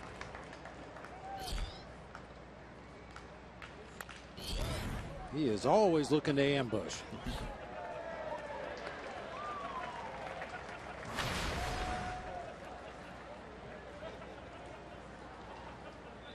Funny, Marte had not homered since July the 1st.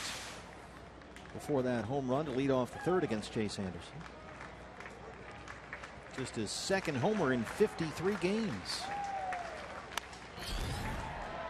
One hopper that backs up Aaron Hill. And here in extra innings, Andrew Chafin has retired all 6 he's faced. Will go to the 12th in Pittsburgh.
I think I saw bananas, oranges, so potassium, right? Vitamin C.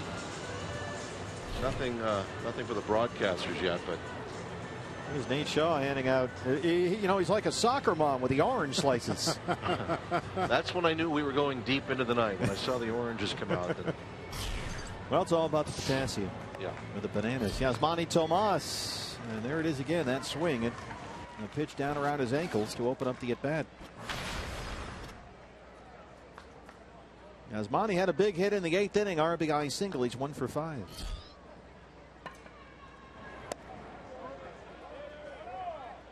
He did not go, Manny Gonzalez says. 1-1. Pivotal inning right here. I only have 12 innings in my scorebook. This is always the Alamo of innings. This is it. Then you have to go to the score sheet and things get messy. Well, it's a good time to take the lead. So here comes the Tomas homer in 3, 2, and 1. Just away at 99 from Archimedes Caminero, who's out there for his 3rd inning. Tomas ahead, 2 balls and a strike. Caminero's thrown as many balls as strikes since coming into the game. Of course, you got to make up your mind quickly when a guy's rushing it up there at 99. Now he's on the wrong side of the ledger. More balls than strikes. 3-1 on Tomas, with Peralta on deck.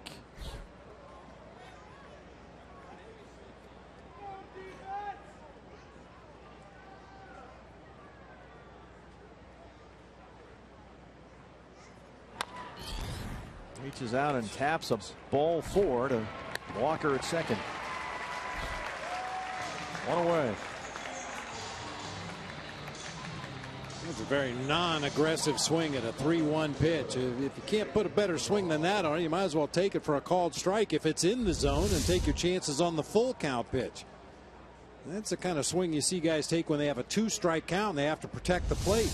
He had the count in his favor right there. It was a pretty good location by Caminero. It looked like a strike, actually, right on that corner, low and away. Peralta swings at the first pitch. Another slow roller. Walker throws him out. Quickly 2 down.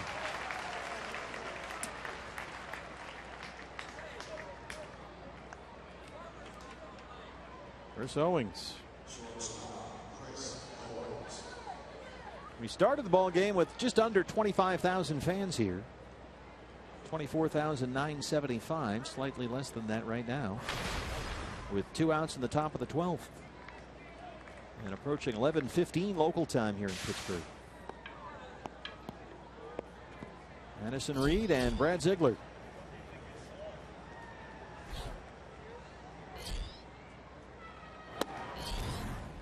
CO singled in his last at bat. He's 1 for 5.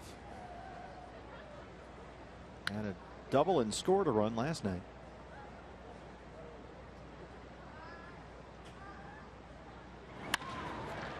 On the ground to Florimone at shortstop. 3 ground ball outs for Archimedes Caminero. Bottom 12 on the way.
McCutchen at the time the winning run at second base for the Pirates. Jung Ho Kang lines out to Goldie.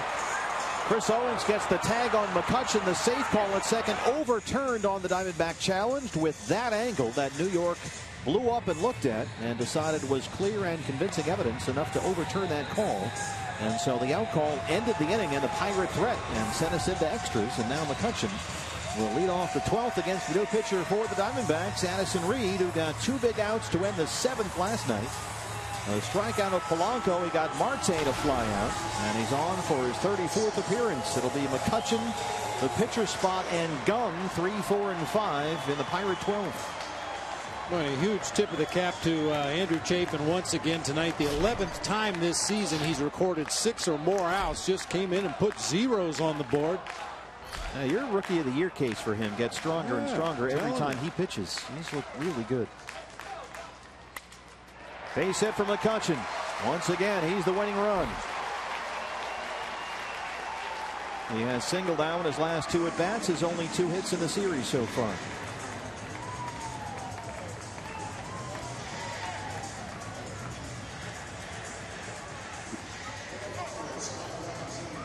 And now, last man standing on the bench down there for Clint Hurdle, the backup catcher.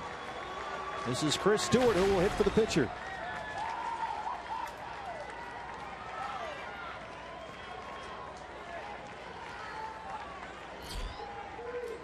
Winning run at first.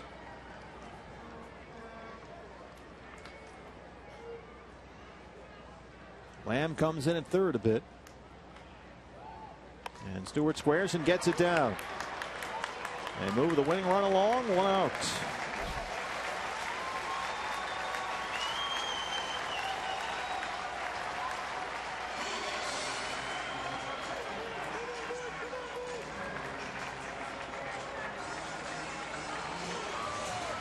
Jung Ho Kang. So here we are again. It's the same scenario. McCutchen at second and Gung the hitter. I'm just going to say a lot of managers in an obvious sack bunt situation, rather than burn your last bench player and your backup catcher, you send one of your starting pitchers up there. Whoever you feel is the most adept at putting down a sack bunt. That way you still have a position player available. That's no longer the case for Clint Hurdle. Gung has singled and homered tonight. 2 for 5. Winning run at second base, 1 out.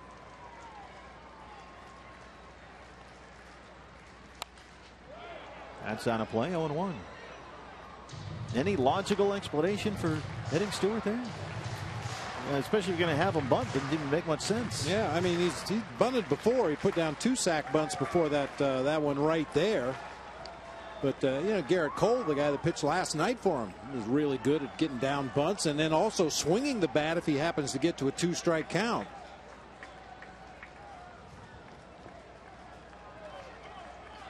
Oh, 1 pitch.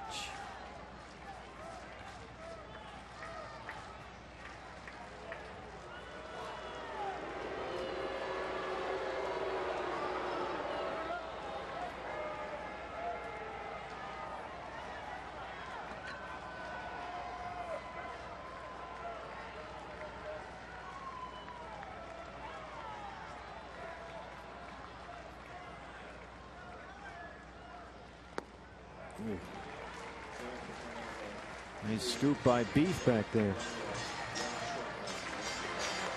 Yeah, I say it all the time. You don't anticipate a fastball in the dirt, so sometimes you can't get into a good blocking position. That time Wellington just stuck the mid out there and backhanded it like a first baseman picking a low throw out of the dirt. 1-1 on Jung Ho Kang.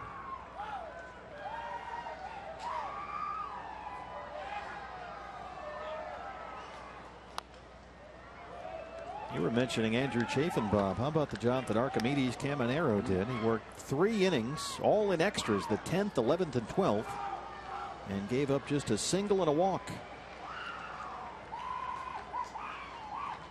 And he is the pitcher of record right now for Pittsburgh. 1-2 on Gung.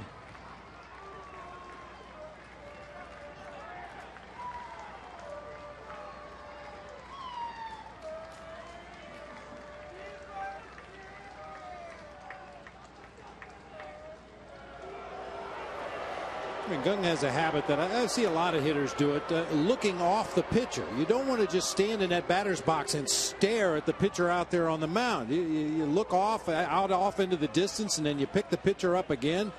He does it so late, however. I'd be a little paranoid that he's peeking back there at the catcher's location. Of course, this time he doesn't look at all. And he chases the 1-2 pitch in the dirt for the strikeout. Second out for Addison Reed. And here's Neil Walker. Good low slider, sweeping across the bottom of the zone and then dropping out of the zone. Walker walked and scored in the 5th. He is 0 for 4. And with first base open, they're going to give him the free pass and work to Rodriguez instead.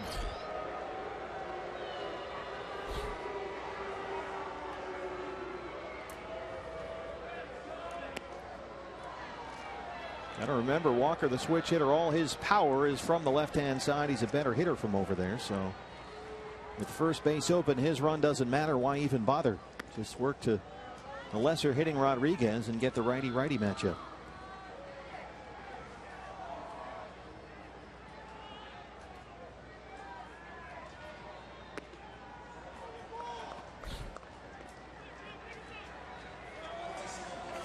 So it's 2 on and 2 out. Reed and Rodriguez in the 12th.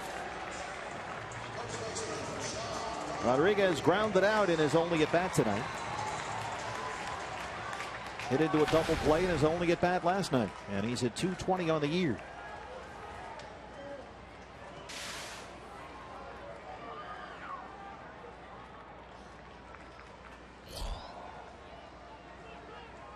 McCutchen is the winning run at second, 2 outs. Ball 1.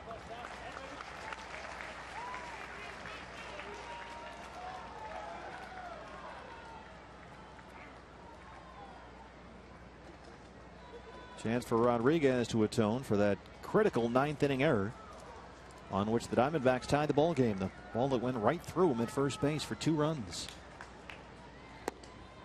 2-0.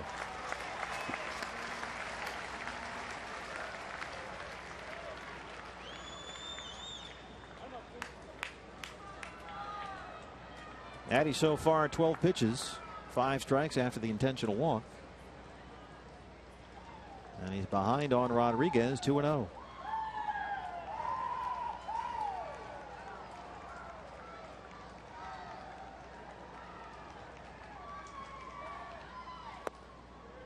Here's a strike, 2-1.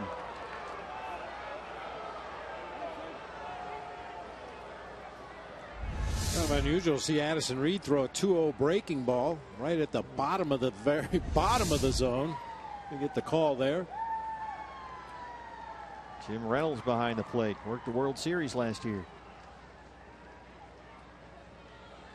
2-1. In there, 2-2.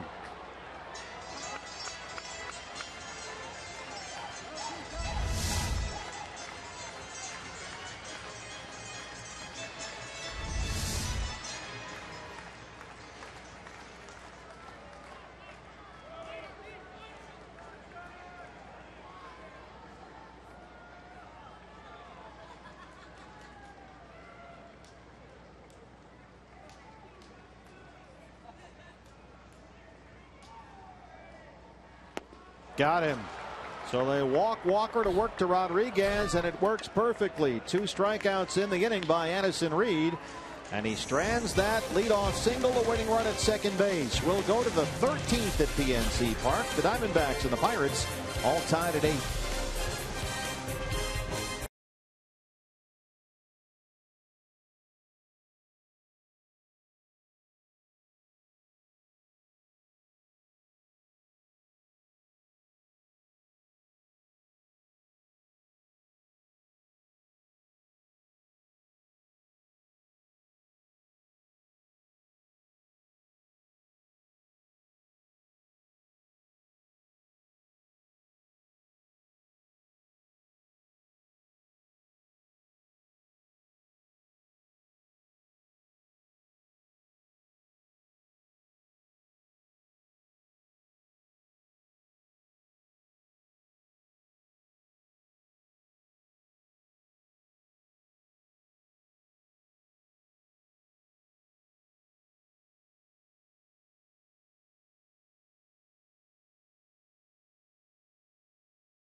lead it off in the Arizona 13th against the new pitcher for the Pirates. It's the veteran Joe Blanton, who worked 1 1/3 innings last night. Pitcher spot is 8th in the Diamondback order, and Reed will lead it off. So it's Addison Reed, Jake Lamb, and A.J. Pollock, 8, 9, and 1.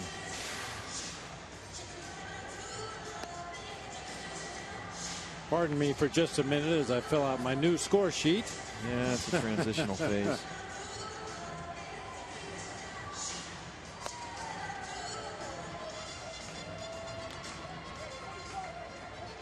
Well, Addison Reed, 1 career plate appearance. It actually came this year, May 29th at Milwaukee. He grounded out to second base against Jonathan Broxton. So here is his 2nd career plate appearance to lead off the Diamondback 13th.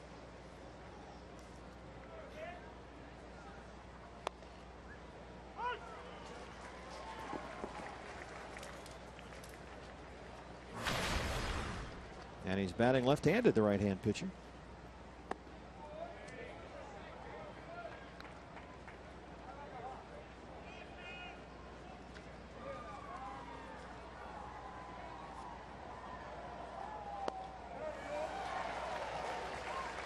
Swing hard in case you hit it. Might as well.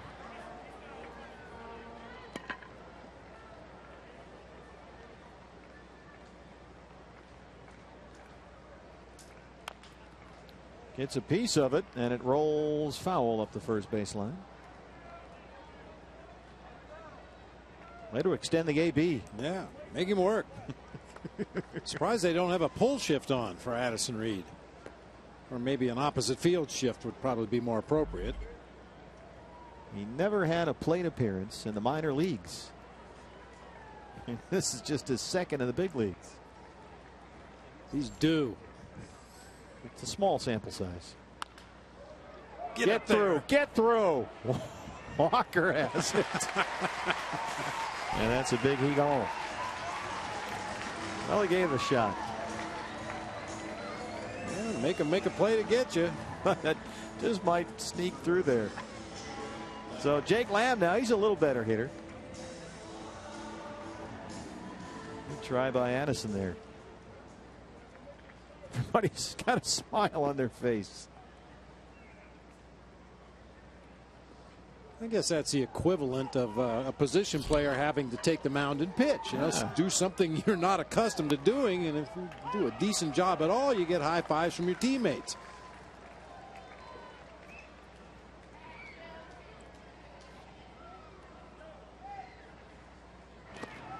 One and one on Lamb. He was telling Todd Walsh how much he loves the feel of this ballpark, the background. Homered here last night.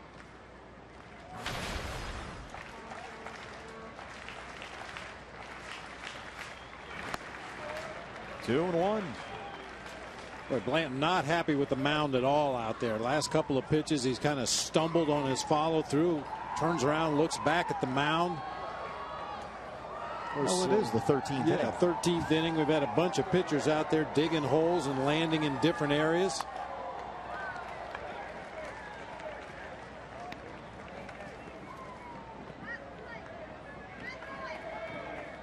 Each team so far has only 1 base hit in extra innings. Chris Owings had a single in the 10th for the Diamondbacks. McCutchen had that single to lead off the 12th for the Pirates. That's been it. 2 and 2. It's full.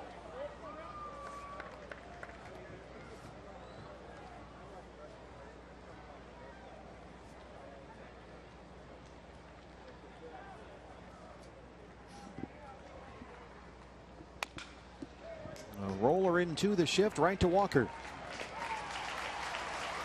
2 outs.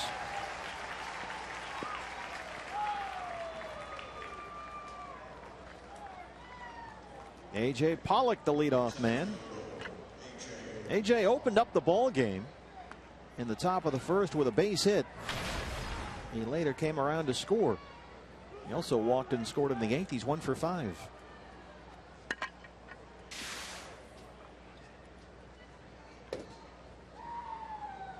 Now with a 10-game hitting streak. There's a strike, 0-1.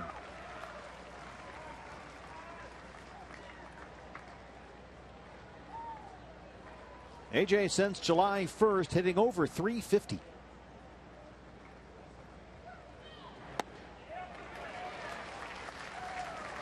But in an 0-2 hole right here.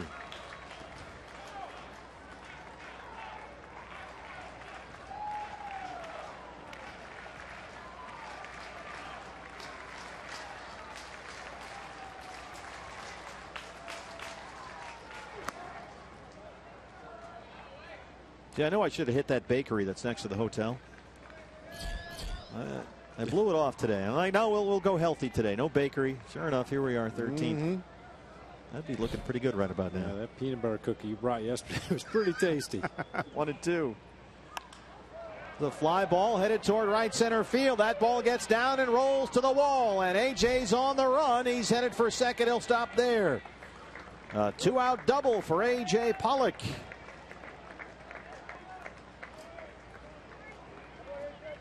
His 28th this year. Go ahead run at second with 2 outs. Breaking ball has stayed up and out over the plate for AJ. Good approach to drive it to that opposite field. Splits the gap in right center. Under normal circumstances, he probably tries to go to third, but extra innings, tie ball game, 2 outs in the inning. Just stay in scoring position. Aaron Hill, 3 hits tonight, 3 singles. He scored 3 times. Well, don't look now, Goldie, but A.J. Pollock is 1 behind you in total hits this season. D. Gordon leads the National League with 145, depending on what he did tonight. Paul Goldschmidt with 140 is second in the National League, and A.J. Pollock now with 139. Aaron down 0-2.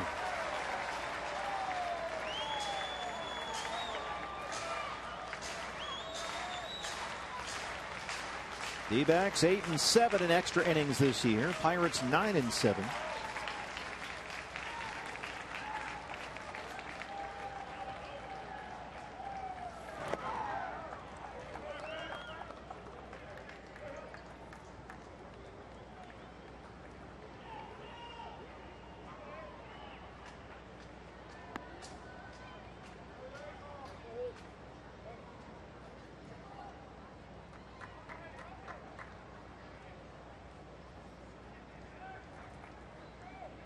A ball and 2 strikes.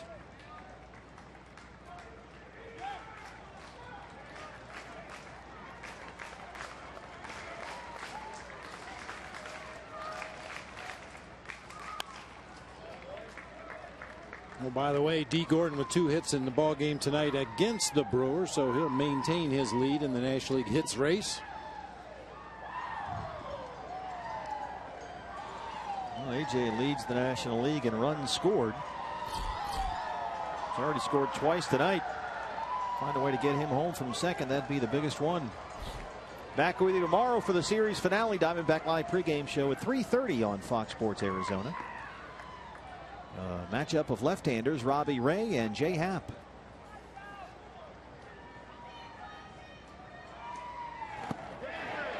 And Aaron can hold up. He strikes out for the 3rd time tonight.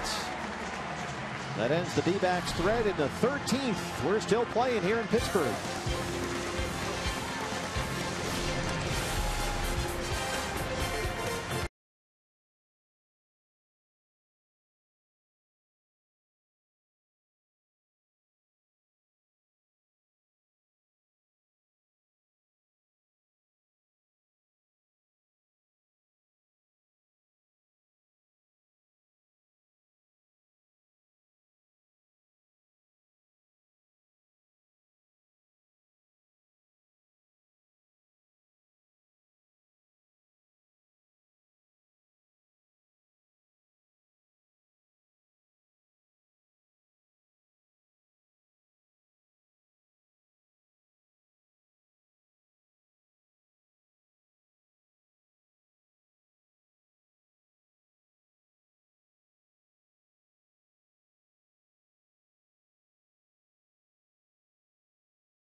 clubhouse here in Pittsburgh.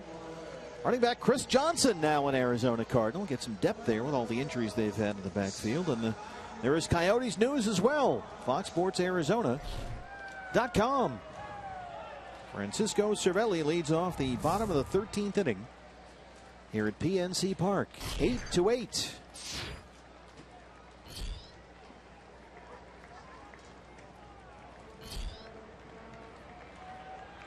Cervelli has a pair of hits, both singles. He has struck out his last 2 times up. Cervelli, Florimon, and Polanco, 8-9-1 in the Pirate 13th. Second inning of work for Addison Reed. He came on to start the 12th. That's in the seats.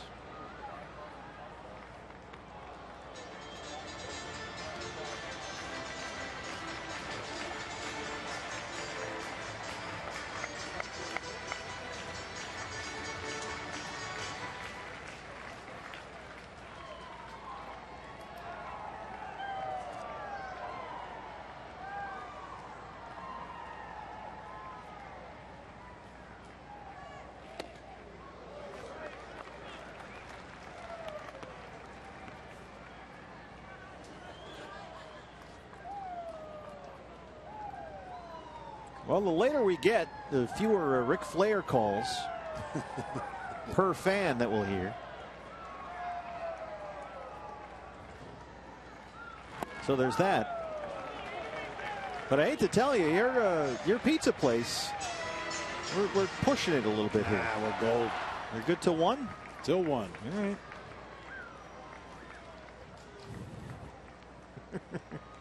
Are you going to get it delivered like last night? I might have to call him at 12:45 and say, go ahead and slide it under the door at the hotel. I'll pick you up tomorrow. But I bet they don't get too many people who walk in and ask for a pizza to be delivered.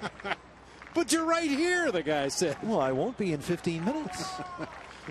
I'll be at the hotel. 3-1. That worked out perfectly. I walked right by the joint on the way back to the team hotel, ordered my pizza, got back to the room, changed into my lounging clothes, and knock on the door, and the pizza was there. It was perfect. I love it when a plan comes together. It's the little things in life. These 10-game road trips, you better believe it. 3-2 on Francisco Cervelli.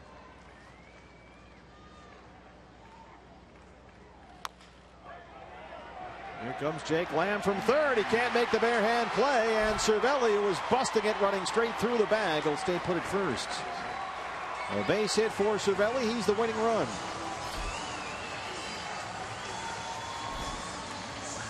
Somewhat similar to the Ender Inciarte play when he did not realize that Gung missed the ball at third base. I mean, on a ball like this, you just put your head down and run as hard as you can through the bag at first, and if the ball happens to get through the left side of the infield, by the time you realize it, the defense has probably recovered. Yep, too late now. So Cervelli aboard, nobody out. And here's the shortstop, Pedro Florimon. You'd have to think bunt right here, the way Florimon has struggled offensively this season. 1 for 17 at the plate this year. Lamb well in on the grass at third. Goldie holding Cervelli on the bag at first. And that's what that pickoff attempt was designed to do, to see if Florimon would tip what he's going to do at the plate. Maybe start sliding his hands up the barrel of the bat just a little bit, showing bunt. But that time, no indication from the Pirates hitter. He struck out in his only previous at bat tonight. Squares to bunt. That's ball 1. So Florimon hitless in his last 13 at bats with 8 strikeouts. And once again, with the catcher running at first base, an opportunity, if that ball's bunted hard at one of the defenders, to possibly get the lead man at second base here and keep him out of scoring position. A long look down to Rick Sofield at third.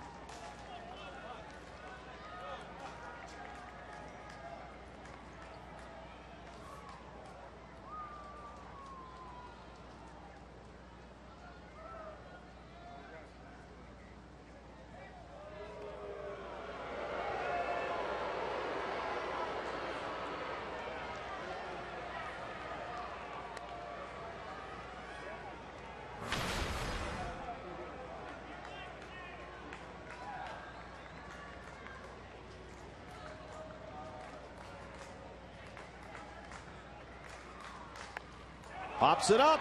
Goldie runs it down. Well, that didn't exactly work out for them. It worked great. The only question was, were Goldie and Wellington Castillo going to come together here? That ball popped into foul territory on the right side. Well, he was going after it, but Goldie called him off at the last instant, makes the play.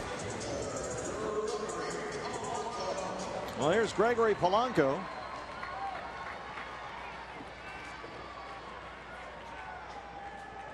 Polanco has 2 hits tonight, a pair of singles. He has scored a run. He's 2 for 6.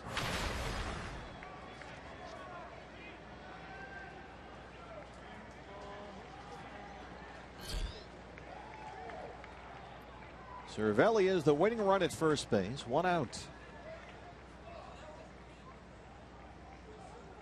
Lamb still in at third a bit here. And that's ball 1.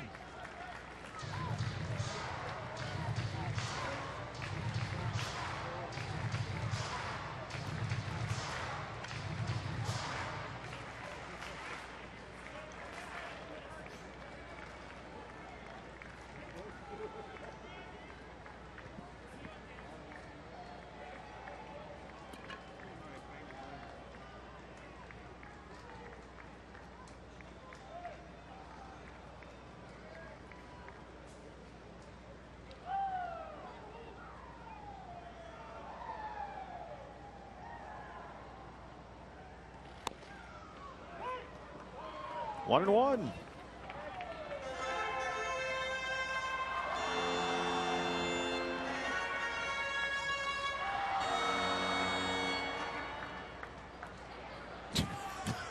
Bugle kind of ran out of gas there.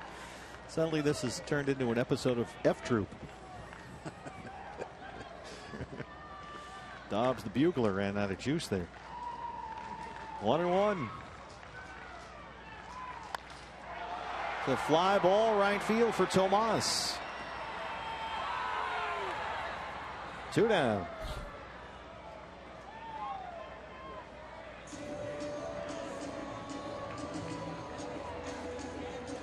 Well, here's Starling Marte, who homered back in the 3rd.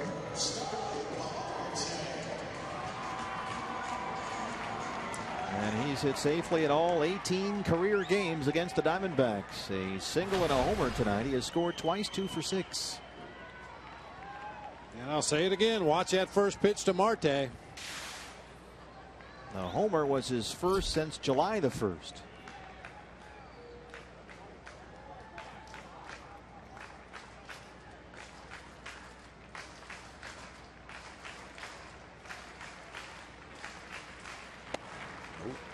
Strike 1. Goes away from his normal pattern of starting to swing when he leaves the on deck circle. He took one right down the pipe that time. Yeah, you're looking to ambush somebody. That was the pitch to do it on.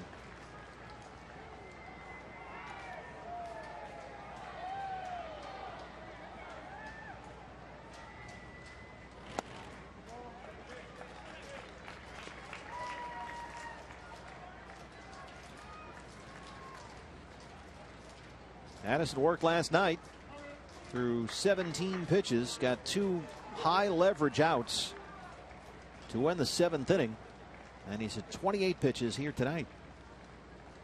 1 and 1 to Marte.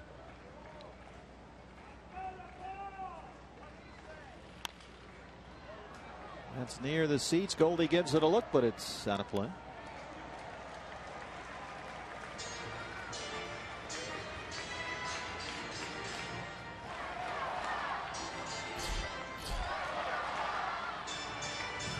We talked about that, Bob. For the most part, he's up there hacking. Yeah. That second at bat, the 5-pitch at bat, that was the one when he homered. Addison ahead, a ball and 2 strikes. Cervelli at first, 2 outs.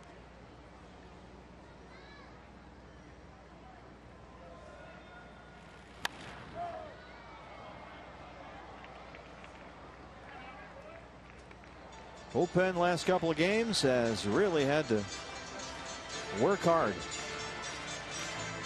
Yeah, that's the thing about these extra inning games. You know, game drags on, you're throwing innings, but it's extra innings. Every pitch might be the last one. So whether there's a threat or not on the bases, these are all high leverage pitches. And Addison got a couple of big outs in the 7th. Last night he struck out Polanco and got Marte to fly out.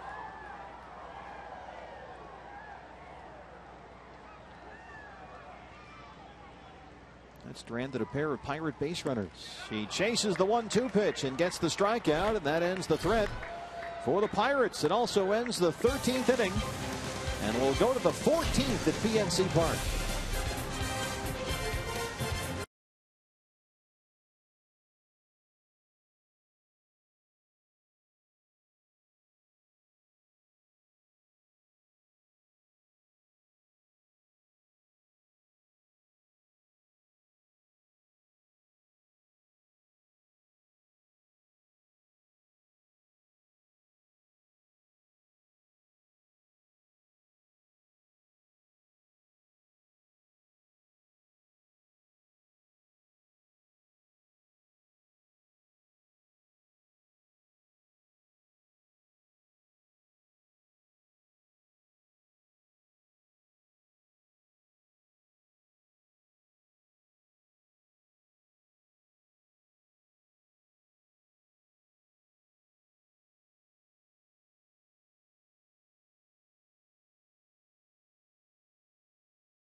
Here, Diamondbacks down 2 in the 9th. Ender Inciarte leads it off. It goes right through Gung at third, and then Aaron Hill follows with a base hit.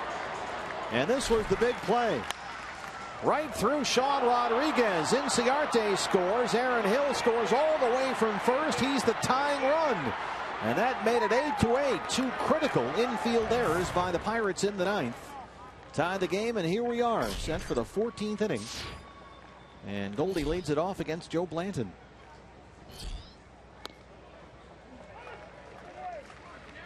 Goldie had an RBI single back in the first inning. He has walked twice tonight. 1 for 4. The walk was with the bases loaded. He's got 2 RBIs. I got to say the Pirates do a good job of keeping these guys going between innings. The good music selection. It's Billy Idol.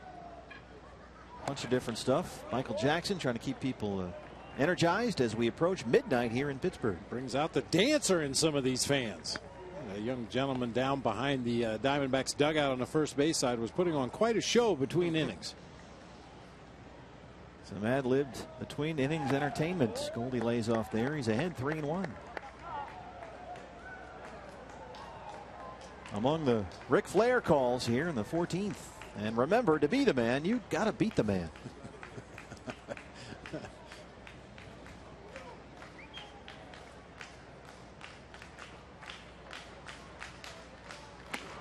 Missed inside, and the Diamondbacks have the leadoff man aboard.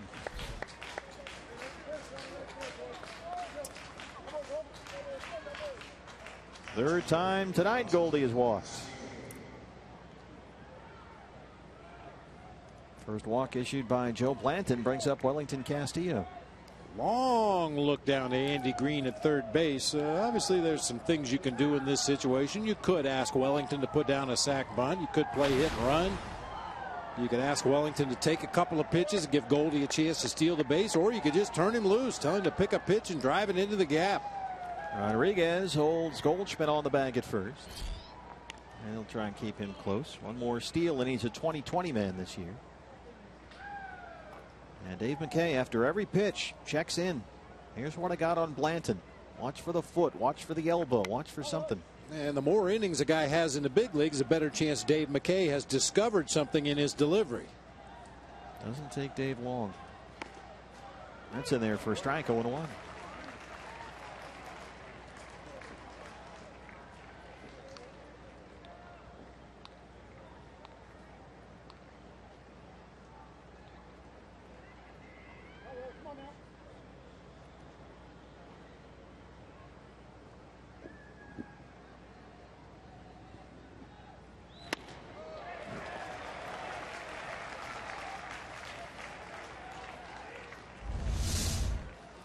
Very quick to the plate, rushes that high fastball right by Wellington Castillo to run the count to 0-2. Yeah, just over a second in his delivery to home plate. That's going to make it tough for Goldie or anybody to run on Joe Blanton.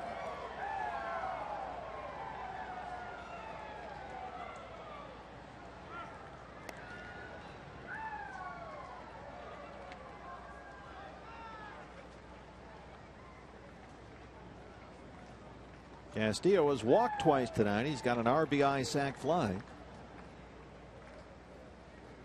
0 for 3, 1 for his last 19 at the plate.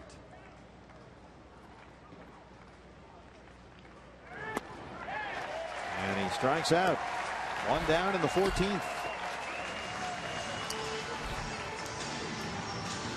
Well, that wasn't one of the options I had in mind for Wellington Castillo, but Blanton gets him with a nasty downward slider right there for strike 3.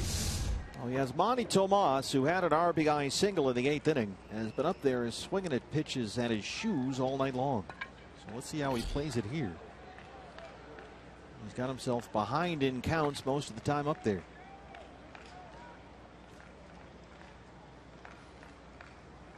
Goldie with a pretty decent secondary lead. He holds it first, and Tomas lays off 1-0.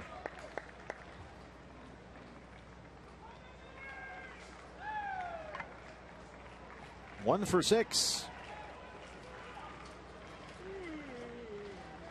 He's grounded out 4 times, once into a double play with the bases loaded. That was back in the first. Brad Ziegler and Keith Hessler. One guy if you get the lead, one guy if you don't.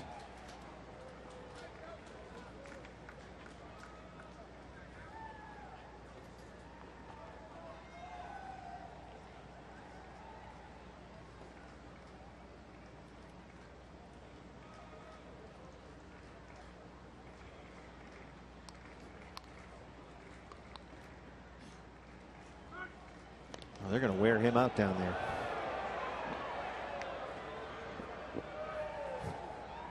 Goldie's shirt tail's untucked. He's got dirt everywhere. Back on his belly one more time to that outside part of the bag, making Rodriguez drag that tag a long way back there to get to him. Looks like the before picture in the detergent commercial.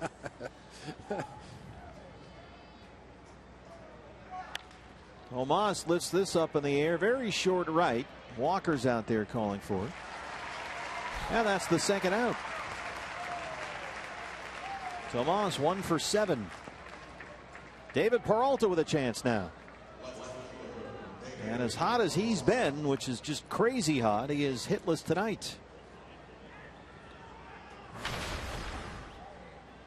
0 for 6. He's at 301, 12 homers. Need a little something something right here just to keep that batting average over 300.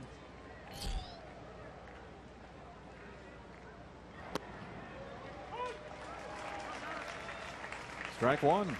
And the Pirates outfielders retreat into their no doubles defense. Andrew McCutchen playing about 380 feet from home plate. Polanco nearly has his heels on the warning track in right field.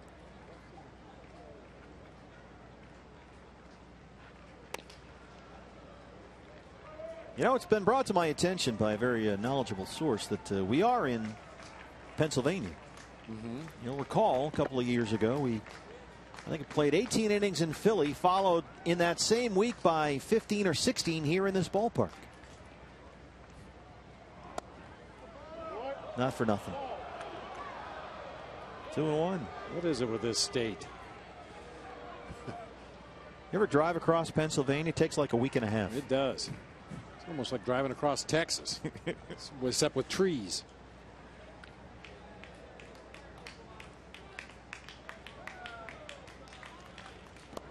Go. Kicks away from Cervelli. Goldie gets second after all. And it's 3-1 on Peralta.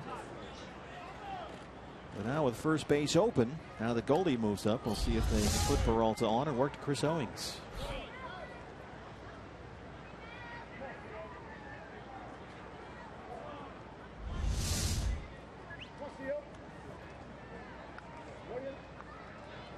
Yep, and they will indeed give Peralta the free pass and work to CO.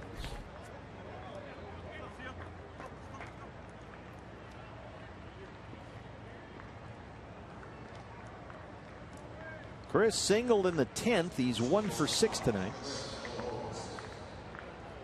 2 on and 2 out.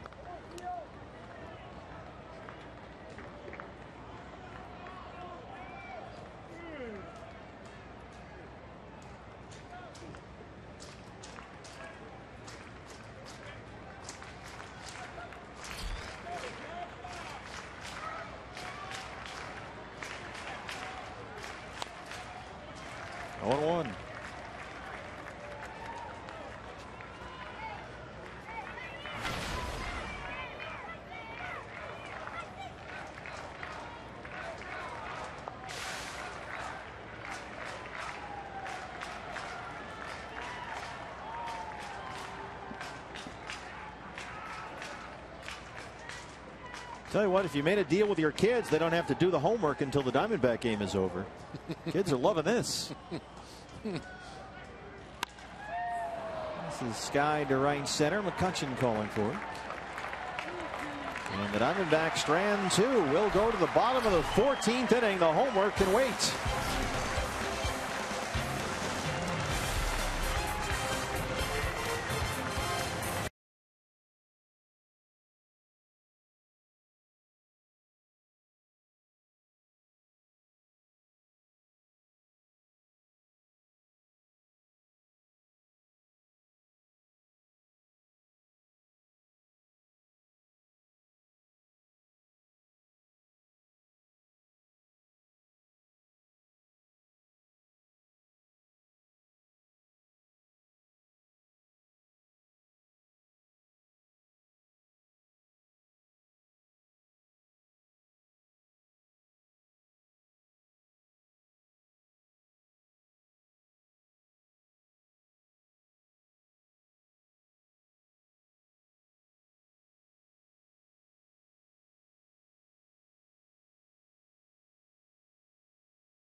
The left-hander who came out to start the 7th inning last night is out to start the 14th inning tonight, so he's doubled up. He faced only 2 batters last night.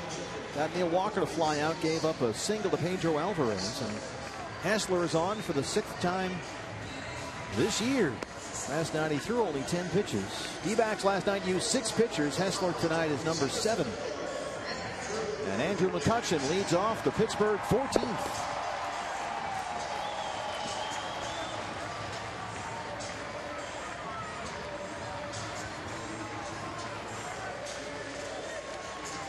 Now the pitcher spot is up next for the Pirates. That's the 4 spot in their lineup.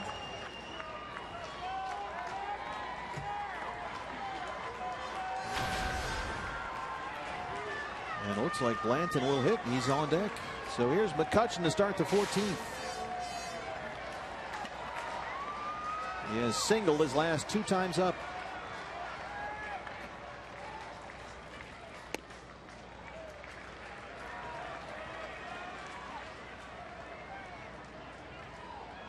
"15 hits for the Pirates, 11 for the D-backs. Each team has left 9.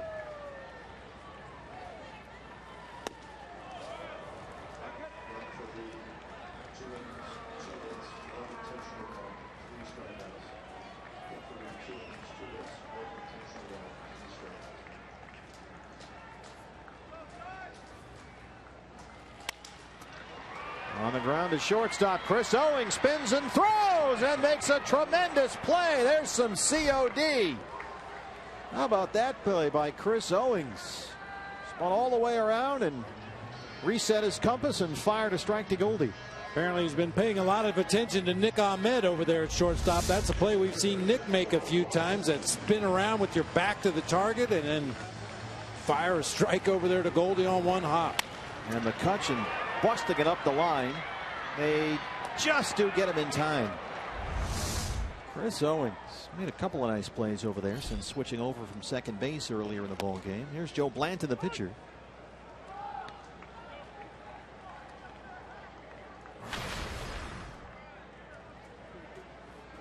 Both managers are out of bench players. Already seen Addison Reed taking at bat, just his second career plate appearance as a professional as Blanton grounds out for the second out here in the 14th. Jung Ho Gun. 2 for 6, a single and a homer. The home run is 10th of the year and his 6th since the All-Star break.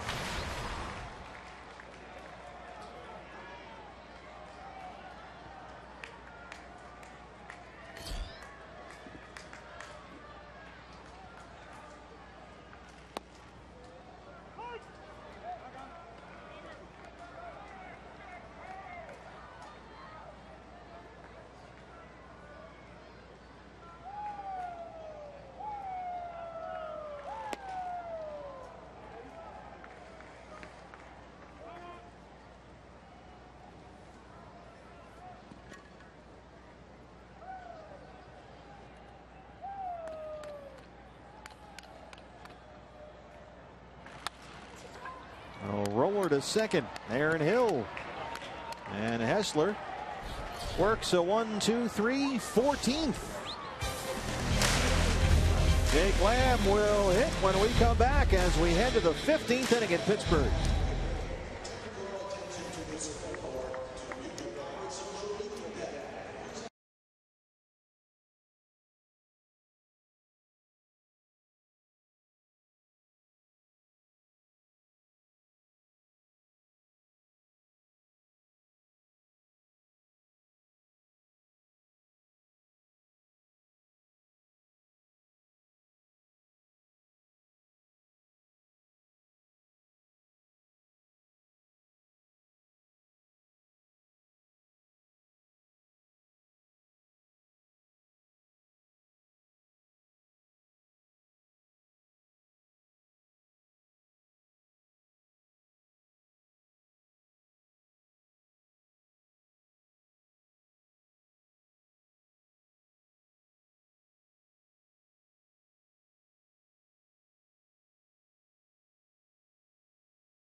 PNC Park. Guess who it was against? You got it. The Arizona Diamondbacks. It was that 16th inning game to which we referred earlier. And that was a year, 2 years and a day ago. It was August 18th, 2013. D-backs and Pirates played 16 innings here. Now tonight, Keith Hessler, the pitcher, leads off the 15th against Joe Blanton. First major league at bat for Keith Hessler. Might as well homer. Yeah. Look at this. Drops it in. That's a fair ball down the left field line. Hessler will take the turn and head for second, and this won't end well. Oh, no. Also, his first time on the bases, so he gets his first big league hit. And he's thrown out trying to stretch it into a double.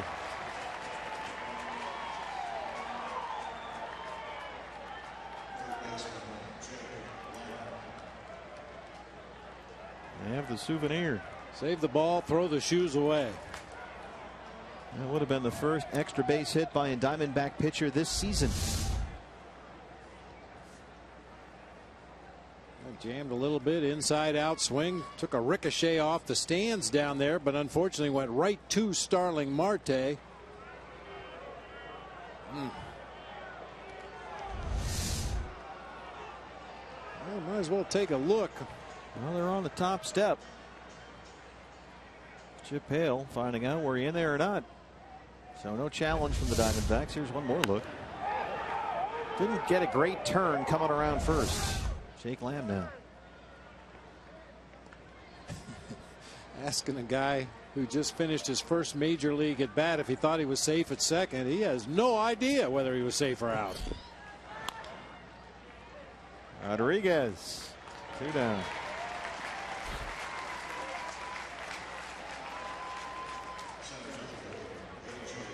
A.J. Pollock. A.J. has a single, a double, and a walk. He has scored twice. 2 for 6.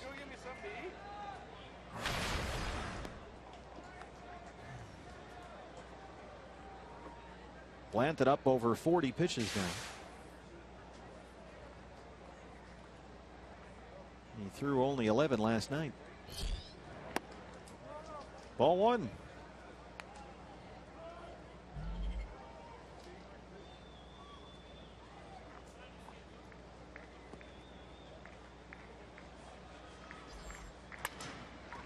Broken bat, roller to third. Gung, long throw, he got him. And we'll go to the bottom of the 15th at PNC Park. Diamondbacks and Pirates still tied at 8.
Diamondbacks and Pirates 8-8. And checking the old clock here, I see we're at 5:05. Just almost 12:15 after midnight local time here in Pittsburgh, and we'll move it up the charts here. Your pizza is going to turn into a pumpkin in about 40 minutes. That's all right. We're going to have it for lunch tomorrow. Keith Hessler back out there after collecting his first major league hit Seems like we always have extra inning games here. Just to remind me, I've told this story in the past. We had a scheduled doubleheader when I was with the Giants. I caught the first game of the doubleheader. Sitting down in the bullpen for game 2. I had my feet up on the fence, a bag of sunflower seeds. I'm going to enjoy a big league game. Well, in the 6th or 7th inning, Jack Clark got ejected from the game, so they put me in right field. Played 2 innings in right field, then went back behind the plate, and the second game of the doubleheader went 18 innings. The only people left over at Old Three River Stadium were my relatives and a couple of the family members of the Pirates. Not a great ballpark. Ooh. Horrible ballpark. One of those cookie cutter UFO AstroTurf knee surgeon ballparks.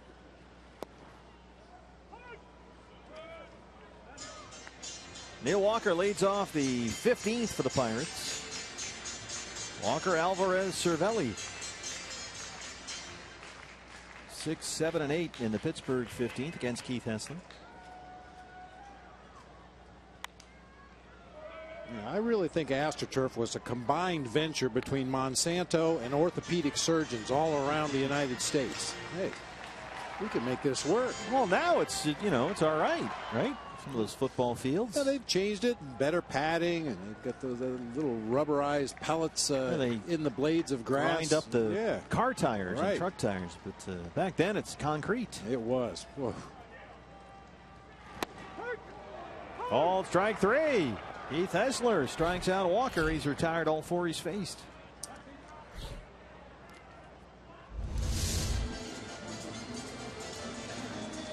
Oh, right there at the knees on the inside corner. Great location for Hessler.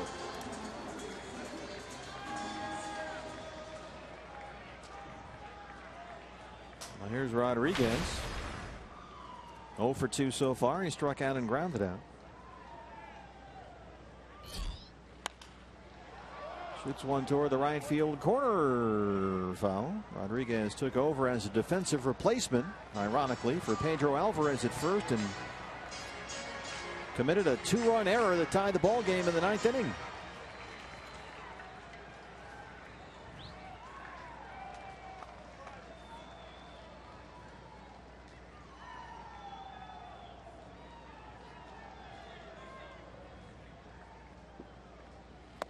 Diamondbacks have just been handed this by our occasionally reliable staff. Have now played in 3 of the top 6 longest games this year in the major leagues.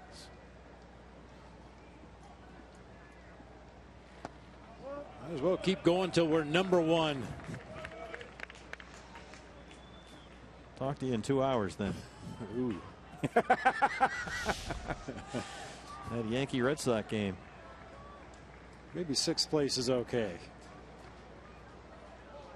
I mean, how about this? The White Sox are playing in Anaheim against the Angels, a game that started 7 o'clock West Coast time, 10 o'clock local time here in Pittsburgh. They're in the 8th inning. What are you saying? Oh, boy. 2-2. There it is. Another called strike 3 for Keith Hessler. He got Walker. He rings up Rodriguez. And that location, the same as the previous pitch that struck out Walker. Just a gorgeous pitch right here. No doubt about it. Same location, exact same spot. Francisco Cervelli. Cervelli's had a pretty good night. 3 hits. All singles.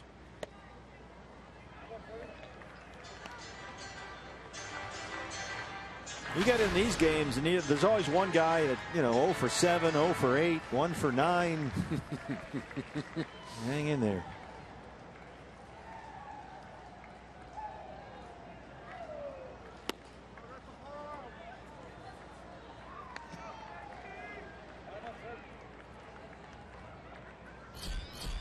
Antonio Bastardo, the former Philly, warming up with the Pirate bullpen.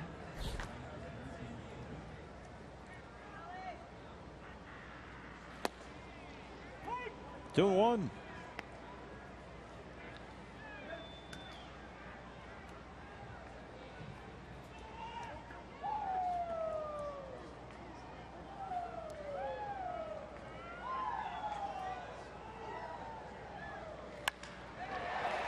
Right back up the box. A 2-out single. Cervelli's got his 4th hit tonight.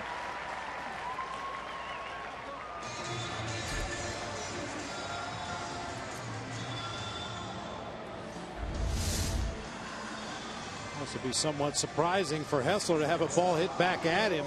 Pirates have been taking a lot of very hittable pitches, but Cervelli ready for that one. Brings up Pedro Florimo, the shortstop. Robbie Ray, who is the starting pitcher tomorrow night here, looks like he's got his spikes on.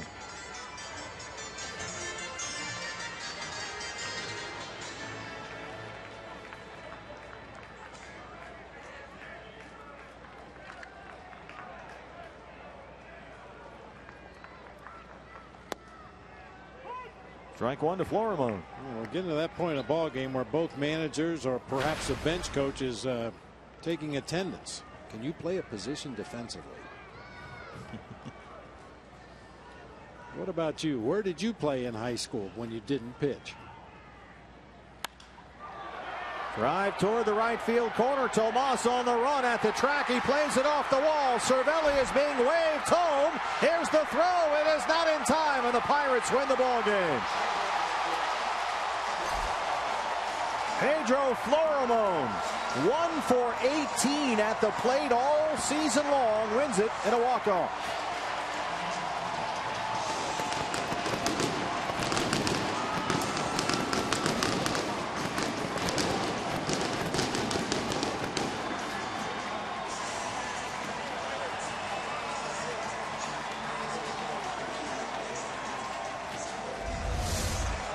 Pirates improved to 26-15 in one-run games. This is their 8th walk-off of the season. Tomas played it right to play the carom off the wall, but lost his footing there. And by the time he recovers, his throw back into the infield is low. No chance for a play at the plate. And so the Diamondbacks dropped to 58-60 on the year. 2 games under 500, and the Pirates win for the 16th time in their last 20 games here at PNC Park. They are 40-19 and home this season. 9-8-15 is the final. And we will have much more from Pittsburgh coming up as we take a break. Diamondback Live postgame show is coming up next here on Fox Sports Arizona. Diamondbacks were down 8-3 in the 8th inning. They came back to tie it 8-8, but they lose it in 15 on a Pedro Florimo walk-off. And we'll have reaction coming up next. Todd Walsh is in the clubhouse. Diamondback Live postgame show is next. More from Pittsburgh after this.